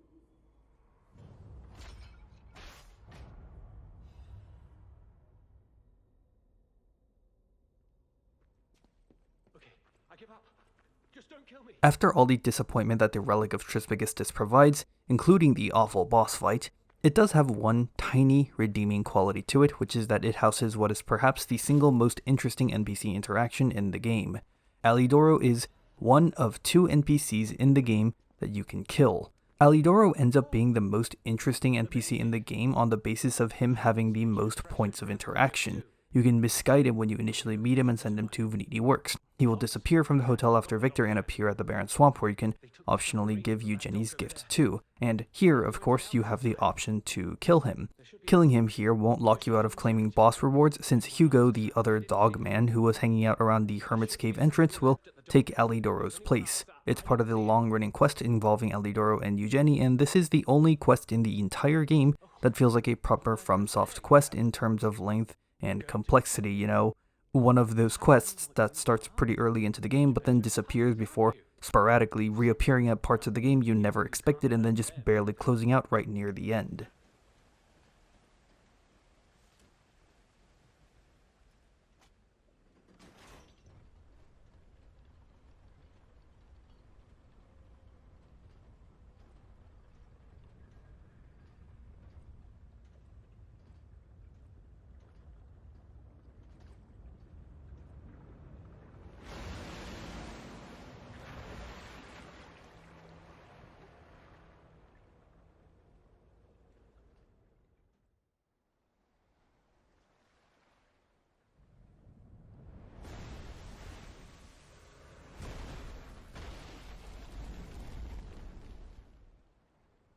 Listen, pal.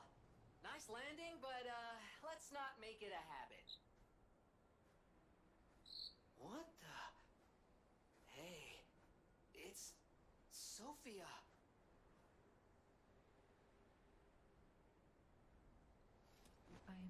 As we crash land out of our lovely shark submarine, Sophia waits for us on the beach. Here we get hit with the revelation that the Sophia we've been seeing the entire time wasn't actually real. This is a cool little twist that seems super obvious in hindsight since nobody else in the hotel ever acknowledges her existence. Anyways, there's a pretty long run here that's exciting for lore enjoyers, but not so much for me, so we'll skip ahead to when the action resumes. The next mini-boss is coming up in a second. Before the fight begins, I just want to quickly mention the run back to the boss since it's the run back that feels like the most dangerous one in the game. There's multiple cannons pointed at you, a lot of enemies running around, and the dog will sometimes even teleport around for the hell of it. You can easily outrun them, and they seem to be coded to never go up the stairs leading into the arena, so it's actually a pretty safe run. But like I said, it sure as hell does feel dangerous.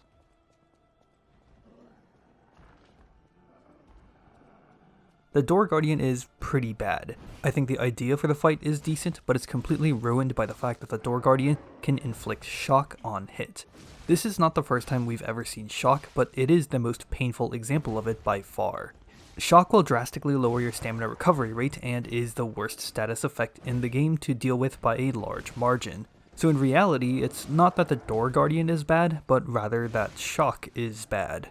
You use your stamina to attack, dodge, guard, and run around. Directly attacking stamina through shock means the game indiscriminately hinders your ability to play the game no matter the playstyle. The thing about attacking stamina is that it feels so much more noticeable in a way that's frustrating.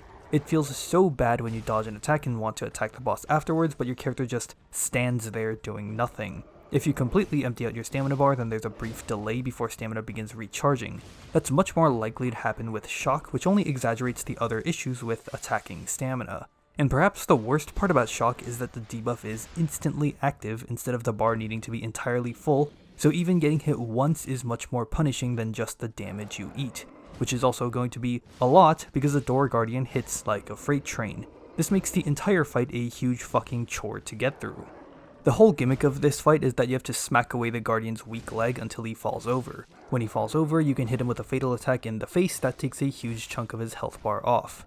This is all fine, he doesn't have any attacks that I think are worth discussing in detail, so mechanically speaking, there isn't much going on. The roll he can do periodically is really annoying because it's very hard to tell when to properly guard it, but that's probably a skill issue, I think. However, one thing that does annoy me is that the fatal attack damage is based on your weapon, and this means that some builds will need to knock him down 2 times for a kill, while others will need to knock him down 3 times for a kill. I don't like this inconsistency between builds and think that the fatal attack should have just been set to take out exactly half of his health bar regardless of build.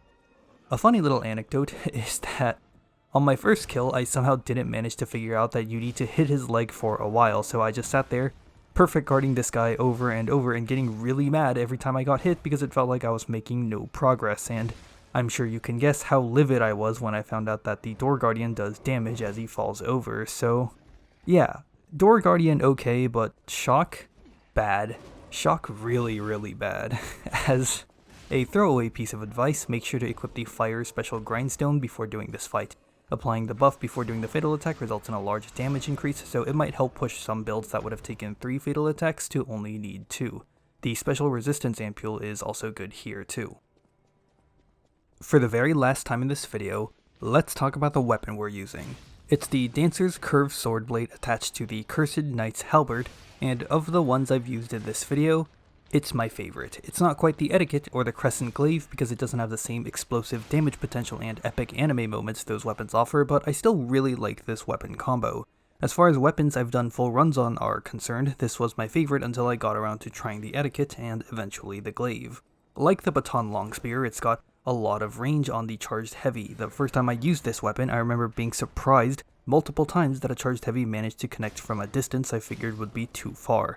I love the Fable art on this thing too, with you having the potential to dodge out of an attack with the first half, then jumping back in with the second. The reactivation time is fairly generous too, which is an added bonus. Unfortunately, I never got to do this specific thing a lot because my brain instinctively wants me to guard everything, but the idea of it is so tantalizing that I'd like to try the Dancer Blade on other handles for this reason. And of course, the Halberd handle has my beloved guard parry, which is another thing that I want to get comfortable with using more and more against bosses. The Fable arts on this weapon combo gives you 2 extra defensive options to your arsenal, both of which makes you feel like a complete badass when you pull it off in 2 separate ways. That's honestly probably the reason why I love this weapon so much, all these extra opportunities to squeeze in damage if you're willing to commit to it. The Arch Abbey is where the game's pacing absolutely bottoms out. It's by far the biggest drag in the entire game, and what I'd consider to be the most boring section simply due to the fact that the level is so long. There's also not much visual variety going on here since it's mostly just gray on gray on gray with the occasional brown to break it all up. On first playthroughs, you're not going to realize just how big the level is going to be nor the rewards contained within it, so you'll generally be content with exploring it at first, even if this luster may fall off as the level keeps going and going with no boss in sight. Experienced players can sprint through the level reasonably quickly and safely, but even that's not very interesting and it's still minutes of not doing much. By this point, your build is bound to be pretty capped out, so any extra levels or pieces of quartz you get will have fairly diminishing returns, which makes properly clearing out the place on repeat playthroughs pretty tedious and undesirable, especially on New Game Plus cycles. Bosses are the highlights of these kinds of games, and not being able to interact with one for this long gets boring, even if the enemy variety keeps expanding until the very last second. Rosa Isabelle Street was pretty long too, but it didn't feel quite this arduous. It was broken up with 2 mini-bosses, and there was a frequent change of scenery before getting to King of Puppets. It's a big level that's paced well, so it does a better job at masking the fact that you haven't seen a major boss in a while. I don't think adding mini-bosses to the Archabbey would necessarily fix anything, because that still doesn't take away from the excruciating length and lacking visual variety of the level. I've considered learning the speedrun for Lies of P in the past before, but gave up because I always got bored by the idea of sprinting through this place over and over. Comparisons to Sekiro Shadows Die Twice have been inevitable throughout this video because the inspiration is so obvious. So I'd like to finally take the time to dedicate a section more thoroughly comparing it to Lies of P. Lies of P's system of staggers and fatal attacks is a very similar system to the one employed in Sekiro in how it incentivizes the player to be aggressive, but retooled for Lies of P's slower combat pacing and more traditional Souls-like combat feel. In Sekiro, posture damage dealt to enemies wear off if they haven't been deflected or hit recently. However, this recovery gets faster the more % health the boss has. This is especially noticeable as you get to later bosses like Guardian Ape and Great Shinobi Owl, where it'll seem like posture damage wears off in an instant if you try to only deflect your way through the fight. It was a bit of a rude awakening for me, as I had to really change my approach to the game by forcing myself to attack as often as I can so that any posture damage I did would actually stick.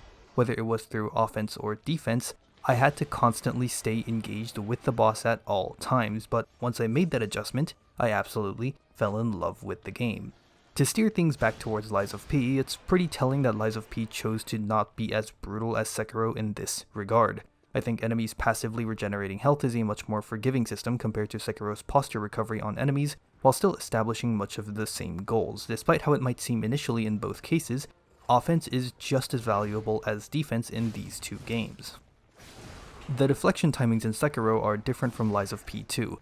You need to deflect attacks earlier. The best way that I can describe it is that in Lies of P, you need to guard the moment the attack connects, while in Sekiro, you need to deflect just before the attack hits. If you've played both of these games, then you know the difference is quite noticeable. Enemies in Sekiro can also have combos that are much faster than almost anything in Lies of P. Genichiro's long combo and the Centipede mini-bosses immediately come to mind for this. I played Lies of P before Sekiro, and wrapping my head around this difference in timing and reprogramming my muscle memory was extremely difficult. The game honestly took a little while before it really stuck with me as a result. But the greatest difference between the two games are the defensive options. Lies of P has guarding and dodging as its main two modes of defense, but Sekiro has deflecting, dodging, jumping, and Mikiri counters as its main modes of defense. Importantly, some attacks in Sekiro will have a red symbol flash before they happen, alongside a specific audio cue. These are known as perilous attacks, and you cannot deflect these. Most of the perilous attacks in the games are thrusts that must be Mikiri countered or sweeps that must be jumped over. There's also grabs that have to be dodged or ran away from and lightning counters, but for the sake of discussion, let's just keep it to jumps and Mikiri counters since those make up most perilous attacks in that game.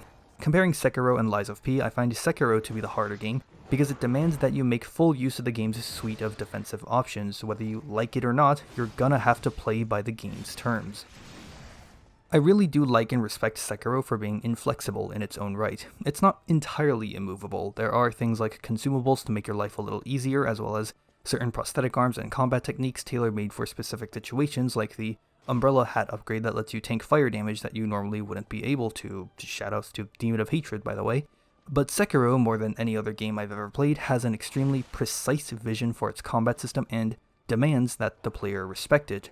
No matter how you play the game in Sekiro, you will always have access to deflections and jumps. The Mikiri counter technically isn't part of the core moveset, but it essentially needs to be counted as one because you can acquire it really early and there are so many attacks that ask you to use it. And in having an expanded baseline for the player, the game can create these very finely honed combat encounters and boss fights. All the tools available to the player means that fights can be designed with all of them in mind and create truly challenging and complex encounters.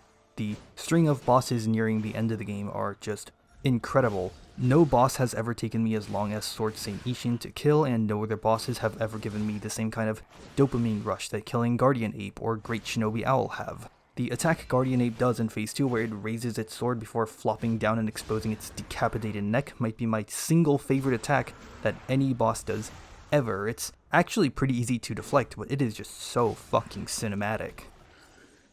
So, what was the point of all this Sekiro talk? It was a very roundabout method of getting around to talking about how additional defensive options in these kinds of games really add layers of challenge to combat while providing more thoughtful encounters.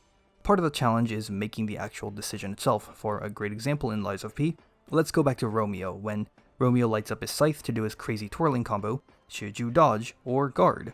Dodging handles the attack much more reliably, but the potential benefit and dopamine high of hitting all of those perfect guards are tempting too. Sekiro makes those decisions for you with perilous attacks where you need to instantly figure out if you need to Mikiri counter, jump, dodge, or lightning counter. Sekiro is kind of the most extreme example of giving the player additional defensive options, since not only do you have all of those options, the game demands that you use them all. Lies of P is a pretty happy medium in this regard. If you don't want to dodge, then you don't need to. If you don't want to guard, then you can still deal with 99% of attacks in the game without needing to. There's a few red attacks that have a really quick snap to them and seemingly very precise tracking, so I'm not sure if those can be maneuvered around reliably, but the point still stands.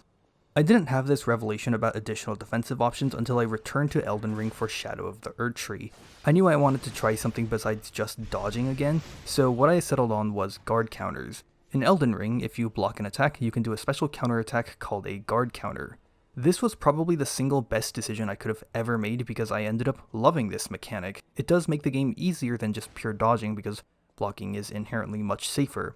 I initially feared that using a shield for this might make the game too easy, but it ended up introducing its own variables to combat. Blocking a hit uses up stamina, so blocking too much without watching your stamina means you might have none left for punishing enemies or even get broken out of your guard stance and take damage. So now there was this additional minigame I had to play of keeping an eye on my stamina at all times to make sure I would never run into these problems, as well as determining how much stamina it took to tank specific attacks so I would know which ones would be better to dodge versus block. Commander Gaius ended up being a really cool fight for me because of this. I could not, for the life of me, figure out how to deal with his boar charge. This was especially a problem because I played Shadow of the Erdtree on release, and that version had Gaius point blank charging you every time you enter the arena. I couldn't block the charge because it ate up so much stamina to do so, and I would always be staggered and vulnerable. The solution ended up being equipping a talisman that would give me additional stamina, and this now allowed me to safely tank his charges every single time. Despite my newfound enjoyment of guard counters, a lot of the boss fights during this run ended up still relying on dodging a lot, but attacks that I had a lot of trouble dodging were now things I could block instead. This dramatically reduces both the danger and frustration level of that specific attack, allowing me to continue focusing on improving at the attacks I felt more comfortable dealing with. A great example of this would be that one Mesmer combo where he jumps into the air and does like 90 spear stabs before slamming back down. I would always block the aerial spear stabs before going back on the ground and dodging the explosion afterwards. There were also a number of cases where I would figure out the dodge timing for every hit in a combo but go out of my way to block the final hit just so I could get a guard counter out. This became immensely useful when fighting Promised Consort Radahn, as it ended up being how I dealt with his Earthquake combo in Phase 2. I could also do the reverse to deal with Radahn's now nerfed cross-slash attack that was virtually impossible to roll through for 99.99% of players. I could block the first two hits with my Great Shield, then roll the third. Consort Radahn also becomes quite a visual clusterfuck in Phase 2, and being able to simplify a lot of Radahn's after-image attacks probably saved me from a lot of frustration. I really like Promised Consort Radahn, but with the big and bold asterisk of fighting with the shield. I haven't touched Shadow of the Erdtree since the Promised Consort Radahn nerfs, but I don't think I would ever want to fight the release version of that boss without a shield, ever. There are a lot of people out there, such as myself, who like to play these kinds of games because they're difficult. And as people get better at these kinds of games, newer releases slowly but surely get more and more difficult. But there's only so much fun and fair difficulty that can be squeezed out of making the bosses hit faster and harder. Things need to evolve on the player's end too, and not by just giving them a cool new spell that summons 80 meteors or an awesome looking weapon that lets you do a quadruple backflip. As boss attacks become more difficult and complex, players need to be equipped with better defensive tools that can test not only their timing but also decision making. I think Sekiro has broken open some kind of floodgate in the industry, and more games are now willing to add and experiment with extra defensive options. Lies of P is an extremely successful example of this. And maybe someday we'll slowly approach another difficulty threshold for the genre and need a new generation's Sekiro to break open another floodgate. At this point in the video, I've pretty much covered all of my wanted topics that don't pertain to specific levels or bosses. Thankfully, we're nearing the very end of the game, where all that really matters are the final 3 bosses. They're all very close to each other as well, so there's not really much time left that I need to kill. We'll get through these last talking points of the Archabbey fairly quickly and get to those bosses. After fumbling around with a box quite a bit, I've finally acquired the key required to open the last Trinity Sanctum, and lo and behold, this is where we get to meet Arlecchino in person. Arlecchino has a strangely decent amount of lore, and I actually find his lore to be kind of interesting. It probably helps that Arlecchino is my favorite NPC in the game purely due to his voice acting and mannerisms. Arlecchino is the puppet who killed Venigni's parents. In fact, his weapon of choice was the Puppet Ripper, the scythe we used to kill Champion Victor all that time ago. I'm sure there's more out there, but even my ignorant ass was able to pick up on that much. Another thing that's also interesting is that if you play out a lot of his optional dialogue, you get the option to kill Arlecchino. You could either view it as giving a killer what he deserves, freeing somebody from the insanity of solitary confinement, or both. Whereas killing Alidoro just felt very straightforward in that you're killing a bad guy, the option to kill Arlecchino has a bit more nuance to it, which is nice. Maybe the most interesting non-boss part of the Archabbey is the series of rooms full of infested puppets. It's basically a collection of Lies of P's greatest puppet hits, from the infested elite that we talked about back in Collapsed Krat to the Arcade's Jester and even the Barren Swamp's very own jumping, crying hug puppet. There's no special puzzle or gimmick to this place, just a switch you have to pull to open a door. But it's a fun little gauntlet as long as you ignore like the 20 different babies in the room. I also normally ignore the crying hug puppet in the room because I don't want to fight it twice in one playthrough, but it is kind of funny to throw shit at it while it can't fight back from atop the ladder.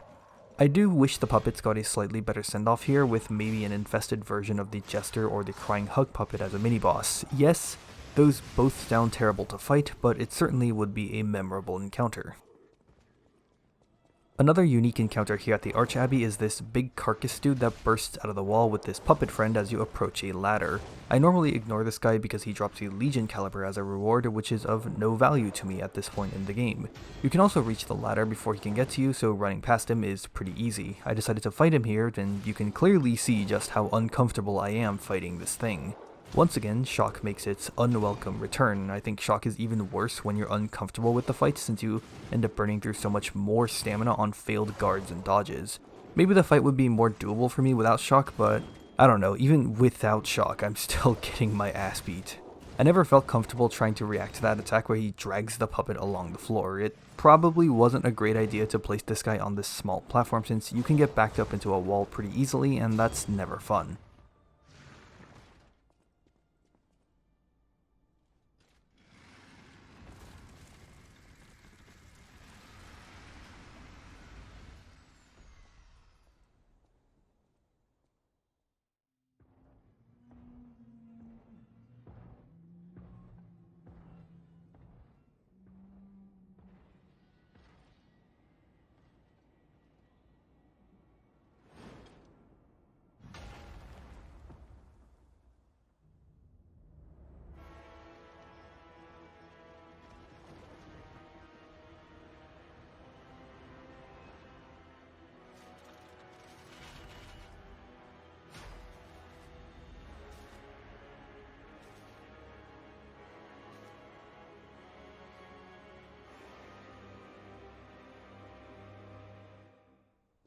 Phase 1 of Laxasia the Complete is a pretty straightforward fight with no weird gimmicks.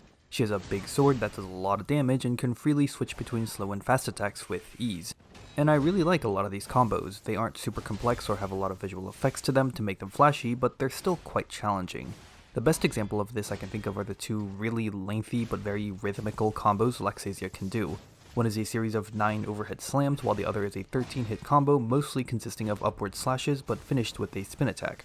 These are some long combo chains, but outside of 1 or 2 pauses, the swings all come out at a consistent rhythm, so Despite the length of these combos, they're actually really easy to learn, especially because Laxasia starts these combos very slowly to give you plenty of time to get ready. I'd probably go as far as saying that they're the easiest attacks in Laxasia's Phase 1 moveset to deal with. Once you get over how intimidating they can seem initially, the attack just ends up becoming a bunch of free stagger damage. Even the pauses in these attacks aren't that much of an issue because you can just hold guard for the entire duration of the pause to catch the next hit, then get back on rhythm for the subsequent swings and heal back the damage with perfect guards. I'm always a little happy to see her initiate these combos because of how free they are. You really gotta give props to a game's combat system for making dealing with a 13-hit combo a fun thing you actually want to engage with. One tactic that Laxasia is fairly vulnerable to in Phase 1 is you running away from her. Almost all of her attacks don't really have much movement to them, so she won't suddenly dash after you if you try to run like the Eldest Rabbit does with his overhead swings. You will see me end up using this to deal with a number of her attacks, a couple red attacks that she does at the end of combos, and most importantly, when she drags her sword along the ground and leaves a lightning trail. That lightning trail attack is particularly tricky to deal with because she can follow this up with a wide variety of extensions. Sometimes it's 2 really fast overhead slams followed by a 3rd delayed one, sometimes it's the 9-hit overhead slam combo, and other times it's a few extra slow swings with plenty of delays. The main reason why I always run away from the lightning trail is because of the inconsistency in extensions. I never know what I'm going to get, so I want to see what the extension is going to be before deciding on how I want to handle it. I suppose there isn't any real issue with this attack besides the slow swings probably being a little too delayed to a point that it starts to feel a bit awkward. Ideally, there would only be one kind of extension to this attack, but the current extensions are all fair, and because she always does them, you can expect it every time. Another one of Laxasia's Phase 1 attacks involves her spinning her sword around before slamming it into the ground and shooting out lightning across the ground after a short delay. During the recording for this footage, I hadn't figured out a good timing for the lightning at the end, but in my extra playthroughs since, I've learned that you can listen for the audio cue of the lightning coming out and instantly hit guard, which has proven to give me pretty consistent perfect guards. Looking out for little stuff like this is always fun for me. Let's also talk about her grab attack. Laxasia will hop back, electrify her sword, and then thrust it forwards. If you don't guard it or dodge it, then you get grabbed. The reason why this attack is so weird is because it feels like the only attack in the game that wasn't properly tested. The guard timing has always felt like it wasn't correctly synced up to the animation. It's impossible to get it across on screen, but the guard timing on it seems to be a lot more generous than it actually is, and while this absolutely shreds my credibility, I could not for the life of me tell you if the timing is too early or too late. I want to see both. I feel like I've experienced both, but it's impossible for me to tell by just looking at the footage. The hitbox on it also seems to be a little too generous as well, since one time the attack actually clips into P's model but doesn't register as a hit, so yeah, the grab is just a weird attack. I do think it is funny that if you guard a grab, Laxasia will sometimes jump back and try again immediately. Laxasia packs a shield to this fight, which is strapped to her back in Phase 1. If you try to attack her from the shield side, your weapon will bounce right off. That part makes sense to me, but your attack can also bounce off of her shield even when you aren't directly behind her. If you're just a little to the side of her and your weapon's swing comes from the side, depending on your setup, the weapon will clip onto the shield and bounce off. It's tremendously annoying because of the inconsistency between weapons. The shield's hitbox probably needs to be shrunk on the sides to prevent this issue from happening, I think. Ideally, it should only bounce off if you hit her from the back. It is possible to break the shield to make it less of a nuisance, but something more interesting is that you can also break her sword. If you do so, Laxasia will be instantly knocked into Phase 2 regardless of health remaining, which I think is a cute little secret to the fight. I don't think it will ever be quicker than just straight up emptying out her health bar unless you're doing some level 1 run with no weapon upgrades and no consumables on New Game 3000 to absolutely tank your damage output, but it's cool nonetheless, and it plays into the cutscene well. All in all, Phase 1 is a well-rounded encounter. Her damage output is pretty high, but her guard timings should be no issue to anyone that's made it this far into the game. Phase 1 ends up being a little on the easier side, but that's a good thing because of what's about to come.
Phase 2 of Laxasia is, without a doubt in my mind, the hardest boss in Lies of P's base game, and nothing comes even remotely close. Perhaps we'll get an even harder fight than her in the DLC, but as it stands now, this fight is the pinnacle of the game's difficulty, and I don't like this fight. I think the fight is too hard to the point that I don't enjoy it. This sentiment isn't based exclusively off of the difficulty level, rather it's in how this difficulty manifests itself.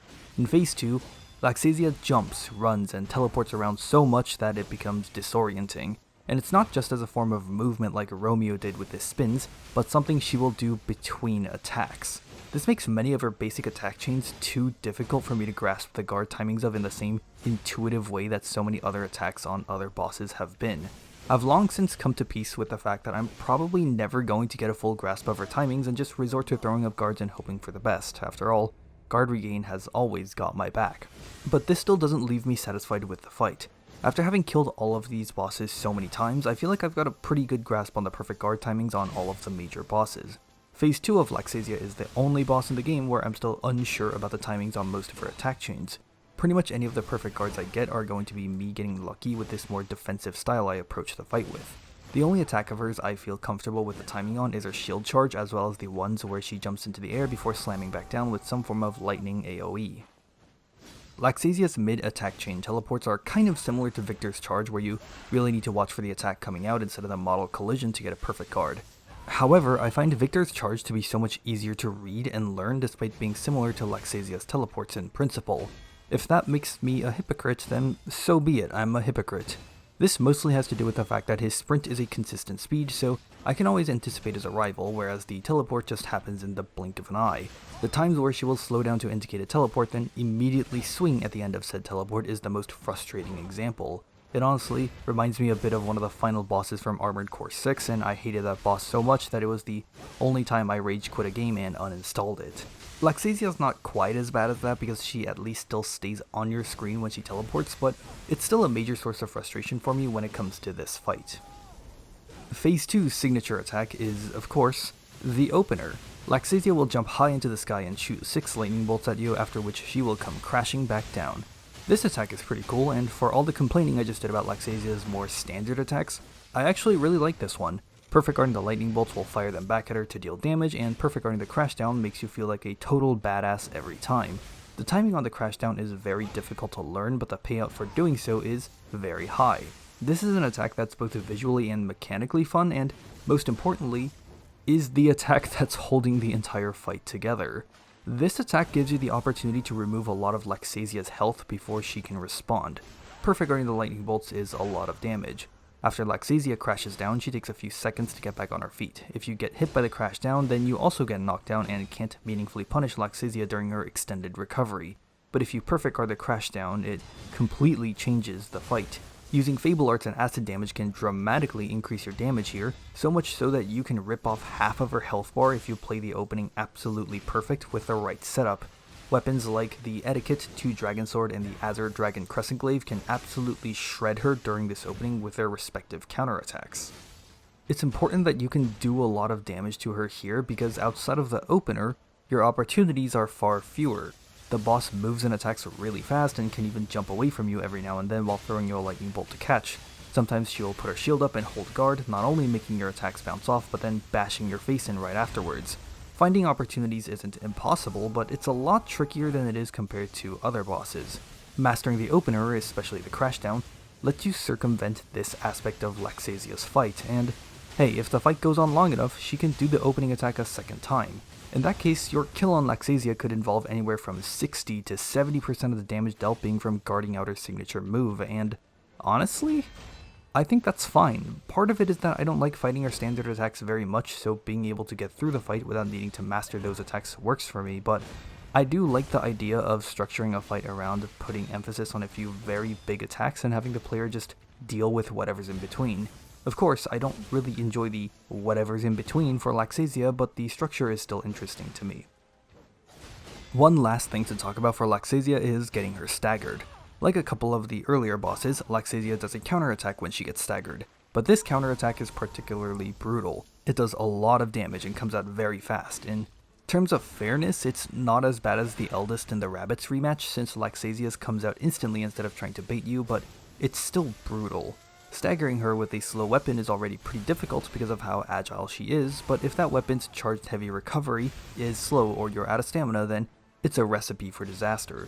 Back when I talked about how I had to give up staggering a boss with the Mjolnir and pickaxe combo, I was talking about Laxasia. The counter could maybe do with a little less damage, I think, or the first swing should come out a bit slower. And realistically, that's all of the commentary I really have on Laxasia's moveset.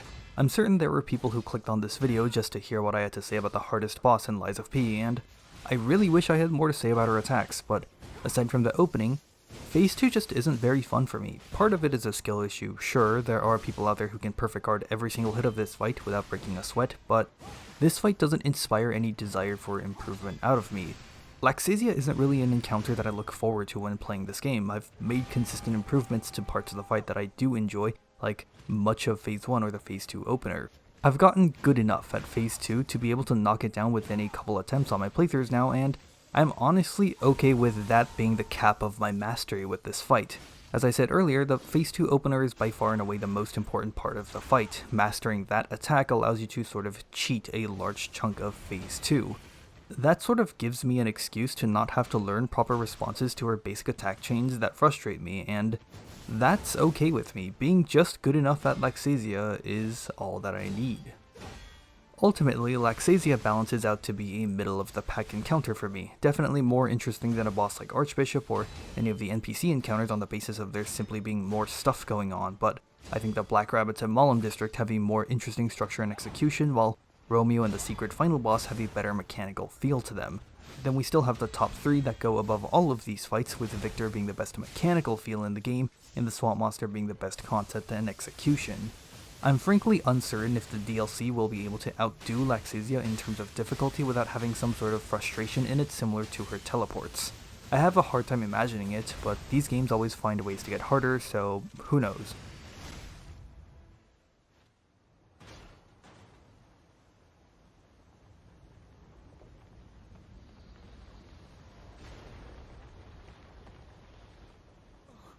Sir Simon, only you with the one.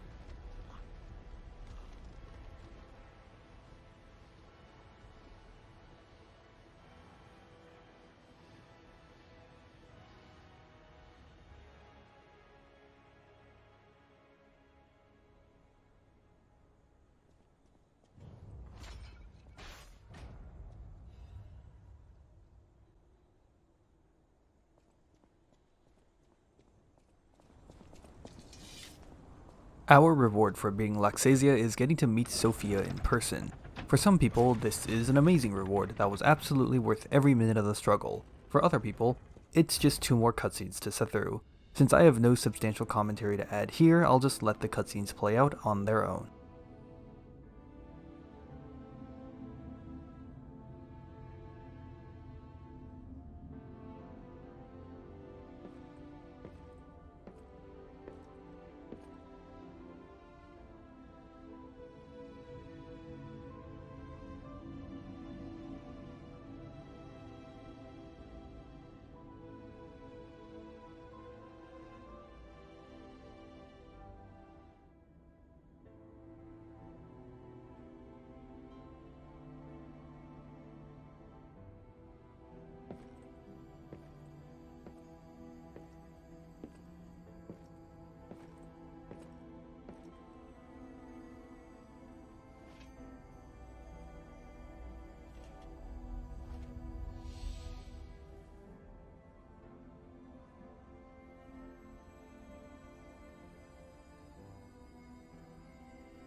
There is a short section of the Archabbey after Sophia's room before we get to the final bosses of the game. I really wish this chunk of the game didn't exist. We've already been in the Arch Abbey for so long, and just being here for a couple extra minutes is really pushing it. You get to rescue Geppetto here, which is cool I suppose, but his prison cell could have also just been added in front of the final boss's arena instead of needing a whole chunk added to the game for it. But that's all there is to the Arch Abbey, so on to those final 2 bosses we go.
Is it not magnificent?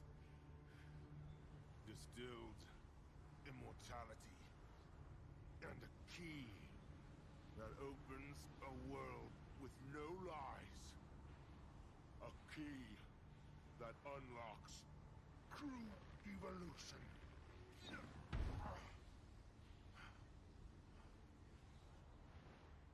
Give thanks. Ergo is a gift from me, Simon Manus, who will transgress even God. Bow down to your God, who will be born now!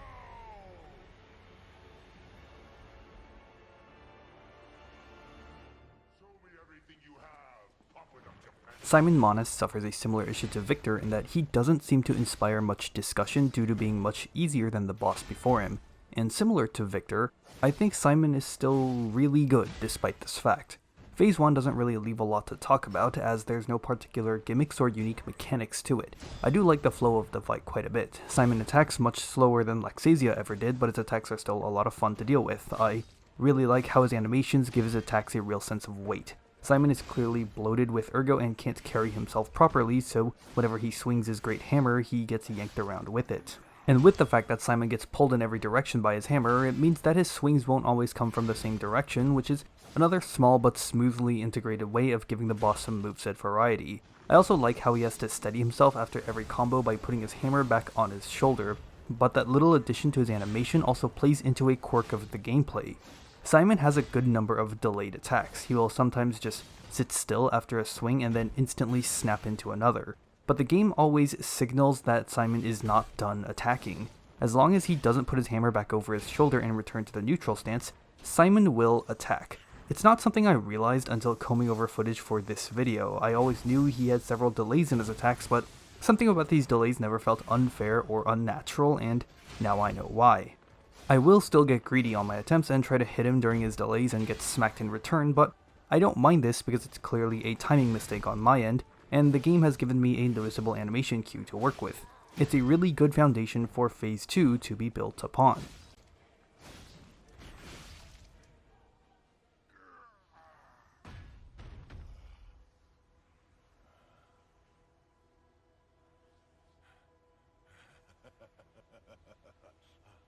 This is evolution.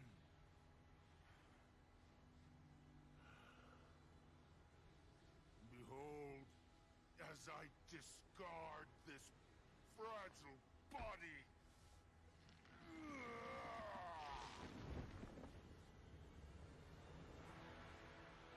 Witness me as I grasp the power of a true God.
Simon's Phase 2 is an interesting expansion to Phase 1 because rather than the focus being new moves added to the list like Archbishop or Victor, it was more about adding an entire new gimmick over the original moveset.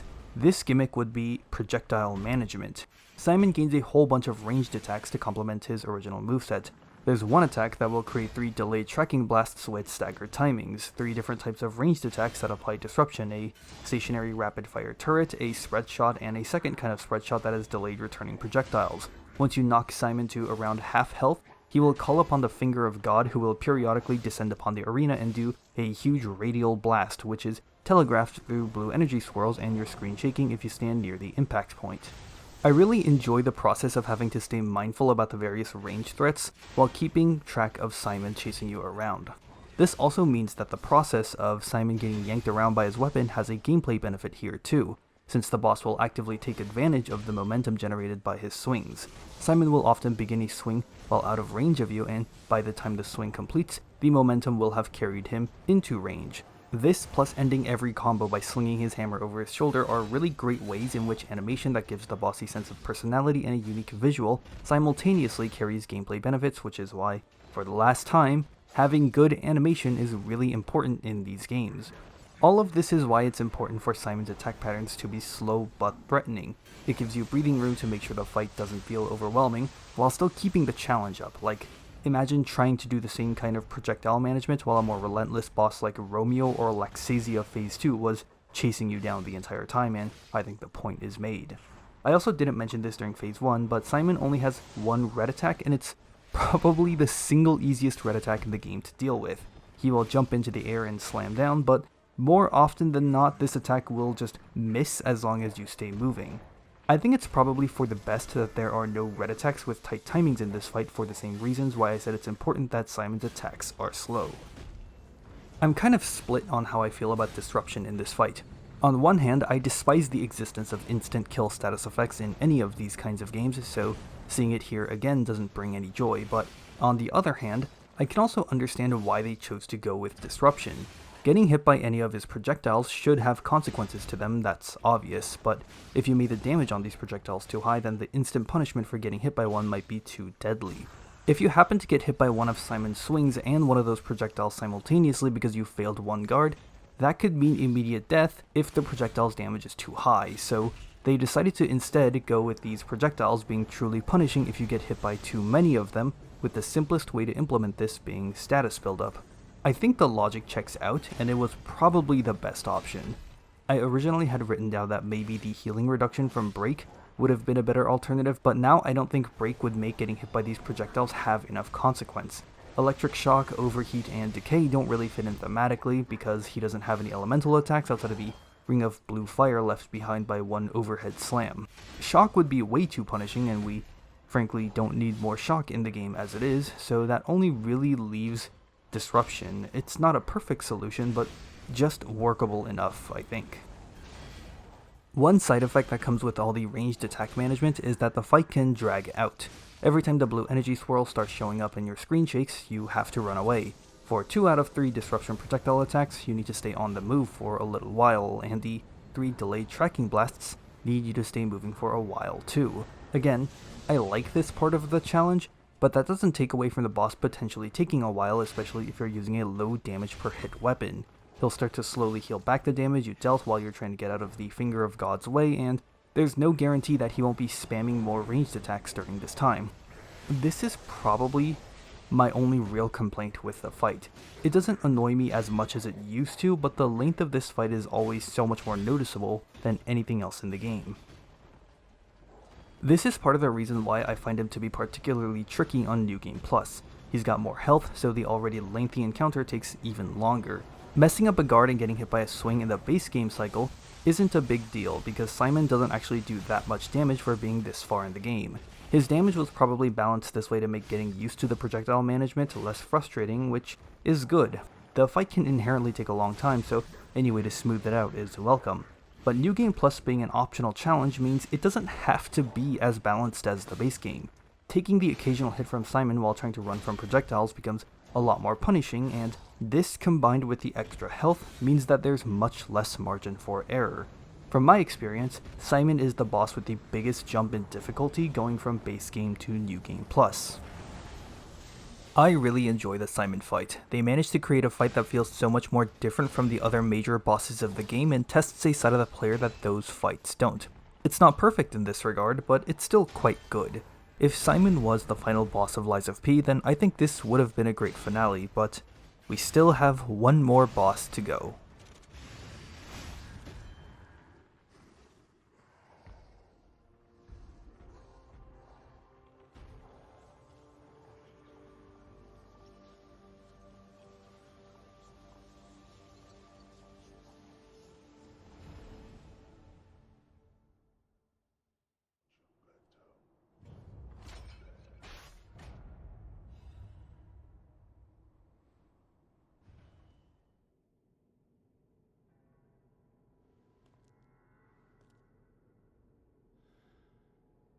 I'm disappointed in you.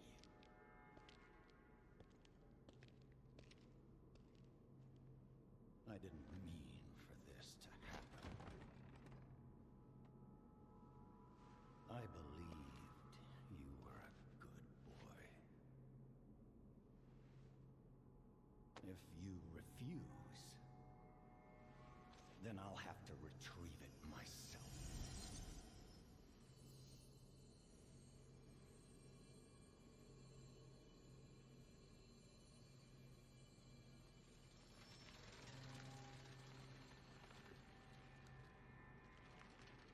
My son.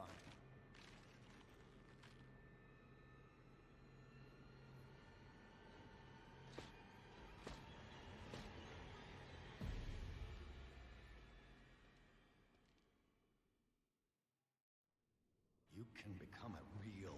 To the dismay of some of you listening, I don't actually have all that much to say about Nameless Puppet. Lies of P's boss roster ends pretty much the same way that it began. A straightforward fight with no gimmicks attached. Nameless Puppet is a fight that allows the player to bask in the game's incredible combat system with no strings attached. You've made it this far, so the game wants to test your fundamentals one last time. It's incredible then that this fight manages to still be so difficult and engaging without needing all these bells and whistles. I'd rate Nameless Puppet as the second hardest fight in the game behind Phase 2 Laxasia, albeit with a decent gap.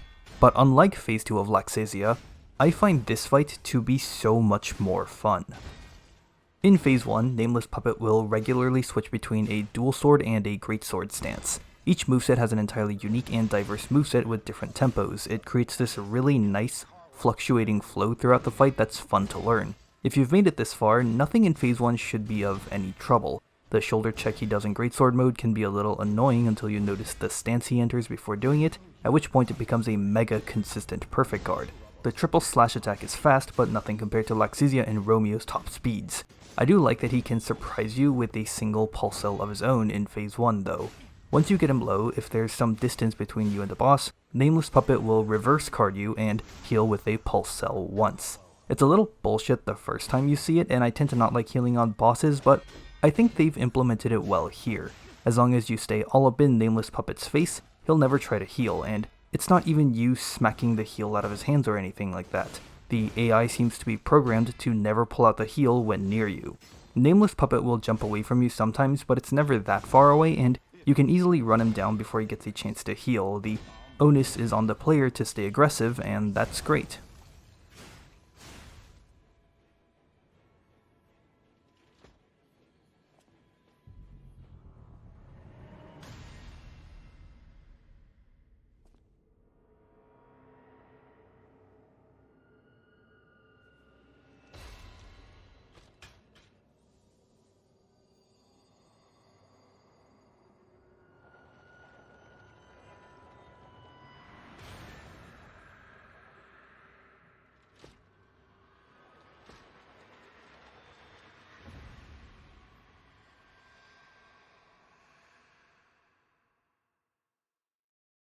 How dare you? Phase 2 is when things really speed up. Once again, I don't have much commentary to provide about Phase 2. It's fast and difficult, but all of his attacks are all a lot of fun while playing things straight with no gimmicks.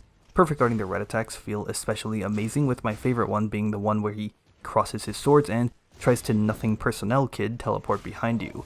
It reminds me a lot of the swamp monster's charge attacks with how the boss reels back in agony.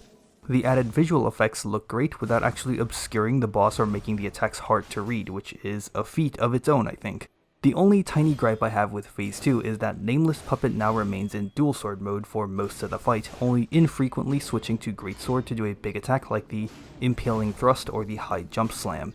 It's a slight shame because it was a neat little mechanic that worked well in Phase 1 while also giving it some unique flavor, but Phase 2's moves are all really good and that more than makes up for it. Nameless Puppet has a lot of different attacks in Phase 2, which I think is by far the hardest part about learning this fight. One weird little thing about Nameless Puppet completely detached from the mechanical side of things is that this is one out of two of the major bosses in the game that you can't summon a Spectre for. The other, ironically enough, is Parade Master, the tutorial boss. Every other boss is fair game, but not these two. I can kind of understand what the developer's sentiment might be. Giving your heart over to Geppetto at the bottom of the elevator unlocks the bad ending, which involves the newly resurrected Carlos slaughtering everyone at the hotel and replacing them with mindless puppet copies. It makes you feel like a terrible person if you do it, but you have to do it if you want all achievements. You have to kill Nameless Puppet if you want to unlock the other two endings, most important of which is the true ending. And if you want to get the true ending, you have to overcome this very difficult encounter all on your own. The true requirement behind the true ending is mastery over the game's combat system, and hey, if that was the developer's intention, I can respect it. It does feel kind of cruel to deny the player the opportunity to see the ending behind demanding a sudden change in playstyle if you were someone who was a regular Spectre user. This could go both ways. I can easily see the narrative of someone saying that they used Spectre summons the entire game, but Nameless Puppet forced me to fight at 1 vs 1 and overcoming it felt amazing and that was the crowning achievement of my run, but this could also just be a wall for some people, and they can't overcome it, so they quit the game, and now all they're left with is a bitter taste. I have no idea if I do or don't like the lack of a Spectre summon here. If I was a regular Spectre enjoyer, then maybe I'd have more insight into this, but I'm not, so I don't. Nameless Puppet is right up there with Simon and Romeo for me as the honorable mentioned 4th place just below Scrapped Watchman. It's mechanically excellent, and while I haven't given this game's story much spotlight, it's also narratively excellent. P overcomes the remains of who he was supposed to be and now forges his way forward as a new, independent person no longer burdened by Geppetto's regrets. It's a fantastic way to finish off Lies of P.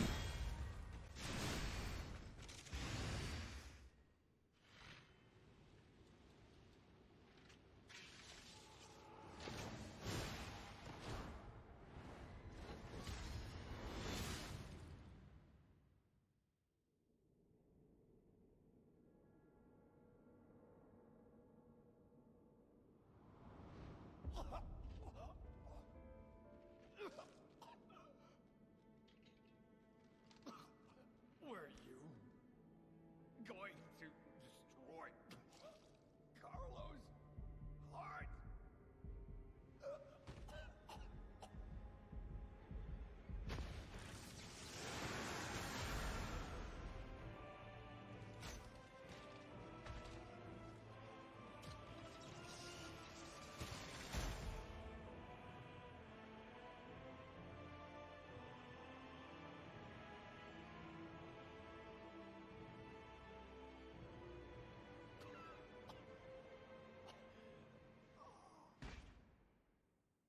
Okay, so that is the end of the video. The final cutscene is now playing on screen of the true ending, and as it rolls, we'll also just roll the outro, I guess. So yeah, as you can clearly tell, this part of the video isn't scripted like everything else is, but that's just how it is with my videos. So first things first, I just want to say thank you so much for watching this video. If you enjoyed it, then please consider liking it, and normally here I would say consider maybe even subscribing, but I don't make these kinds of videos on a regular basis.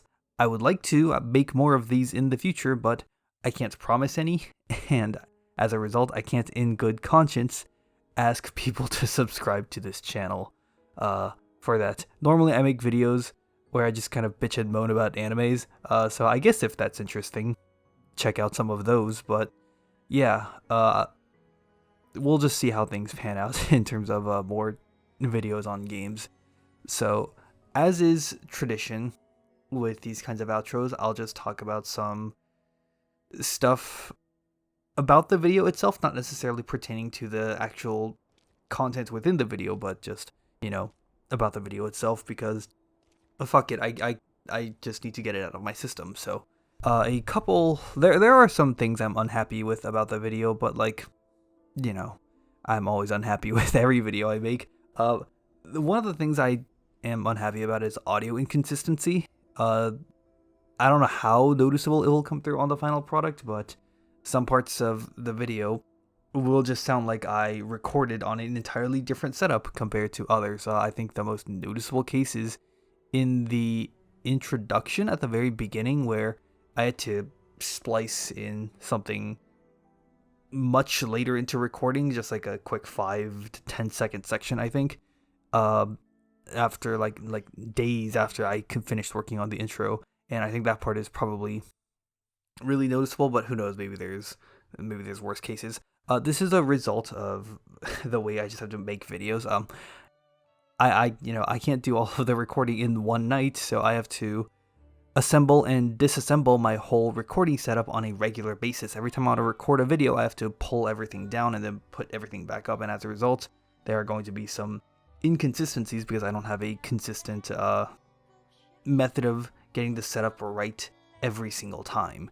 So that's just how it is. I had to constantly assemble and reassemble a lot more for this video compared to any other video, because normally I would do normally when it comes to making videos, I do a lot of my stuff in big chunks. I will do all of the writing in one big chunk, then I will do all of the recording and editing the audio in one big chunk, and then I will do the video assembly in one big chunk, and then at the end render all of that shit together.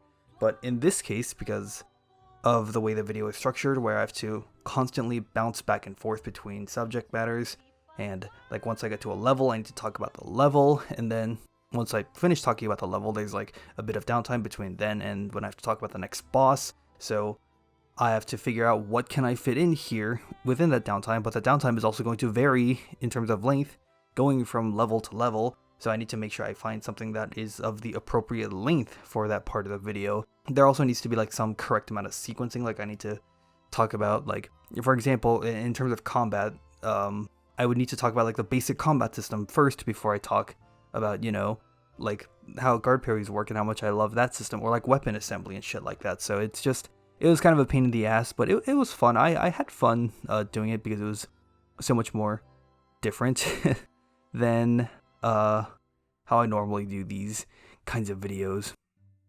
And maybe I'll take that approach for future videos too. I don't know, we'll have to see. One other big issue I think the video probably has is cutscene bloat.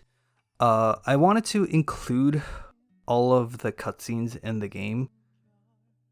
Yeah, I'm pretty sure I got them all. I wanted to include all of the cutscenes in the game because I really like them all, especially the boss cutscenes. And originally I just edited them in without talking over it, which was fine for like the first couple bosses because the cutscenes aren't too long. But once you get to stuff like King of Puppets, those cutscenes can be really long. And I think the worst examples of cutscene bloat for boss fights is with Archbishop and Simon Monis, where the cutscenes are super long and I don't really have that much commentary to offset the just minutes of cutscenes that take up these fights, especially because both of those fights have like a beginning, middle, and an ending cutscene too. The timestamps were an okay solution, but they're far from perfect. If I were to redo this video from scratch, I would probably keep this in mind during the writing process and like restructure the boss fight portions of the video to make it so the cutscene plays out for a little bit, and then once like the initial impact is over, then I just start talking before the boss fight properly begins. I think that would probably be a good solution for this in the future. I would like to do a video on the DLC at some point, probably just the bosses only, unless there's some like really impressive level design present there. Maybe providing a few updates on anything I end up changing my mind on from now and until the DLC comes out, because, you know, there's still time before the DLC drops. As I play the game more, maybe my mind will change on a couple topics, like, who knows, maybe I'll become like the biggest defender of Legion arms at some point.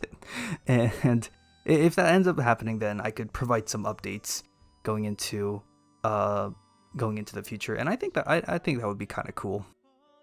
But yeah, I would, like I said at the start, I would like to do more of these kinds of videos in the future. I don't know on what game. I have not necessarily sunk the amount of hours into other games as I have into this one, so I don't know if I feel comfortable starting to talk about those games, but who knows, we'll get there when we get there. But yeah, that is it for this video, for real this time. Again, I just want to say thank you so much for watching this video. This was an excessively long video. It's a video that's very rough around the edges too, so I appreciate that you took the time to listen to this one. So yeah, that's gonna be it for this. Oh man. Okay, so yeah, that's gonna be it for this video. So yeah, for the last time, thanks so much for watching, and I'll see you in the next video.